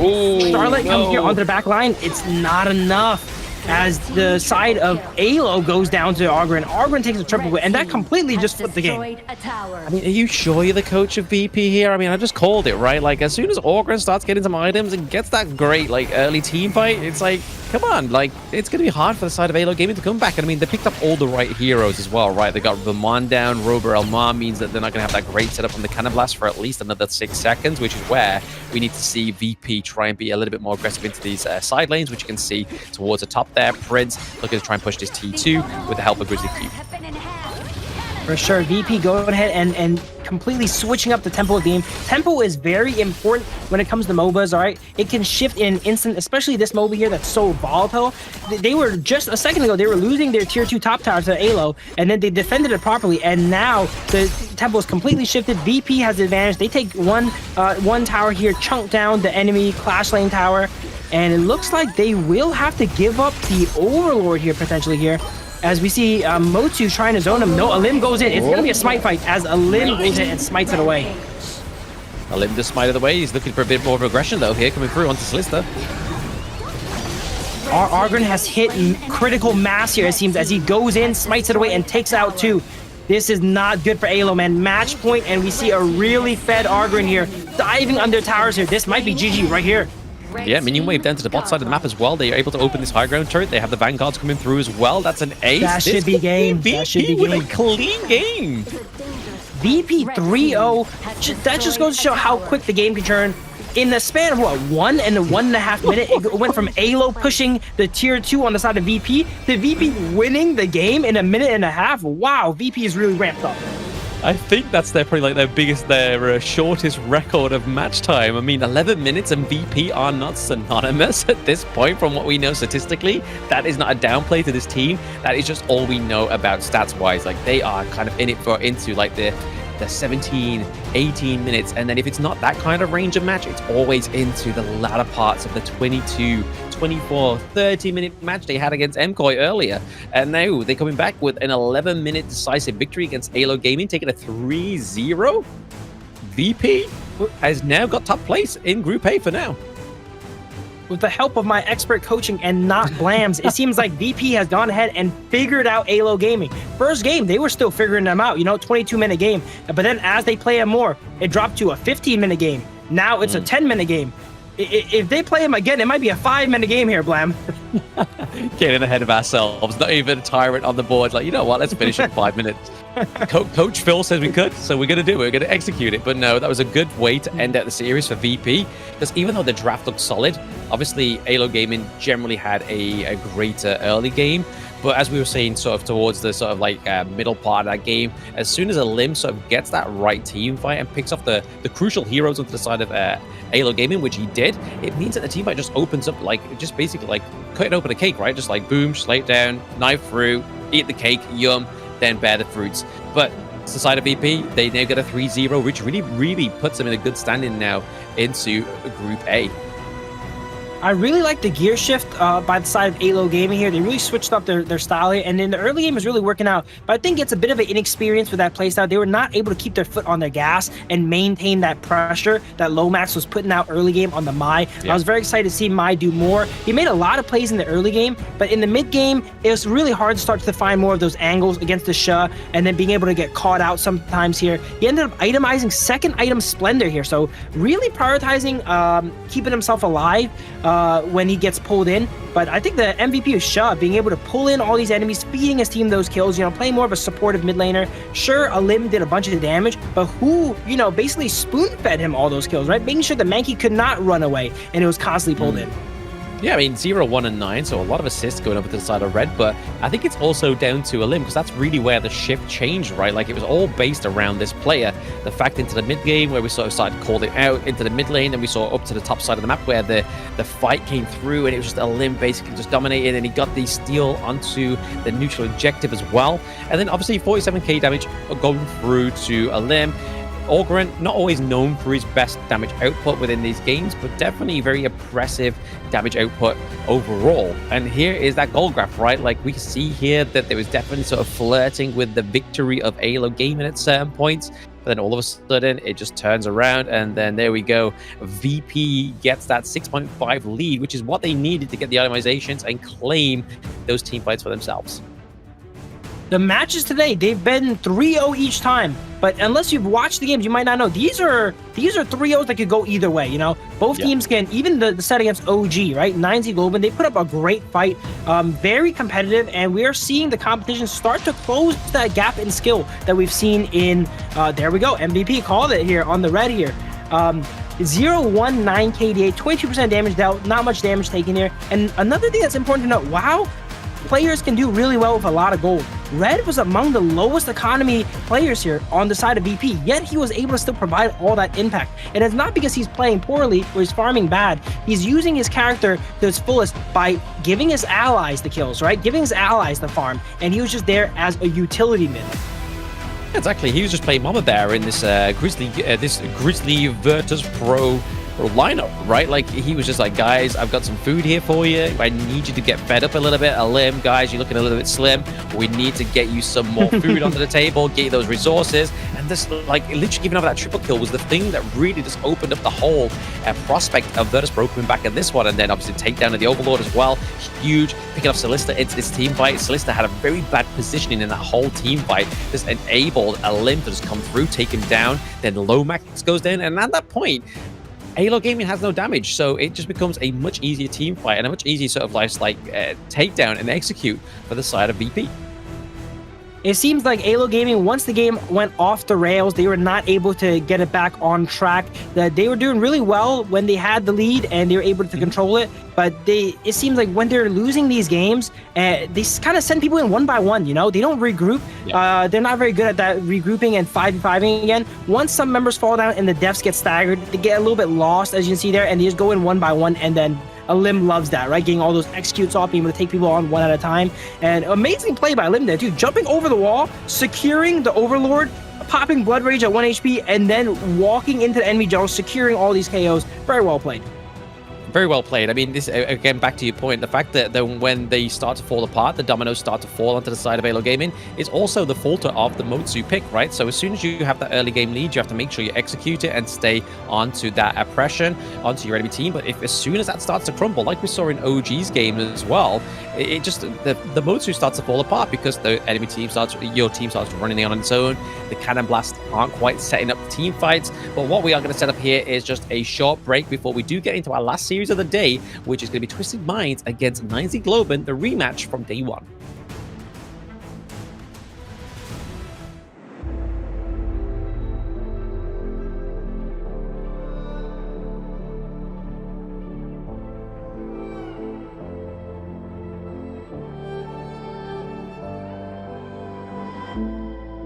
We're no strangers to the fallout. It's what got us here. Ever changing, some chameleon. Blood, sweat, and tears. We'll never make it if we fall to everything that brings us down. With a comeback is now.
Welcome back, everybody, to the Honor of Kings Major West League Spring 2025. I am Blem, and with me is Phil as we get into the last series of the day, and it is none other than Twisted Minds against 9Z Globant, the match remake from yesterday's Survival Day 1. Again, Twisted Minds was able to take a 3-1 victory over 9Z Globant this time around, but maybe because they've just been battered by OG Esports, 9Z Globant are out for blood.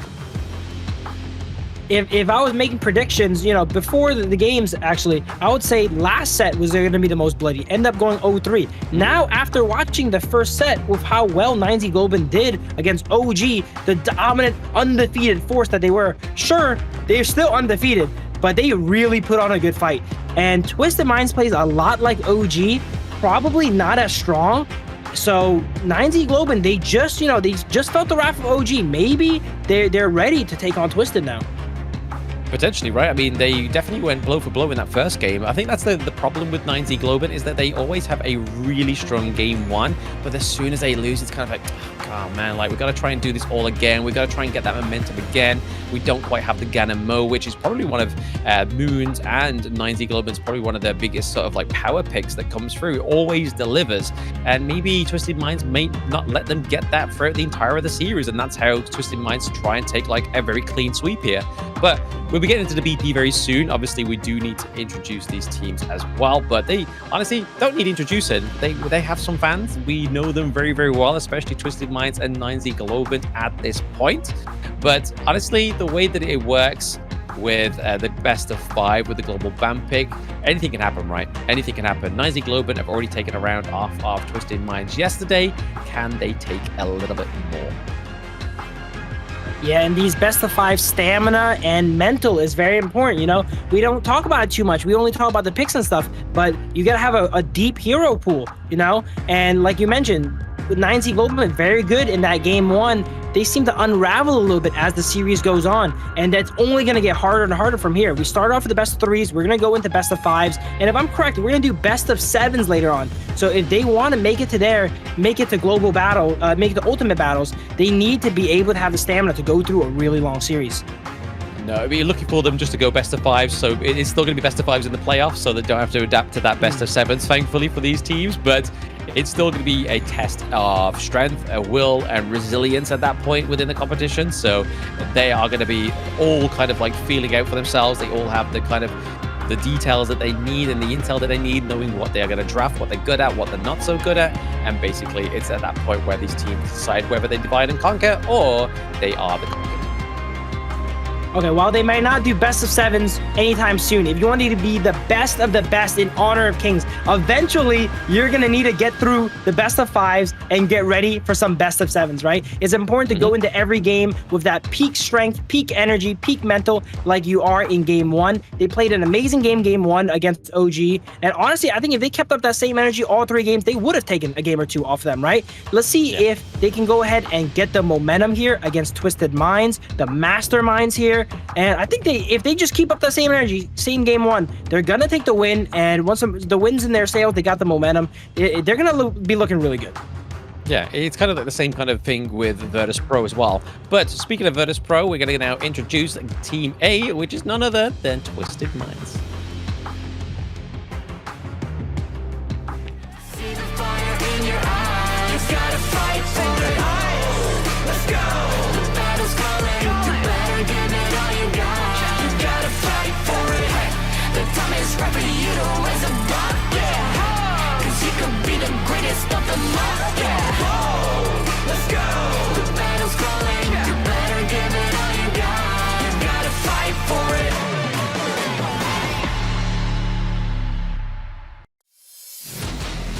And here they are. It is Twisted Minds, renamed the Masterminds, and they are shown by Nighty, Clean, Highlang in the mid lane, Shanks, and City Boy.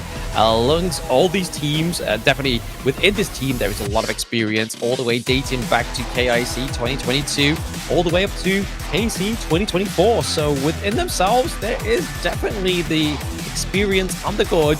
There is potential enough to get them a clean sweep in this best of 5, or maybe it's too much thinking for the Masterminds. They are for sure the favorites here in this series against 9Z Globant. And I would honestly give them the prediction for the win before watching game 1. But 9Z Globant actually bounced back so strong from the rankings week that I actually don't know anymore. Yeah, exactly. That's the exciting thing, right? But let's actually look at 9Z Globant for the second time today. Introducing 9Z Globant.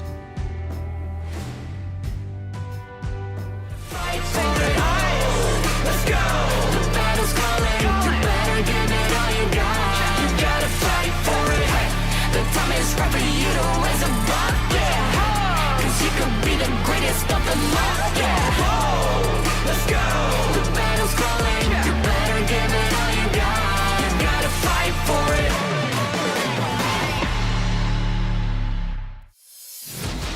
9Z Globant representing Argentina. The second time I'm introing them here, and I love me some underdogs. I don't know if they're gonna be underdogs after this here, but we got Moon in the mid lane, Stick in the jungle, Argro 1 in the Clash lane, Destro in the farm lane, and Kabibosa on the roamer.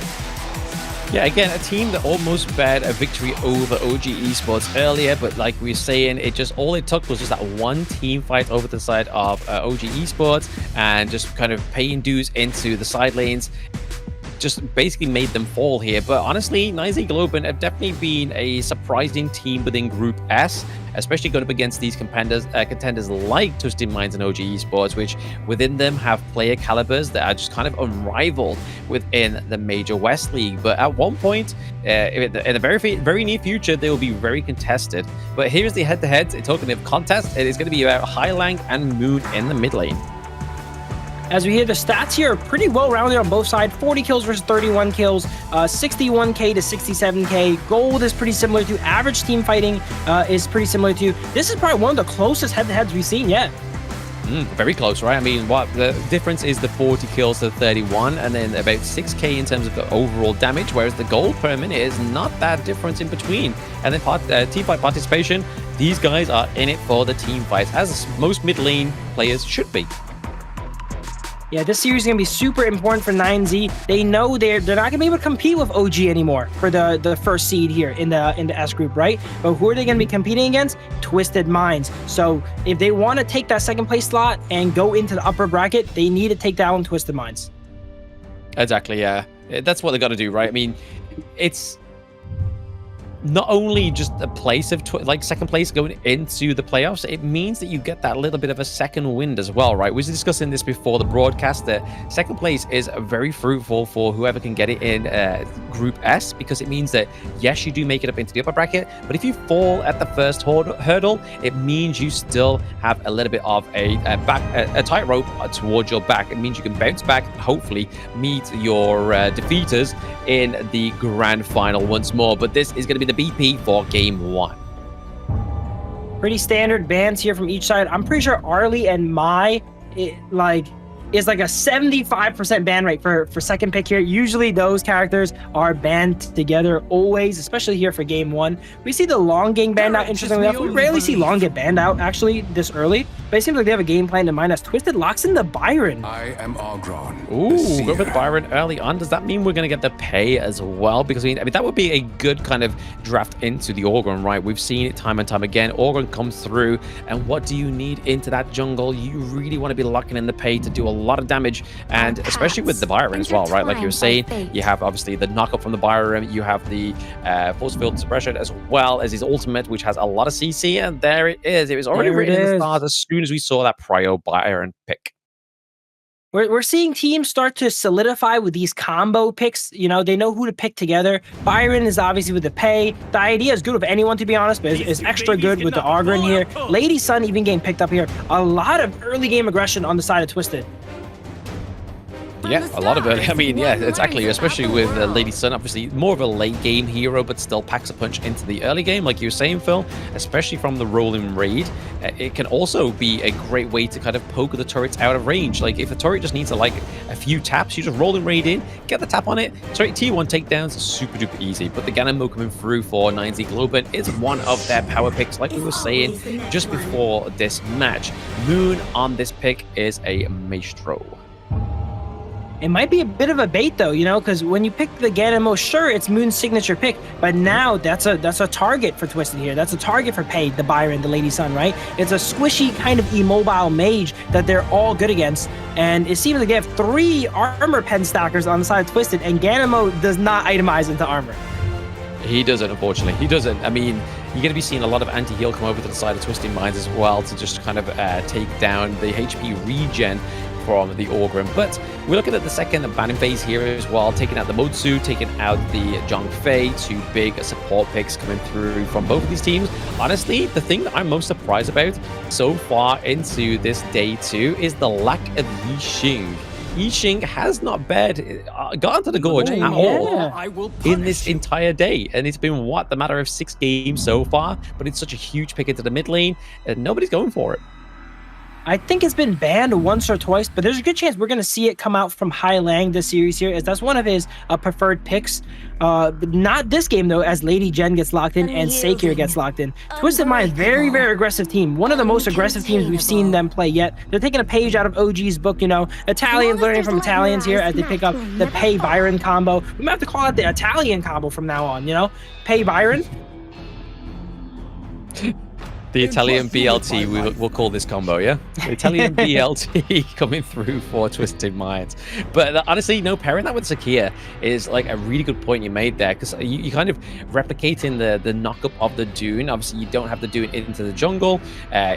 You are lacking a lot of frontline for the side of Twisted Minds, but this team comp isn't around frontline, right? It's all about sort of taking out the backline, taking out the squishy heroes onto the side of 9Z Globant, and then just dominating from that side onwards. But the one thing they do have on the side of Twisted Minds is the healing from City Boy. So it's going to be a lot of healing coming through from Sakir. So the only way I feel like 9Z Globant are going to be able to try and come out on top of this is if they try and focus City Boy into these team fights, which historically we've seen in the matches where City Boy sometimes is a little bit overzealous with his commitment into the team fights and does get caught out quite easily, especially such early on within these team fights. 9Z Globant with a pretty clear pick composition here. They're probably just going to play around the D-Renji, locking someone down with the ultimate and being able to burst them out. So if they can take these smaller fights and get these picks before Twisted Minds can go ahead and engage on them and get everyone rolling, they should be good. But this early game is going to dictate everything. Any game with Byron Pei in, the first 5, 7, 10 minutes is going to be deciding the game. Oh, yeah, absolutely. You don't want to be playing into the late game, even though they have got late game potential, right? Obviously, Lady Sun then activates, so it then becomes Shanks' main MO to try and finish off the game, but they've got to be careful of the Ganemo. They've got to make sure that Moon does not have that room to breathe, because he's shown it time and time again that if he is given the room to just lay down those couple blades, even in the early game, I mean, when they're going up against OG Esports, he got first blood, and he made it seem so simple. Yeah, Moon on the Ganemo just is always where he needs to be, but you don't expect him to be there. You know, he's randomly in Clash during a 1v1 to snipe some kills. One of the most tricky members aside 9ZG. Let's see if they can go ahead and do that again. Twisted being able to see the games that went prior, maybe they're ready for it this time, because OG certainly was not. Yeah, they weren't. No, they was like, hey, what happened here? Was that a glitch? Was that a bug? Was that a feature? But no, it was just 9Z Globant being so dominant in the early game, which we know they can be. But at this moment in time, it is the early game. They are just going to be basically proking and prodding here, like we see here for the rolling raids, and the grenades come through for the side of Twisted Minds on Shanks. But Capo coming down. On the dive here.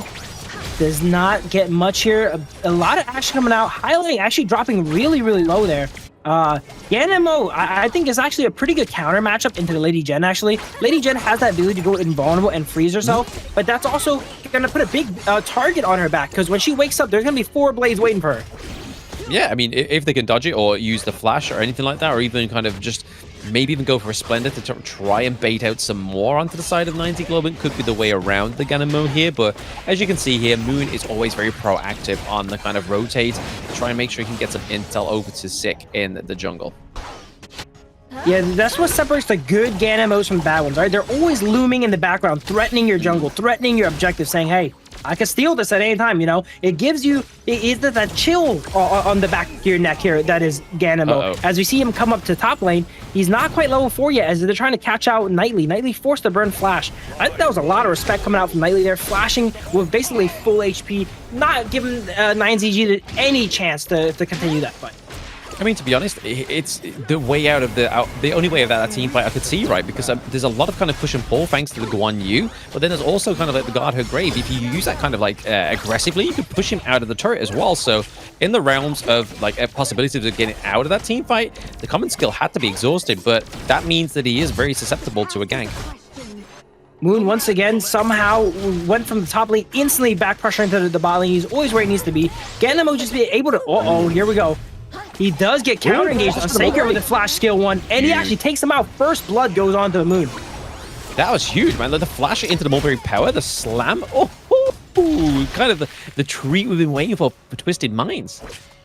City was not happy with Ganamo constantly interfering with his lane and goes up and runs him down for it. I don't think 9ZG was ready for it. They were not even in position to protect Moon, actually, as Kavisoba and Destro was busy clearing away.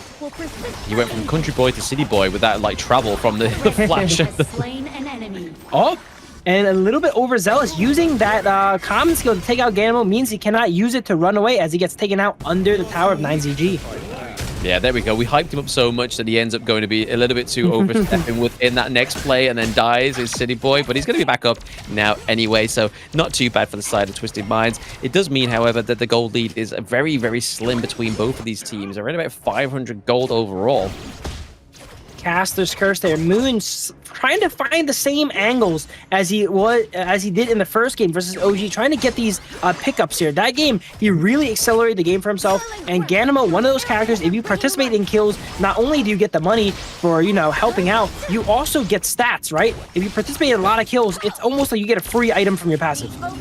Exactly, that's exactly what he's doing, right? I mean, you can see him that like he's just rotating around the enemy's jungle, making sure he's kind of getting the best position coming through him. Can he steal this? He doesn't super quite close there.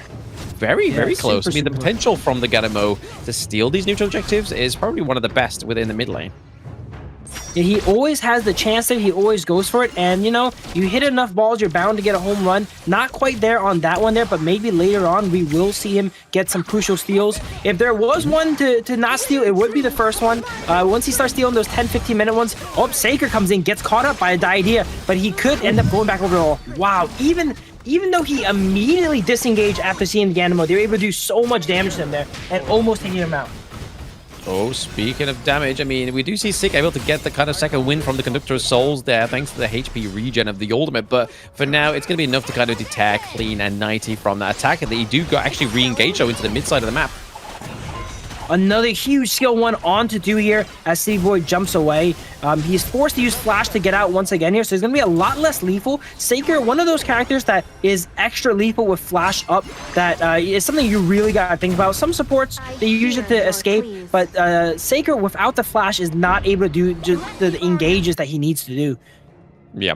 Yeah, he's not able to kind of get like the you have to charge up the mulberry power to get its kind of most out of that ability. So then also catch him off guard with charging it and then using the flash really catches him off guard.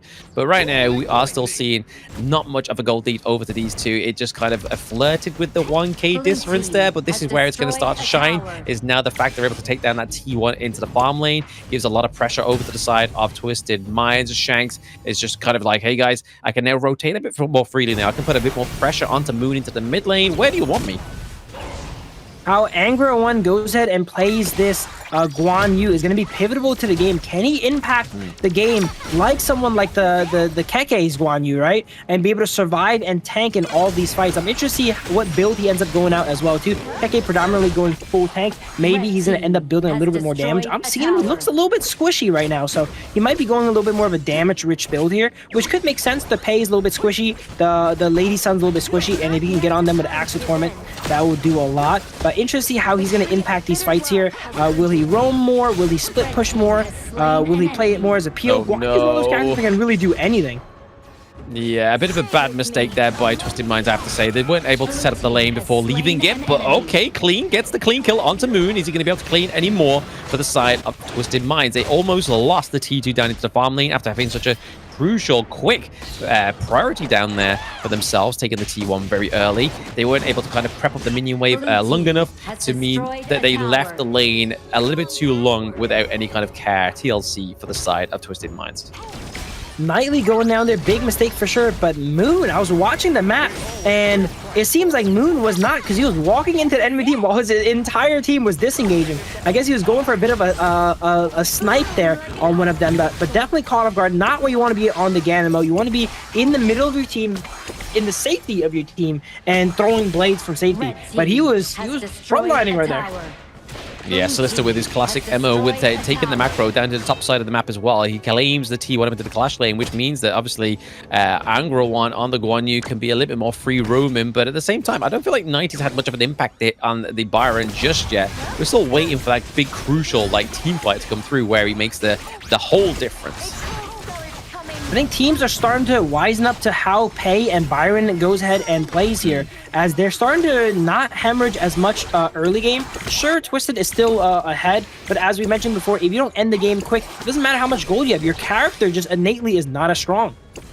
Yeah, exactly. It kind of just falls off. It becomes more of a kind of like a pickoff for the side of Twisted Minds here, trying to like go onto something like Moon or Destro here, but they both have they kind of get out of jail card, right? They got Garda Great. Oh, okay. Whoa, big ultimate coming out from Guan Yu. Goes ahead and constantly pushes Knightley here. Knightley can push the enemy side, but he does not care. He just wins the 1v1 as Guan Yu is forced to run away. As I mentioned prior, actually, it looked like Guan Yu is a little bit squishier. That's because he is. He's going Axel Torment as 4 blades fly out and barely reach the Lady Gen here to take him out. Yeah, double kill going over to City Boy. I mean, it's not necessarily where you want the double kill to be going over, right? Like, you definitely want that to be feeding into Shanks, but at this point where a 90 Globant have kind of got Twisted Minds to the ropes here, it needs to come through wherever they can.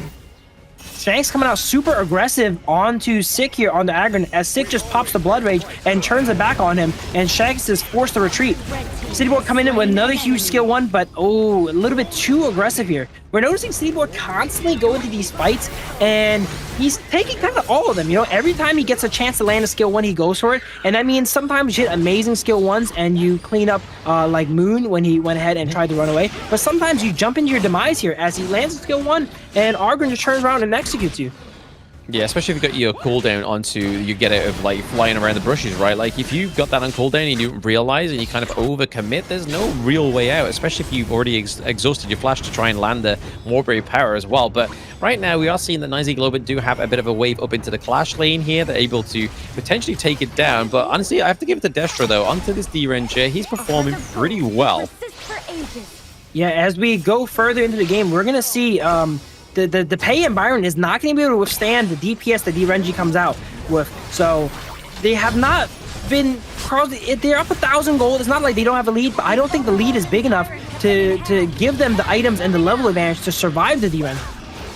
Yeah, not at this point, right? Like he's melting them, especially with the Imperial Order as well. It just kind of it gives over a whole different meaning, especially with the damage reduction come through from that ultimate. But over to the side of Twisted Minds, they're kind of just playing around this Shadow Tyrant for now. Giving over this extra damage would be pretty huge for them.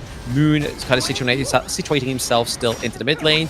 They have to reset the Tyrant. They have to be careful around this one, because if one like freshly forged blades, a couple blades come through, that's a lot of help onto the side of Twisted Minds.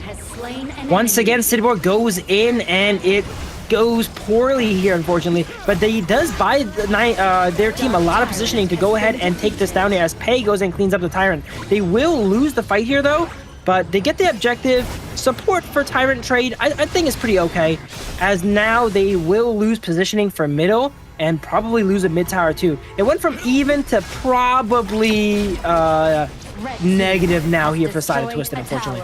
Yeah, no, I think overall it's probably a bad trade here. Taking that T1 down into the mid lane was huge for the side of NT Globant, because now they're able to try and set up this Shadow Overlord as well. They can just quickly rotate. They had no wave clear onto the side of Twisted Minds. It kind of just like, well, guys, yes, we got the Tyrant, but we need to kind of finish this off very soon, because we're getting into that like 11-minute mark now. Clean is not really been sort of like bearing as much sort of like kills as I thought he would do into this fight. And same with 90. 90's not had probably the best performance onto the Byron, especially in terms of this like magical combo that we've been kind of like hyping up since ranking week.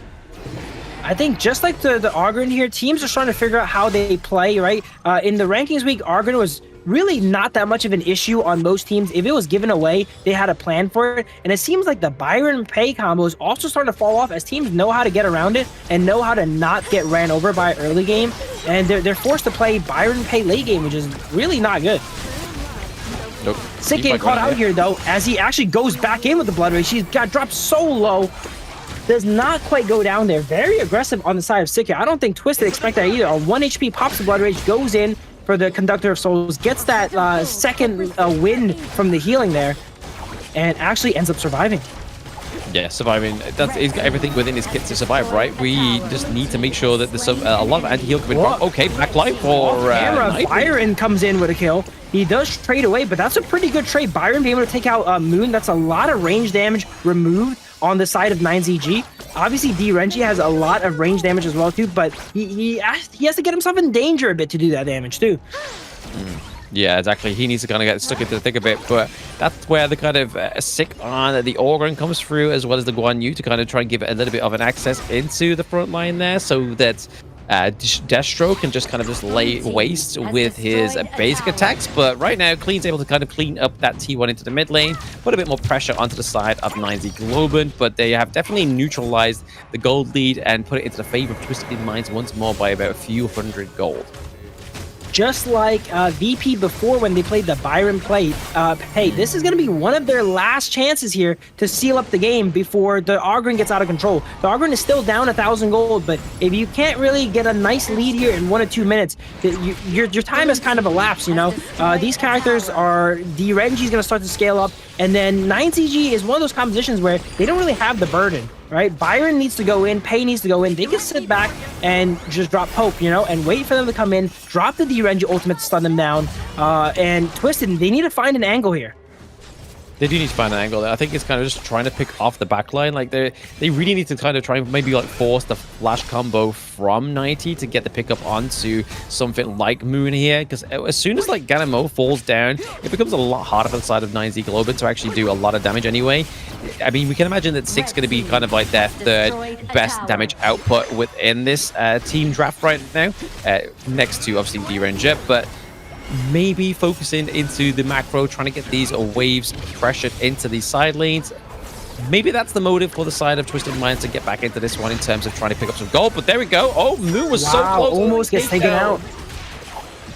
Byron constantly actually finding these angles. As we mentioned, they need to get these angles onto Moon, and they're actually finding them. Moon barely gets away, but last time he could not get away. As we go into these fights here, let's see what they do here. Argon sets up the path. Clean is just off screen DPSing down the Tyrant. It looks like 9Z is gonna give this up here as Lady Jen gives a great combo here to cut him off. And they give it over. They give it over. We do see that Shanks has obviously built the Ominous Premonition as well, because obviously Moon, Destro are very slippy out of this one, so giving over that slow onto those basic attacks is going to be the difference of claiming the kills and getting away like we've just seen previously from Moon. But right now, this gold lead just definitely doesn't like escape either one of these teams. Like they are playing very close to the blade. It could honestly go either way, but I'd probably say at this time it's probably a little bit more 9Z sided, but that's just what happened last time as well too. They don't really have the map, they don't have the tempo right now. Blood Rage coming out from Destro, he's gonna be really hard to take out. Both carries getting their final items now, all itemed up.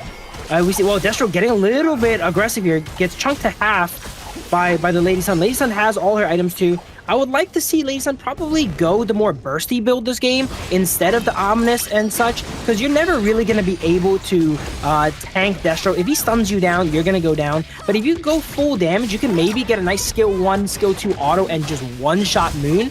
It's still likely possible if you get some help from City Boy perhaps, but going a little bit tankier, I don't think is the best this game against the D-Renji.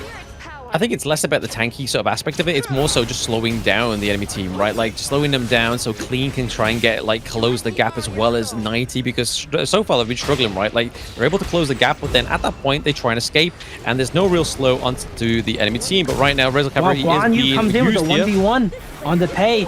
Not much coming from it here. As we mentioned before, this is a higher damage Guan Yu build, but still not enough juice to take out the Pei, as 9Z is on the full retreats here. Yeah, try to commit onto the pay there, but obviously they allowed the collapsing of the minion wave into the mid-high ground turret, which wasn't actually going to get taken down here, but honestly, they did exhaust the frigid charge as well for Angro one, so he's going to be waiting for that to get popped up before he can try and at least try and focus the backline of Twisted Minds. So they are getting a little bit out of 9Z Globant.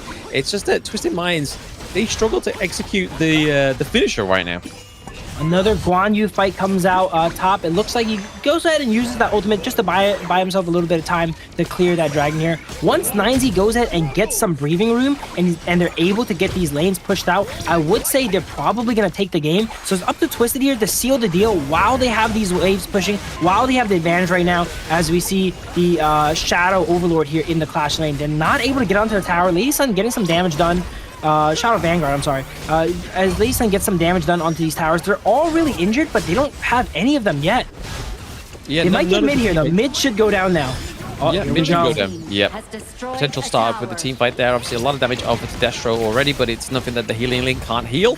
But Byron comes out onto the DRNG, but it's not enough. DRNG is getting to the point where he has the Blood Rage, he has the Carius, he's tanky enough to survive the Byron combo here, and this is what I'm talking about here. 9Z being able to run through Twisted. Oh, we see Sanctuary being popped, but still not enough. Wow, we got executed all the way over there. Everyone's low on the side of 9Z. It's really, really close here. Ooh, the minion but waves this might... I don't think anyone can go ahead and take him out here, but this is the moment.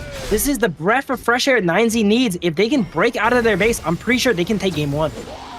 Potentially here, right? Like they're able to try and take this. They get the Azure Golem over to the side of Sick here as well. So stealing over that from Pei is going to be a bit troublesome for him in terms of the cooldown reduction on his skills. And it does mean that there's going to be a non-contested neutral objective as well. It's still, even though after all that, the gold lead is still over to the side of Twisted Minds for now. But like you were saying, if they can get out of their base, push these mini waves, get a few turrets here and there, this could be the return for 9Z Globant in this game one victory.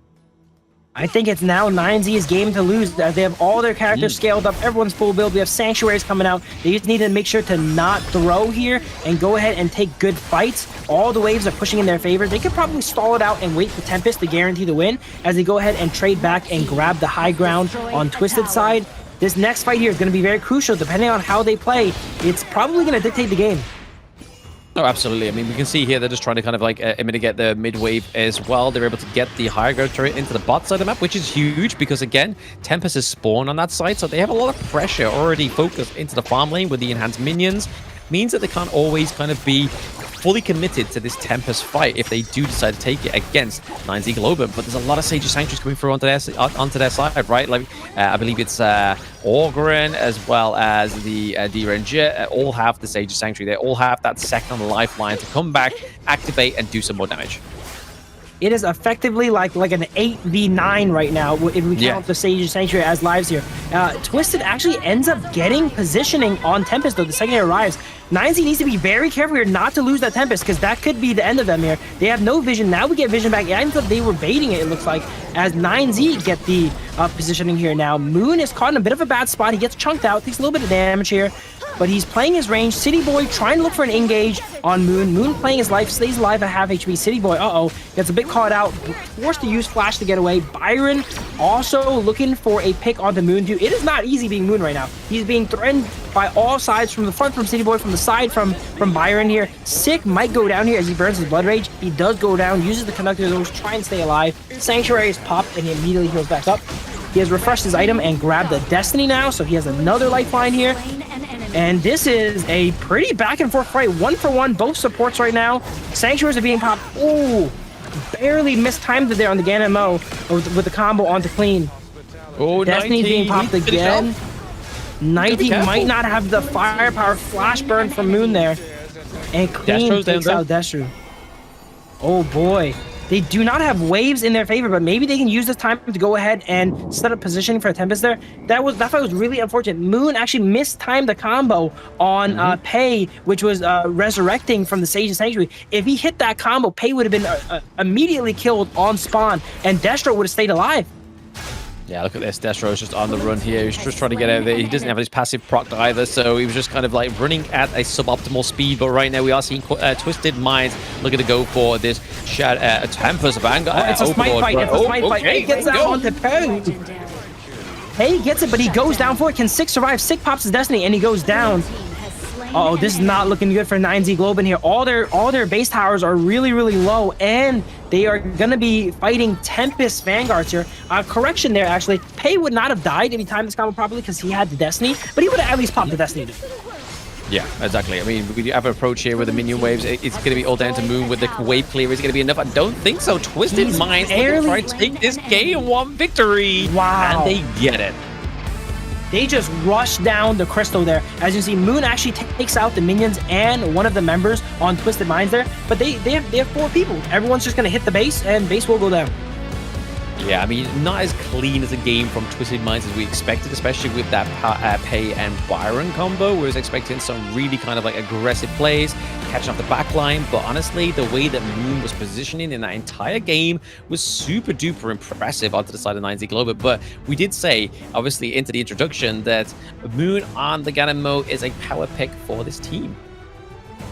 Yeah, they've expended one of their strongest picks, and once again, they have not won. So if they keep up the same energy as set 1, where, you know, they kind of fell off throughout the series, this is going to be really bad for them. That was not an easy game to play Ganon Mo. City Boy constantly pressuring him. Byron always around the back. The Byron was playing like Guan Yu more than Guan Yu, it felt like. Always on the flank, looking for engages onto the Ganon Mo. And even though he survived a lot of them, because he's forced to play for his life, he's not focused on dealing damage, right? We see in these fights, he's not able to chunk out the Lady Sun. He's not able to threaten the Lady Jen as much because he's busy keeping himself alive.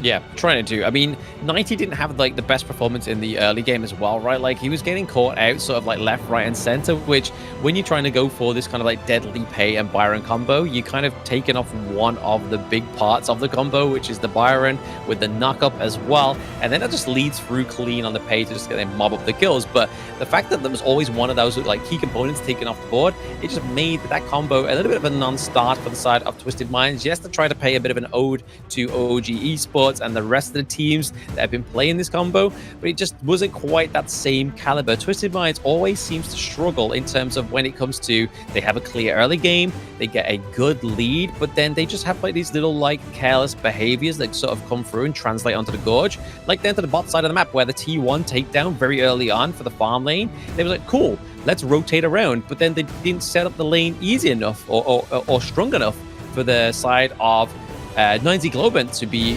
hard to try and take down or even contest their T1 down into farm lane, and they just left it wide open. So again, I feel like there is a bit of a cleaner version of Twisted Minds we're yet to see. I think Twisted Minds, the CT Boy is really aggressive, and while that makes for, you know, like amazing engages and catches like onto Moon early game, it also means he's a lot of times gonna go in and die, right? He had a lot of deaths here, most deaths on the team, and that's probably what made that game felt a little bit sloppy there, you know. While they get a lead here, City Boy goes in and goes back down and gives it back up. The tempo goes back over to the side of 9Z. I would say 9Z got themselves in the position I mentioned in the game. It was their game to lose, right? They got themselves out of the base, and then they have all their characters scaled up. Everyone has all their items. We have all these sanctuaries, but they couldn't quite execute on the team fight. I think actually Guan Yu was not too impactful that game. He ended up going a little bit more of a damage build, but we didn't see many assassinations go out. The team fights was not having that much impact. Just goes to show Guan Yu is one of the hardest characters to pilot and get value out of.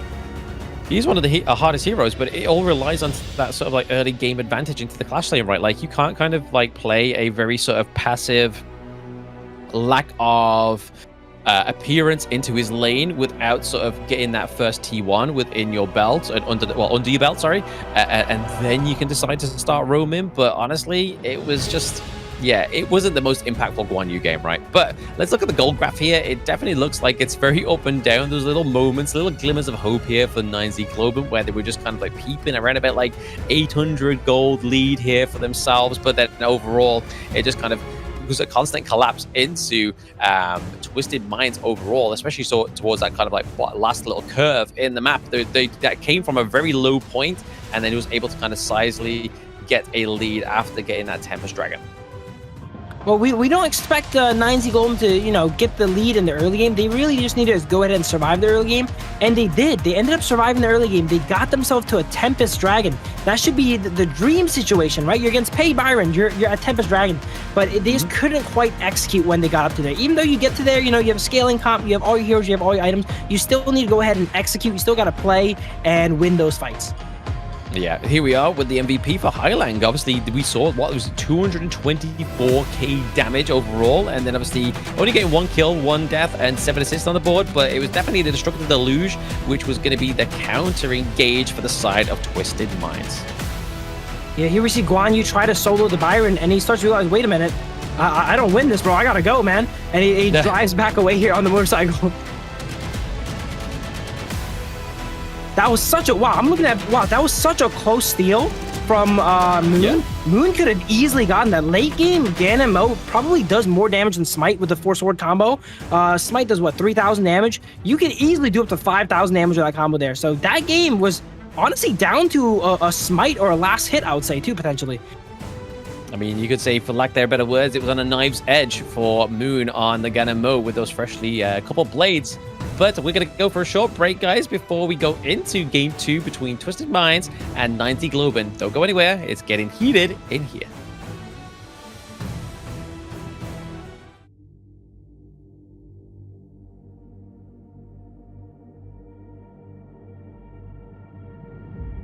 I feel it deep flowing through my blood.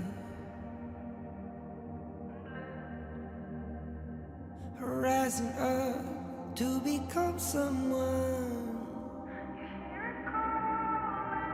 and taking it all on my own. What a sweet victory. And taking all of my control, awaken something deep in me. Like flames, feel it burning inside. Take a hold of pursuit of the prize. I've been told ain't no way to survive, keeping all of this fire that's locked up inside. When this is the time, enter the ring. All those mental chemicals doing they thing. I got flashes of battles inside of my dreams. I was made for this moment. At least now it seems like it's time to come face to face with your fear. Been battling reasons for all of the years, and I learned how to fight them with style and grace no one's ever encountered. You say it's amazing, I'ma come out swinging when they open the gate. Go ahead, call passion, I'm calling it rage. I'm taking what's mine like I already own it. Watch but don't blink, going here to the moment. The sky rained down. Here's to the madness that's all around. Go on, tell them who you are, you are, you are.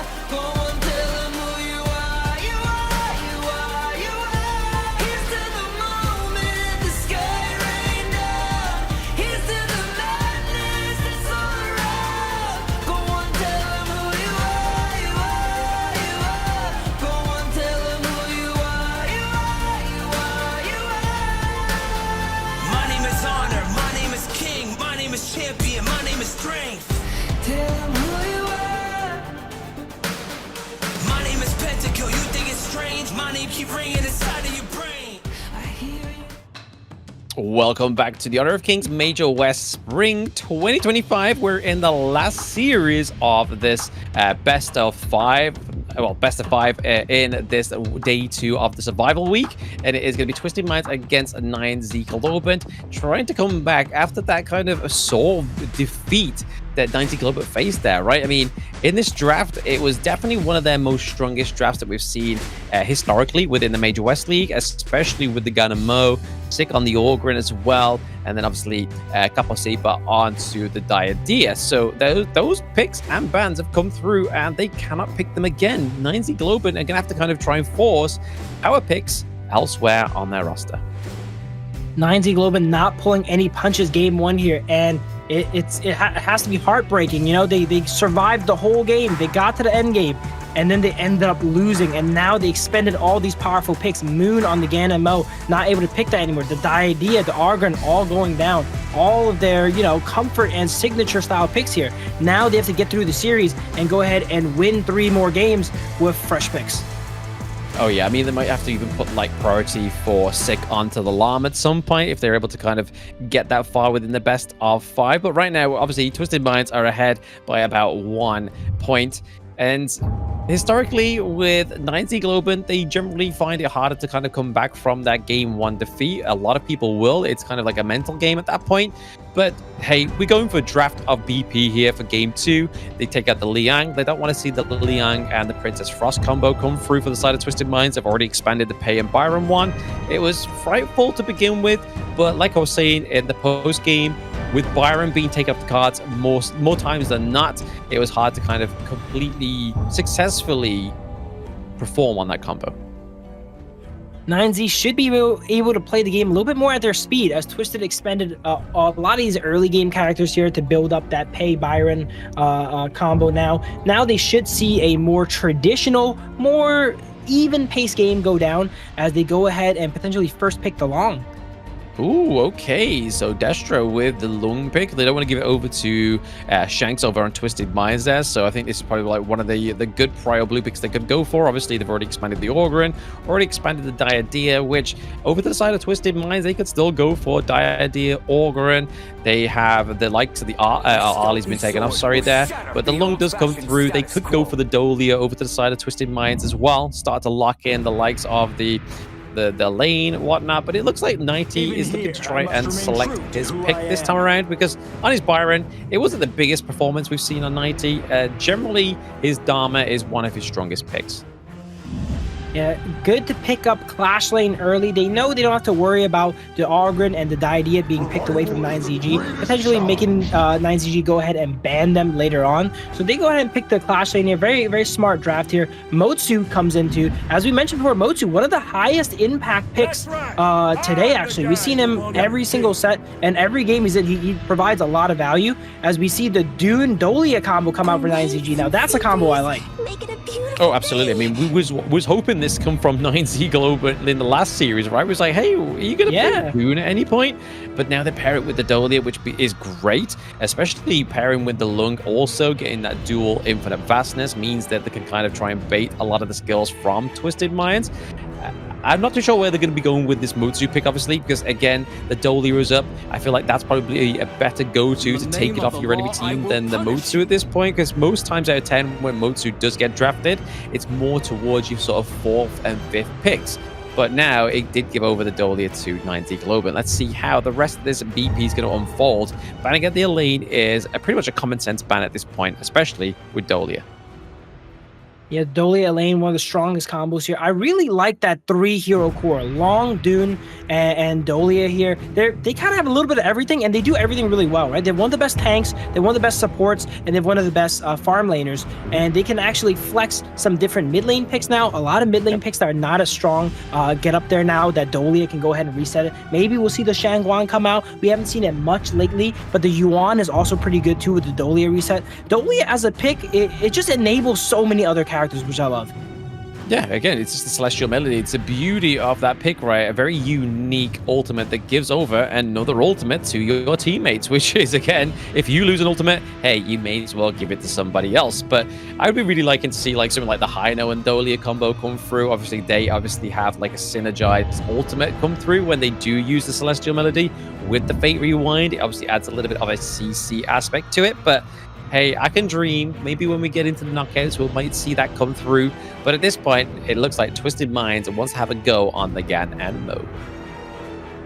Interesting, we see Gan and Mo come out here. And as you mentioned prior, the Yi Jing has not come out yet, you know? That's one of Hailang's favorite picks here. That has not come out. The Sha is not coming out. He's opting to go a little bit more damage this game. The Motsu, Gan and Mo, pretty obvious combo once they are together, being able to convert off of those cannon blasts. And it looks like they're going to be playing for more of a poke composition. And then maybe the enemy team pushes a little bit too far forward. Dharma goes ahead and catches them here. Okay, I'm going to eat my words. There's Yi Jing right there.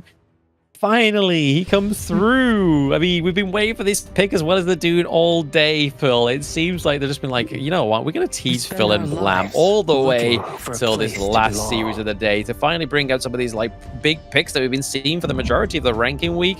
Yesterday, it was pretty much Yixing territory all day, every day, onto the side of the survival weeks in those games. But they do lock in the Orgrin onto the side of Twisted Minds as well. So they're going for a little bit of a similar kind of combo here that we saw 9Z Globant go for, but they do pair it with the Motsu, which we know pairing the Ganamo and the Motsu together is troublesome. I think this game, sure, the Ogren's a great pick. I would have liked them to pick a little bit more of a utility style jungler here. Maybe something like the Agudo, maybe the Monkey, because they're not lacking damage whatsoever, right? They have so much damage on their side. I would like someone a little bit tankier. And now, I always mention this, but the Ogren and the Ganamo is going to be butting head for resources with all these characters that are so resource heavy on the side of Twisted Minds. I don't know. I feel like they needed the Orgrim, right? Because they need a front line. Without the Orgrim, I mean, yes, you said substitutes like the Monkey, like the Agudo, but in terms of like actual potential in the front line, Clean needs that big pick, which is the Orgrim here, which really sets up, obviously, Ganamo, sets up the Motsu as well. It's all very well synergized with these 3 picks. And then we can kind of see that, obviously, Shanks kind of fits around it with a D-Ranger. Look to land that Imperial Order onto the Dune to make sure it's a little bit easier to melt him down with so much great sustain on a pick like the Dune. I'm also surprised we haven't seen much Princess Frost yet, too. We've seen Princess Frost pick like 1 game earlier, but now it's sneaking through all the drafts here, not banned, not picked. Hai Lang here, I think the Princess Frost also combos pretty well with the Motsu, right?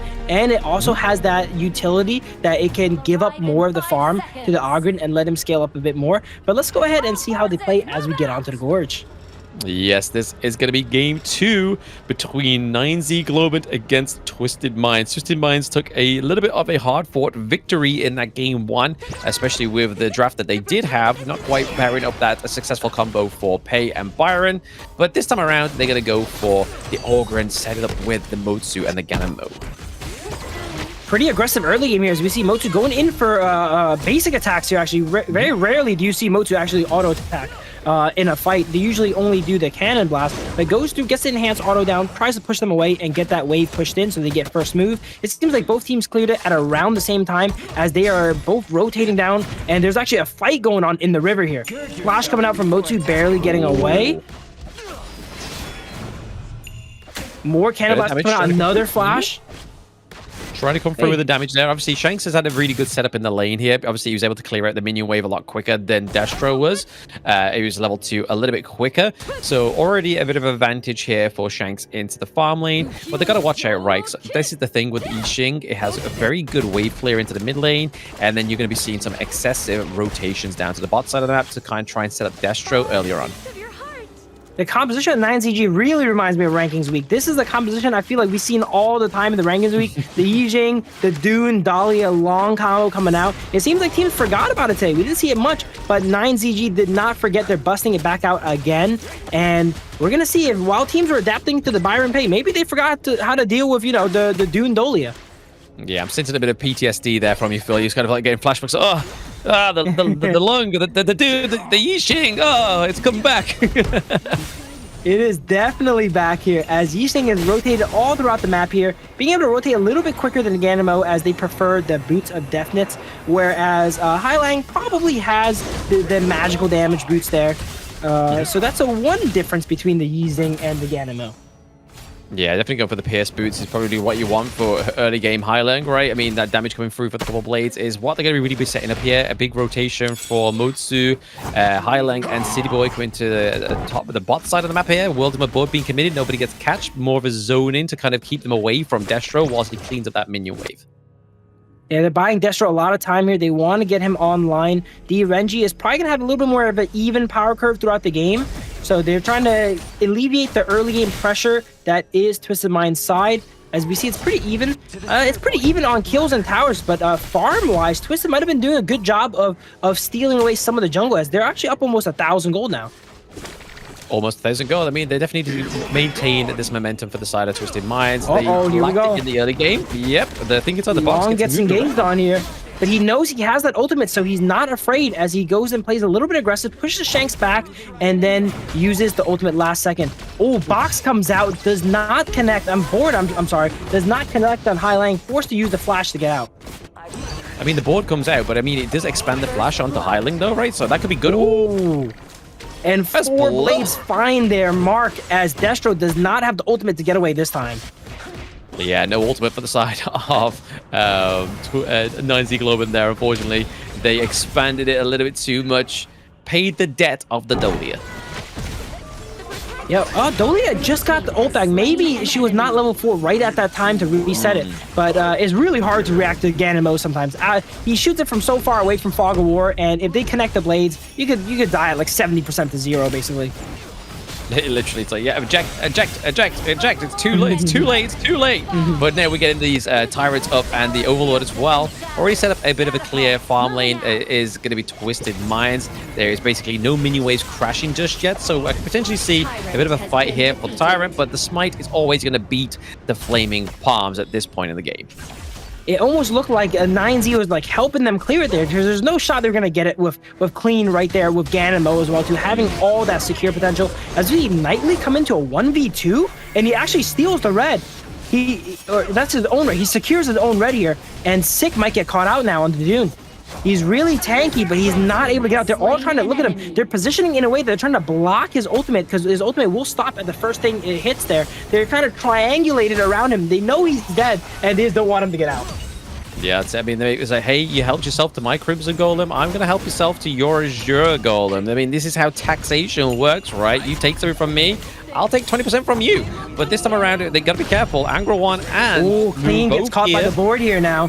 But he actually ends up fending them off there with the Dharma. They caught him on the board, but they were not confident enough to engage on that. They knew they could always get comboed up. There's Flash and Ultimate available for Nightly. So maybe an intelligent choice. Wow, another one-shot coming out from Ganemo as Long was on the screen for a second for both of us, and even for the players, he was like, because he got dispatched really quickly. He was coming down to land, and then all of a sudden Highling was like, hey, you've not got clearance, buddy. We're going to take you down. And then all of a sudden he was just gone. But then obviously at the same time, Shanks was able to take that T1. Looking to take the T2 into the farm lane as well. This is a much more aggressive side of Twisted Minds that we needed in that game 1. Twisted building a pretty sizable lead now. A second ago, we were saying they're up 1,000 gold. Now they're up 4,000 gold. Only up 2 kills. They're doing a good job of getting kills from getting objectives on the map. We've seen Clean go ahead and take the Azure Golem and the jungle on the side of 9ZG. Now 9ZG needs to go ahead and find something here. It looks like they've lost complete control of the map. They're all walking around together, which means they're not maximizing their individual map presence and clearing. We see all 5 of them on the bot side with no objectives. What is going on the side of 9ZG? Red team. Bro, Highling just completely took down the Overlord all by himself. He's like, bro, I don't need smite. Don't worry about it. I'll just pop my ultimate, get a few freshly forged blades, and I'll just take down the Overlord here. Just give a bit more pressure over to our team. And already Twisted Minds are showing that they've got dominance into the enemy's jungle, right? They're helping themselves to the Azure Golem a second time over. But over to the side of 9Z Globant, they are trying to get a bit of a macro play into the bot side of the map, trying to just create some kind of pressure onto the side of Twisted Minds, because they're lacking in gold, but they can still come back with these turrets if they can. I think 9ZG was a bit discombobulated there. They had 5 people of their team in the bottom side of the map when there's no objectives, right? They don't need all 5 people there to go ahead and take that tower. And Twisted was easily helping themselves to both the towers on the side of 9ZG. So it seems like they're a little bit off balance now from what happened there. Maybe the Gan and Mo combo on the plane landing that was long knocked them off balance. Knocked off balance indeed. I mean, that's what they needed to do, right? Just keep them kind of toppled over onto the side of 9Z Globant. Oh, 90! Oh, big fight coming out. Board traps 2. They should take out Clean here. Clean on 1 HP goes down. 1 for 1 Clean for Destro on the side of Twisted Minds here. But they still have the waves pushing in. Even though they lose the 1 for 1, they're getting tower damage. This is permanent here, this tower damage. We've seen last game. Once those towers go down, it's really hard to claw your way back. Yeah, I mean, with the enhanced minions coming through as well, it just makes it a lot more pressure onto the unsuspected victim of the victim takedown of the higher ground turrets. But right now, we are seeing a bit of a push here, a very aggressive move. Whoa! Wait, let me reinstate that. We saw Moon, we missed Moon. Moon went. We blinked, it was gone. Yeah, you don't see the full moon very often, and that is why he was not respecting Highland's Ganemo, which he should, because that's one of his favorite characters. He walked up, tanked 2 blades, kept walking up. Highland would not allow that, sends another 4 his way and takes him out. He thought there was something good going to come of that, but unfortunately for the side of 9Z Globant, it was just kind of like full moon, half moon, total eclipse, baby. That was, maybe he thought his passive was up. That was a play where I felt like he thought his passive was up, because he just walked in a straight line towards Ganemo. And I've learned the hard way, that is not a good idea. It's not how you approach a Ganemo face on. Don't approach a Ganemo face on. But right now, I mean, you shouldn't really be approaching Twisted Minds face on here. They are taking a lot of damage here. The Cannon Blast does actually connect onto Capo towards the latter half of that team fight, but they're just trying to walk through this solo minion here. Charlotte's just trying to poke it out, but it looks like they are going to get the high ground turret into the mid lane. Wow, Blades coming out. That should be all she wrote here for 9ZG. Wow, we were talking about Moon. He actually walked up again, and I think got comboed again, unfortunately. Maybe a little bit of tilt coming out on the side of 9ZG as they go ahead and get their base cleaned up. Oh, we're seeing an OG play here. They're going for kills instead of the end here, as we see Knightley take out one extra there to pad some stats. I mean, it was very nice for Moon to gift wrap the crystal there towards the end. He put down the board, put it in a little box. He's like, guys, don't worry about it. Take 2-0 from us. It's fine. We'll come back in game 3. But that is going to be a game 2 over a very much more clear version of Twisted Minds that we was hoping to see in that game 1.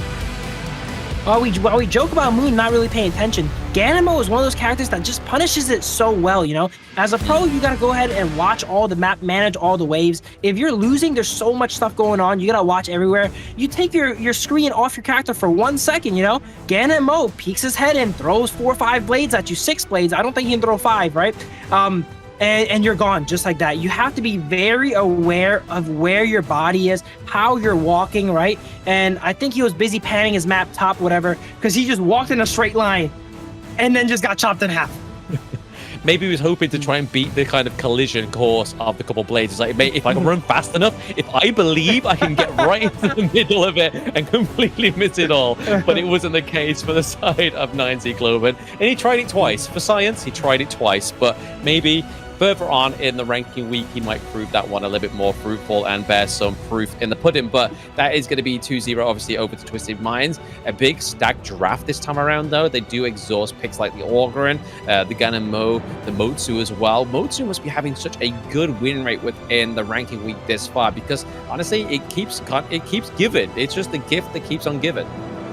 It's so high impact. It's very versatile. It can do anything. It can disengage. It can engage, right? The only thing it's not that durable of a support, right? It's not a Zhongfei. It's not a Saker or a Diadea. But if you can round out the durability of your team, either in your jungle or in your clash lane, I think it's really worth getting a Motsu on your team.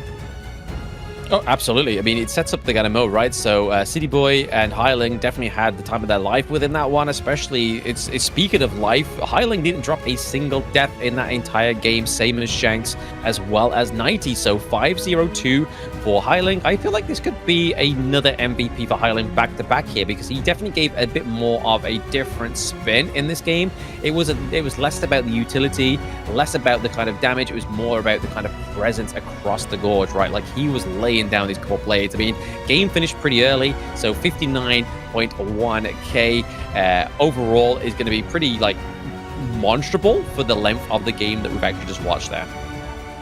I really like the Ganemo pick here because he didn't pick it early. A lot of teams, they want the Ganemo, they just pick it early, right? And that allows the enemy team the ability to go ahead and pick characters that dive it really well, like the Byron and Pei we've seen before, right? And make it so that it's really hard to play the game. But he picked it in a spot where it's like, okay, the enemy team doesn't have many threats, I can play the Ganemo. And Ganemo is at its best when he's able to go all these damage-rich items. The Reverberation Staff, the Tome of Wisdom, the Savant, right? Instead of having to itemize the Splenda, Ganemo doesn't like building that, right? He wants to build pure damage so that he can throw those knives out and one-shot you. And when you pick it later on in the draft, it allows that he knows he doesn't have many threats against him. He doesn't have to itemize defensively. He goes full damage. He has the Cannon Blast to set him up, and it is GG easy for him to get him. And there we go. Look at that. MVP.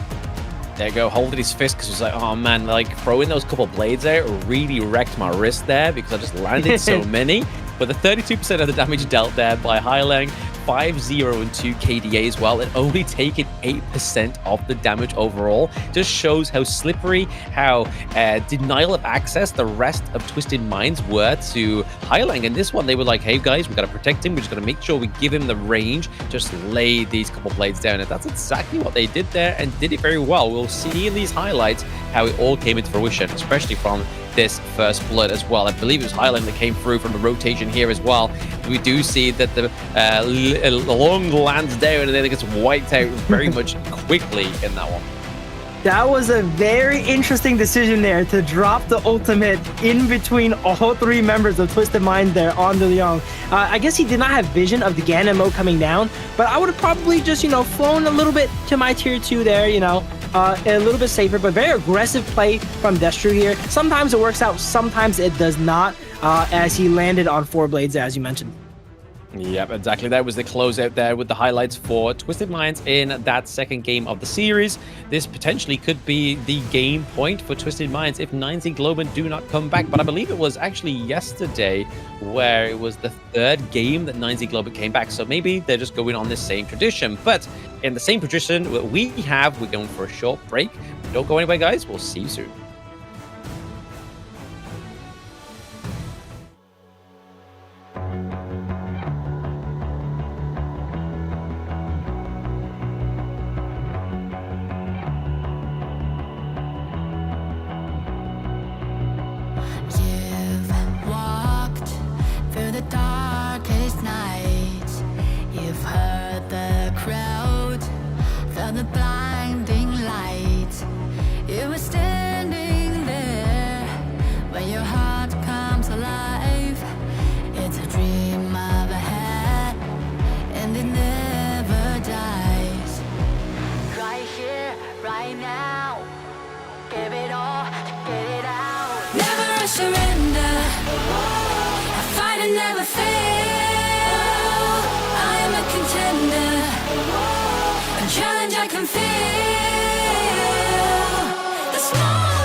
Welcome back to the Honor of Kings Spring let's start it again. Welcome back to the Honor of Kings Major Wrestling Spring 2025. It is the Survival Week Day 2, and we are still Blam and we are still Phil. After that complete couple blades being thrown at us, completely cut my words, cut my vocal cords at that point because I didn't know what I was saying, but we're back in the game, and here is the updated global BAM picks so far.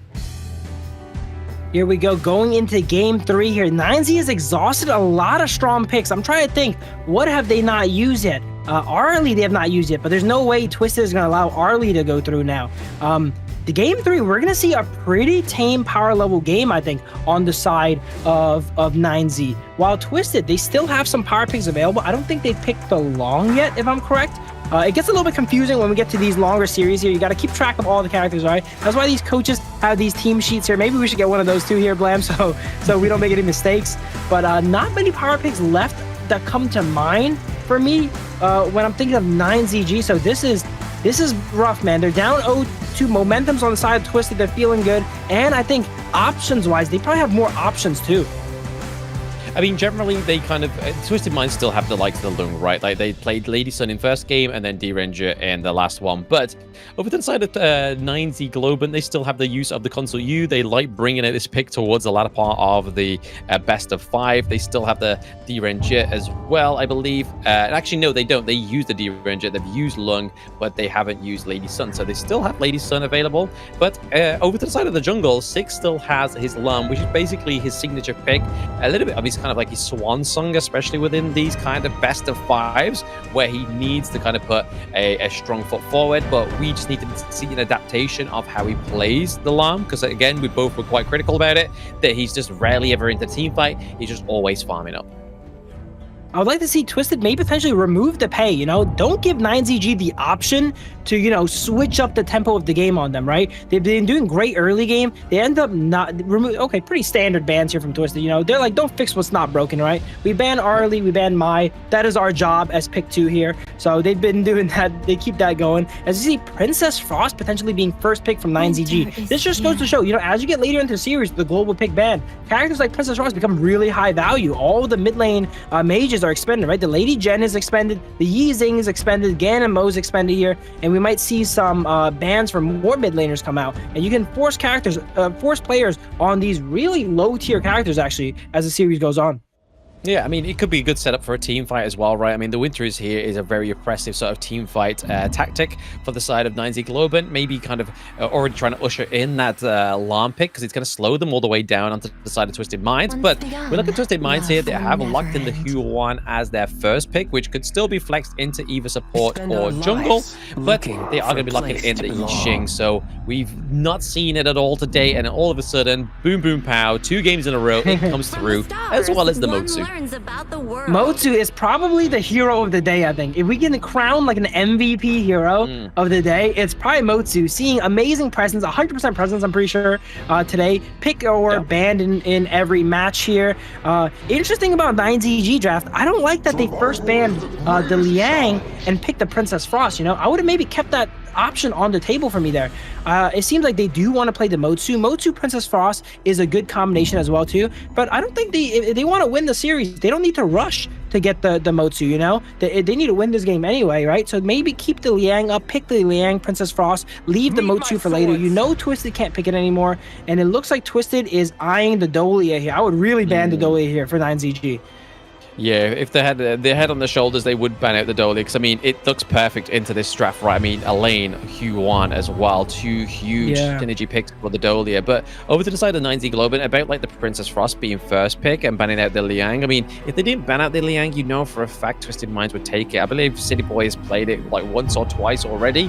It would be a good suppression. It would change the draft that it would go for, but 9Z Globant are going to actually prejudge that Dolia pick coming through from Twisted Minds and takes it from them. So they got the Elaine, they've got the Huan. We don't know where to yet the Huan is going to go, whether it be jungle or support, but they are banning out some of those big clash lane picks onto the side of Twisted Minds, right? The Byron, the Dharma. I mean, it's going to leave open picks like, I mean, they've already used Charlotte onto the side of 9Z Globant. They've used Guan Yu, so we're probably looking at something a little bit more into the mix here of the clash lane, potentially the Lu Bang. Okay, Lu Bang. Okay, we have not seen it yet. It might come out, but to build off of the point you mentioned earlier with the Liang more, I think Princess Frost and Liang are kind of like Motsu and Ganamo, right? They work really well together, but just like how Motsu is really good against the Gan and Mo, I think Princess Frost is really good against the Liang. If they end up trying to steal away the combo piece in the Liang is forced to sit still for 3.3 seconds. It's a perfect timing for Princess Frost to drop a blizzard right on top of him. You know? It's kind of like the combo if you think about it. The Liang holds someone down for 3 seconds. Princess Frost drops a combo on his head and he stands still for 3.3 seconds. As we see, Fade being potentially picked here on the side of Twisted. Yeah, the Lu Bang combo coming through here. Exactly what I was saying in the early part of the draft, right? They were definitely premeditating the arrival of the Lam. They haven't quite used the shirt yet onto the side of Twisted Minds, so they do lock in the Yixing again. It's going to be a little bit easier for them to clear the wave and then give priority down to the bot side of the map, especially going against the Lady Sun. It's going to go a lot of damage over to Chano if they land the successful rolling raids, but the Fade coming through here for clean. Oh, I'm excited for this one. I'm very excited. Lu Bang, one of my favorite heroes. Actually, I didn't think it would come out, and it actually did it. So this is the power of the draft format we're in, letting you pick all these different characters, because you're going to be playing a best of 5, right? All these powerful characters get expended. These characters that I don't want to say that are not powerful, but they're not as like omni good like the Lu Bang gets able to get some shine here in the spotlight. Yeah, absolutely. Again, we'll be interested to see how they work this one. Obviously, they have the execute mechanic for the Fade as well, obviously with his ultimate. I believe it is Jade Blades on that one, but kind of replicating the same kind of execute that Orgren has. It's not just as a passive. You have to kind of activate it with the fourth blade coming through as well. But it's going to be super interesting. A very high frame pick here. So really, it's going to be down to Capo onto the Motsu to really try and lock down this Fade.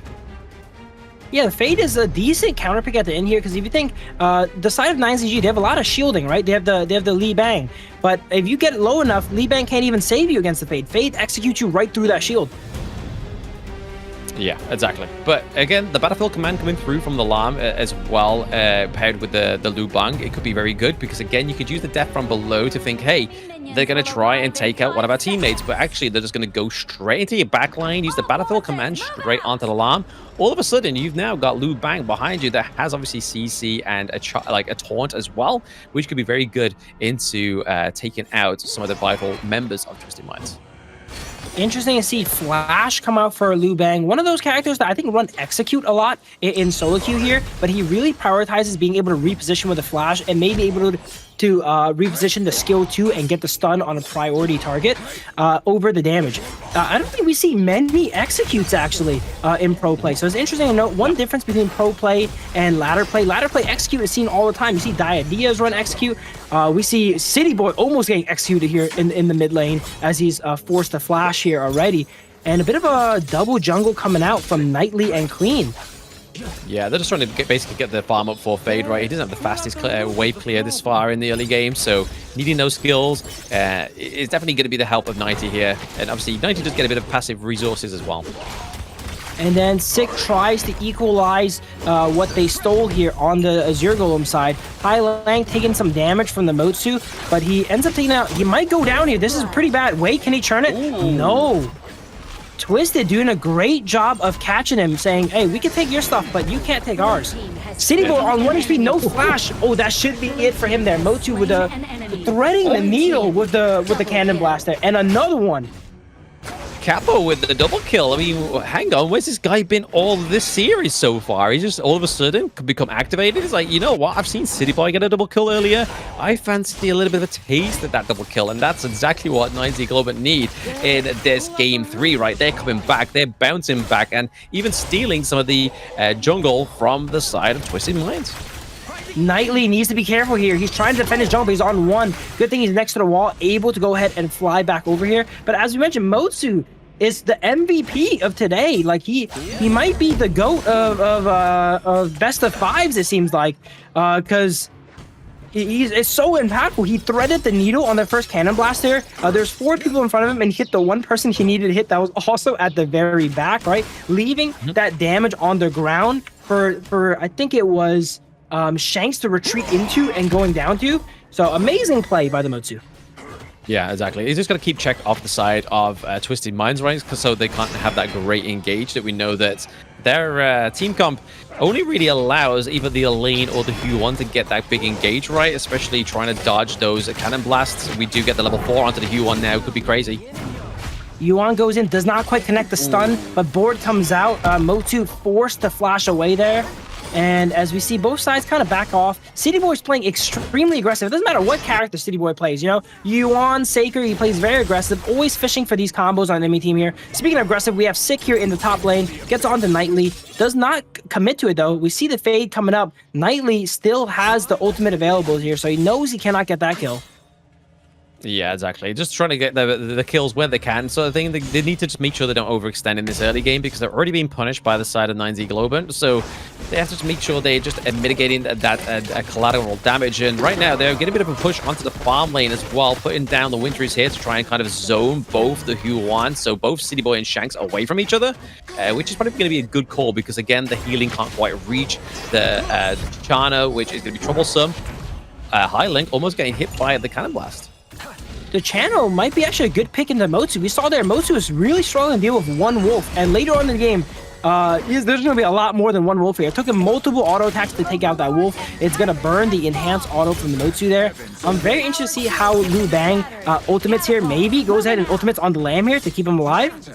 Not sure, but how Liu Bang plays with that ultimate is going to be pivotal. He's able to split push and pressure a lane and at a moment's notice go and join a team fight. Yeah, you can either use it very defensively or aggressively, right? But we saw there that Sick used the death from below very defensively as well. He had to use it to get completely out of range of Twisted Minds. If not, he would have faltered, which probably at that point we may have seen the Battlefield command come through.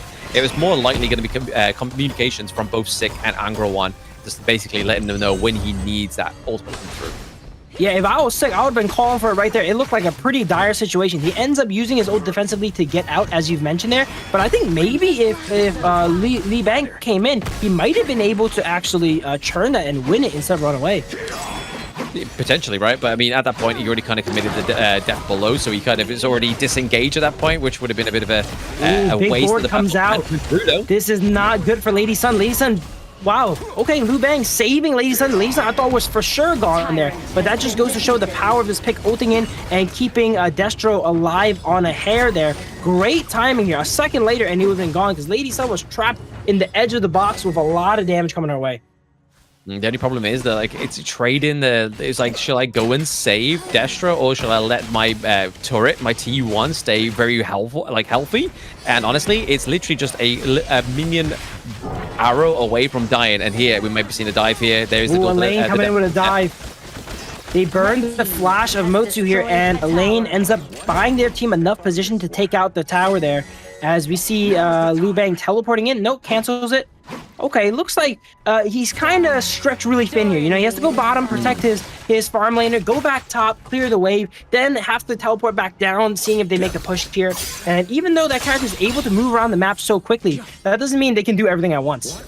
Yeah, it's the biggest counterplay to play against him, right? Like, just spread him thin. Like, he can't be set teleporting every 2 seconds. He has to choose it at the right time, and that's the beauty of Twisted Mind's strategy here as well, right? They put a lot of pressure. They go for these big, like, 4v1 dives into the bot side of the map. They use the Death at Sunset to just try and Death at Sunset just to kind of, like, push them away, as well as zoning them. Board comes out onto 2. Motsu gets trapped. We know he does not flash this time here. 9Z getting a little bit too careless there, I think, with no ability, no flash, no anything. I would not walk up that far against them here, as they almost clean back up one. Does not quite connect it. Yuan here looks for a stun. Everyone on 9Z is so low. Very, very low. I mean, the taking limit onto Moon there was just not enough to take him down, which was very good for 9Z Globant, but not for the side of Twisted Minds. There was so much ripe for the picking, but honestly, that play from Angra 1 and Sick into the backline really kind of turned the tides of that whole team fight. It does mean, however, Twisted Minds has had the right amount of time to claim that gold lead back in their favor. But look at the Fade's build, though. It's not going for the tanky Fade that we've seen historically within the Major West League. He's going attack damage. Obviously, he's gone for the attack damage jungle liner here, but the world of my board being committed as well before I make that point. Another board being committed. This time does not get as bountiful of a catch as last time. Lang caught both Moon and Motsu there when they both did not have flash. That was, I think it was a little bit careless by side 9Z to walk up that far without those skills there. And they had vision as well. As we see another fight come out, Knightley gets onto the Moon, and yeah, you can only survive so many dives when you don't have flash. Yeah, trade for T1 mid lane to T1 up in the Clash lane. Not the fairest of trades here. Obviously, it is going to be in terms of like real estate of the Gorge. But oh my gosh, clean. Just going off the Destro there with that ultimate. But that's 2 kills he picks up. Obviously, it was Shanks that got the kill onto Moon, however, previously. But really aided by Clean here. And Clean's the damage is definitely coming through. But Sick once more playing the Llama exactly in the same fashion, right? He's just cleaning the minion waves, hoping to get a bit of a push macro play come through. But in terms of actually presence in the team fight, he's not been that present. Yeah, Sick prefers to farm a bit more, as we've seen from prior matches here on the Lamb. He is good at getting himself ahead. He's level 13 here. He's matching Clean here in a game where they're behind. But here's the problem here. He gets the lead back, but it's not enough. When you eat so many resources and funnel so many resources into yourself, you cannot go down. You need to do your job, if not more. And him going down there gives up a big shutdown to the side of Twisted, and now we see that gold lead starting to grow. Yeah, Angro One wasting that ultimate there. Obviously, it was with well intention. He was there to try and save Sick, but it just wasn't enough. Sick was already gone at that point. He should have basically said, "Guys, I know you communicate for me to like Battlefield Command on top of you, but let's face reality. You're gunned down here. There's too much damage onto the side of Twisted Minds right now. So we'll just keep it in the bag for the next fight." But now they could potentially push the T1 into the Clash Lane here, just basically reconvert the lead that they had onto the side of 90 Globant into the Clash Lane back as a neutral objective for the side of Twisted Minds here. I'm definitely not a big fan of the Lamb. I can't tell if it's the pick or how Sick is playing it, but when you pick an assassin, an early game character like this, and you play so selfishly, you have all these resources. You need to have a really high impact, you know, because you don't have CC, you don't have that utility, right? It looks like he is going more of a bruiser build here with the Giant's Grip and the Frost Score. Interesting enough, Lamb and Fade trading places. Tank Lamb and full damage Fade as we see Sick once again go down. Yep, down in an earlier round, and exactly going to be the Capo Sipper going down as well. Double kill going over to Clean once more. That is free on the side of 9Z Globant as they're pushing the higher ground turret as well.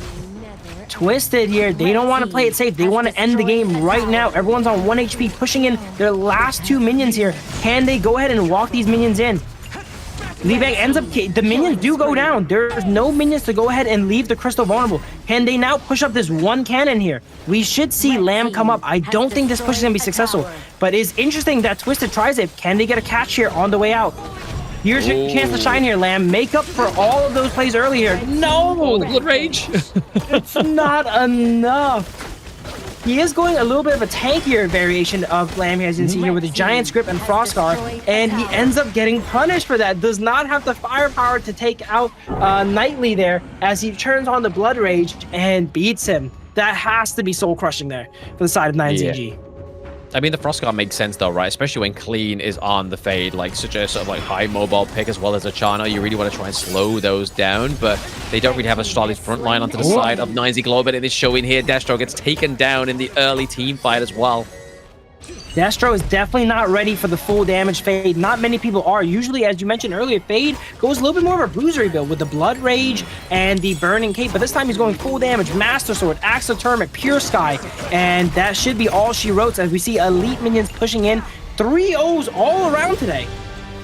3 O's all around today. I mean, not a Kindo Fu in sight, so it's not going to go the full best of 5 series because he's not here. So we get a clean sweep in day 2 of this ranking week. But this time around, survival week, sorry. This time around, it's going to be Twisted Minds getting a bit of a better progress against 9Z Globant, right? They took a 3-1 victory over 9Z Globant yesterday. And now there's like, you know what, guys? We need to improve. We need to make sure we don't actually drop a round at all. And that's exactly what they did. Finishing up here the second day of Survival Week, 9Z Globant should be pretty squarely locked in to be the final seed from Group S. So while they are advantaged, they're going to be playing against some of the Group A players going forward. I think outside of like a miracle, you know, they end up beating OG a few times or something. I don't think they can climb up there. It seems like Twisted and OG have pretty securely claimed 1 and 2 seed here from Group S. Yeah, I mean, the only like you said there, you were right in calling it. The only match that 9Z Globant have left is one more match against OG Esports. That's it. Like, that's their survival week done. So I feel like it's safe to say that they have secured the 3rd place, and Twisted Minds may potentially go up into the 1st place here if they are able to take their next game over OG Esports. But yeah, it's already seeming like it has definitely come into fruition into Group S this far. But honestly, the shakeup into Group A at this current moment in time, obviously Virtus.pro making their way up into the top spot, is going to be something that's keeping my eye on over the next 2 days as well, right? Because anything could happen in Group A. But let's speak about this game before we get ahead into those standings for the rest of the week. The fact that Twisted Minds with the Yixing, the Fade coming through towards the end of that draft as well, being very dominant for Clean. I mean, I think this is the first time we've ever seen like the attack sort of orientated build for Fade come through in competitive. It's normally always been that kind of tanky build because they don't have a front line. But onto the side of Twisted Minds, they had the front line there as well, more than likely paired for the Elaine and the Hue 1. So Clean was like, guys, let me be free. Let me do the damage I need to do on this Fade. I definitely like the Fade a lot more when you go damage. Sometimes he's kind of forced to be a tank, and characters are never good when they're forced to go a build they don't really like. As you mentioned, they used to go Blazing Cape, right? How is Fade gonna proc his Blazing Cape on them? Who is on top of a wall that he's gonna set on fire? No one, right? He needs to go ahead and jump in and pop that. So it's not the best itemization for him. Obviously, you need a tank in some teams, so you're forced to do it. But when he's allowed to be able to spread his wings, go that Master Sword, you can see what happened here. Destro was caught so many times not ready for the damage. Fade coming in, 1 skill, 1 in ultimate, and he's gone, right? And I'm looking at some of the standings here. It looks like 9Z, even if they win the game versus OG, they are still going to be the 3rd seed here coming out of Survival Week. So they better get ready for Group A. Yeah, exactly. I mean, Group A is not going to be... They won't be facing Group A until we get the decider of the top 1 in Group A towards the knockoff stage anyway. But here we are going to be seeing now the itemization come through for these picks. So, yep, we were still seeing the Rapturous Bite come through, as well as the Axe of Torment for the Fade here. Clean, doing about 63.2k damage. Very close to Chano as well. So Chano only actually fallen behind by about 3k damage. Once again, playing into my stats, playing into my narrative that Chano into the later phase of the best of 5 is way more fruitful than the game 1 Chano. I think definitely a lot of picks that give him trouble get removed. And then now, as I mentioned earlier, those wolves gave Motsu a lot of trouble, right? When you can pick him in the good spot instead of first picking him kind of blindly, he seemed to be a little bit better of a niche, more utility counter pick instead of this great blind pick character here. And I thought it was very interesting that Lamb went tank this game. I would think that, you know, with the Guardian Angel, that is the Liu Bang to save you there, right? You don't need to go as much durability, but he went the opposite way around. The Fade and the Lamb swapped builds this game. He went a little bit more bruisery with the Giant's Grip and the Frost Core, and because of that, he didn't quite have enough firepower to take out the members of the enemy team. And I would have liked for him to go a little bit more damage, right? There's not many characters on the side of Twisted that could be more durable. Like Chano, he's not going to tank up. Fade, we saw go full damage. When you get these full damage characters, you could probably just go full damage too and then try to get a more explosive, volatile game. Yeah, but Klee coming in with the MVP of this Game 3, dethroning Hylang for the first time in this series, and he gets the 822 KDA, dealing 24% of the damage and taking 21% of the damage as well. So he was actually taking his fair trade of blows there across the gorge, but overall the 27% of the gold going into the Spade really gave him the itemization he needed to shine on this pick. We're going to see in these highlights, right? Like in the early part of the game, we saw him kind of be paired up with Nighty on the lane, just making sure that his wave clear was a little bit faster here. But these started quite point there. The double kill onto Capo really was shining very well for 90 Globant in the early game, but it was just Clean coming through just very aggressively and out of nowhere. Yeah, Clean got so many catches here to accelerate his economy. Every now and then he just gets 1 or 2 kills, whereas we see the opposite from Sick. Sick is the guy getting killed every now and then, right? He's farmed up all this way, and then he joins a fight. He has all these levels in gold, and he has probably a shutdown on him, and he gets shut down, unfortunately. Yeah, no, just look at it. This is like so much control as well, thanks to the Yixing. So Hyling playing a very good position, but also City Boy on the Hu1, I think it's probably his best performance.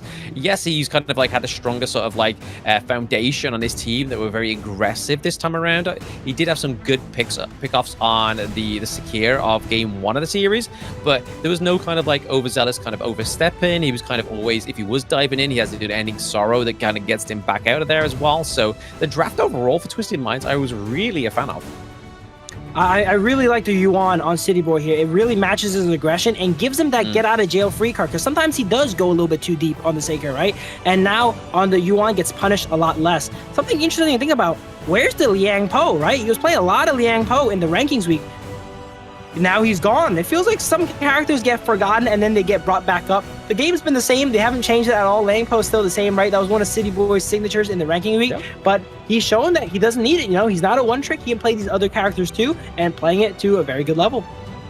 Exactly. I mean, this is the thing as well. I mean, they're going against teams that, especially going into the knockout stage as well, will be kind of always looking and keeping a close eye on these drafts, on how they draft it, where they draft it in these best of fives, to see if they can kind of beat them in the BP, because that's definitely where the kind of battle starts within these Honor of Kings esports, is all down to that BP. But at the same time, the Liang Po is great. It's just that they weren't basically building into it. They obviously had a game with the Ogryn, which most times out of 10 it generally gets paired with the Ogryn rather than pairing against it, but they decided not to go with that. They went with Sakir as well, which was again just a very fruitful pick for the side of Twisted Minds this time around.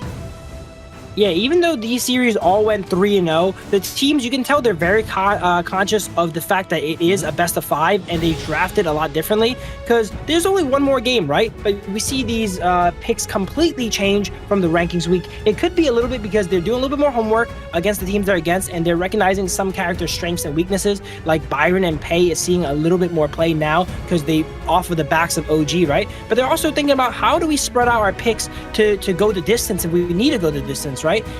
Today, it didn't end up happening here, but it seems like a lot of those teams had that backup plan. They thought about what picks they wanted to save, what combos they wanted to go ahead and save here as we go ahead and recap Survival Week. Yeah, I mean, that was it. Overall, those tuning in, it has been a 3-0 day today, proving the West is the best. Sorry, Hauler.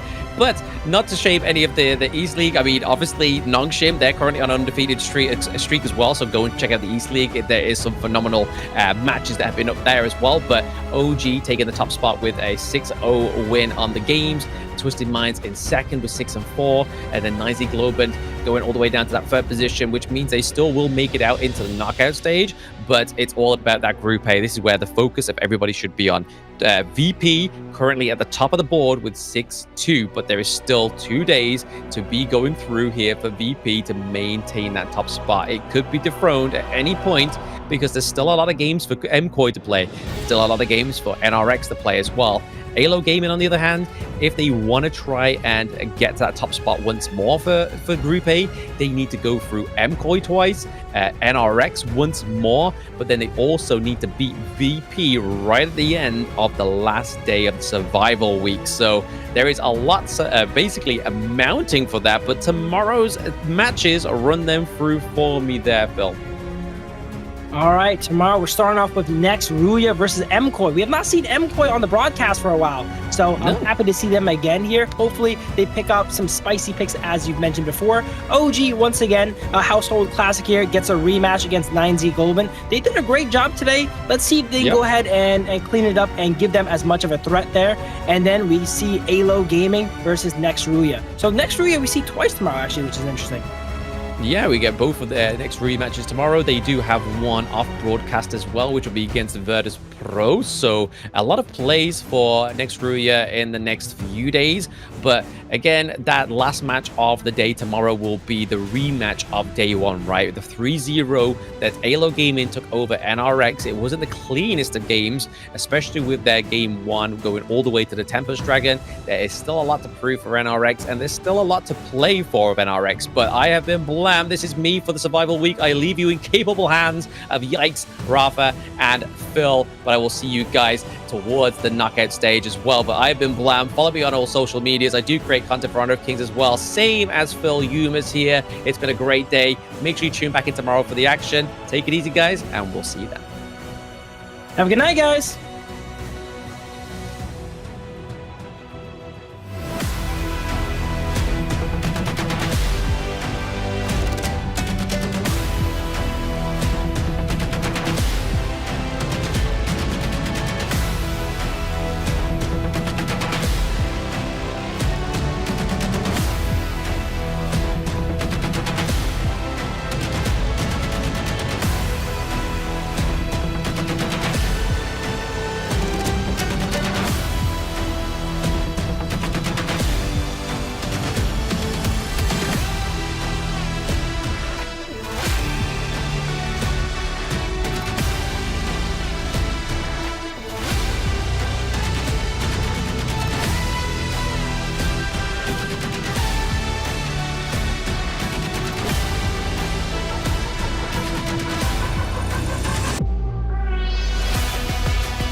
deep for another moment. But my bone is gone.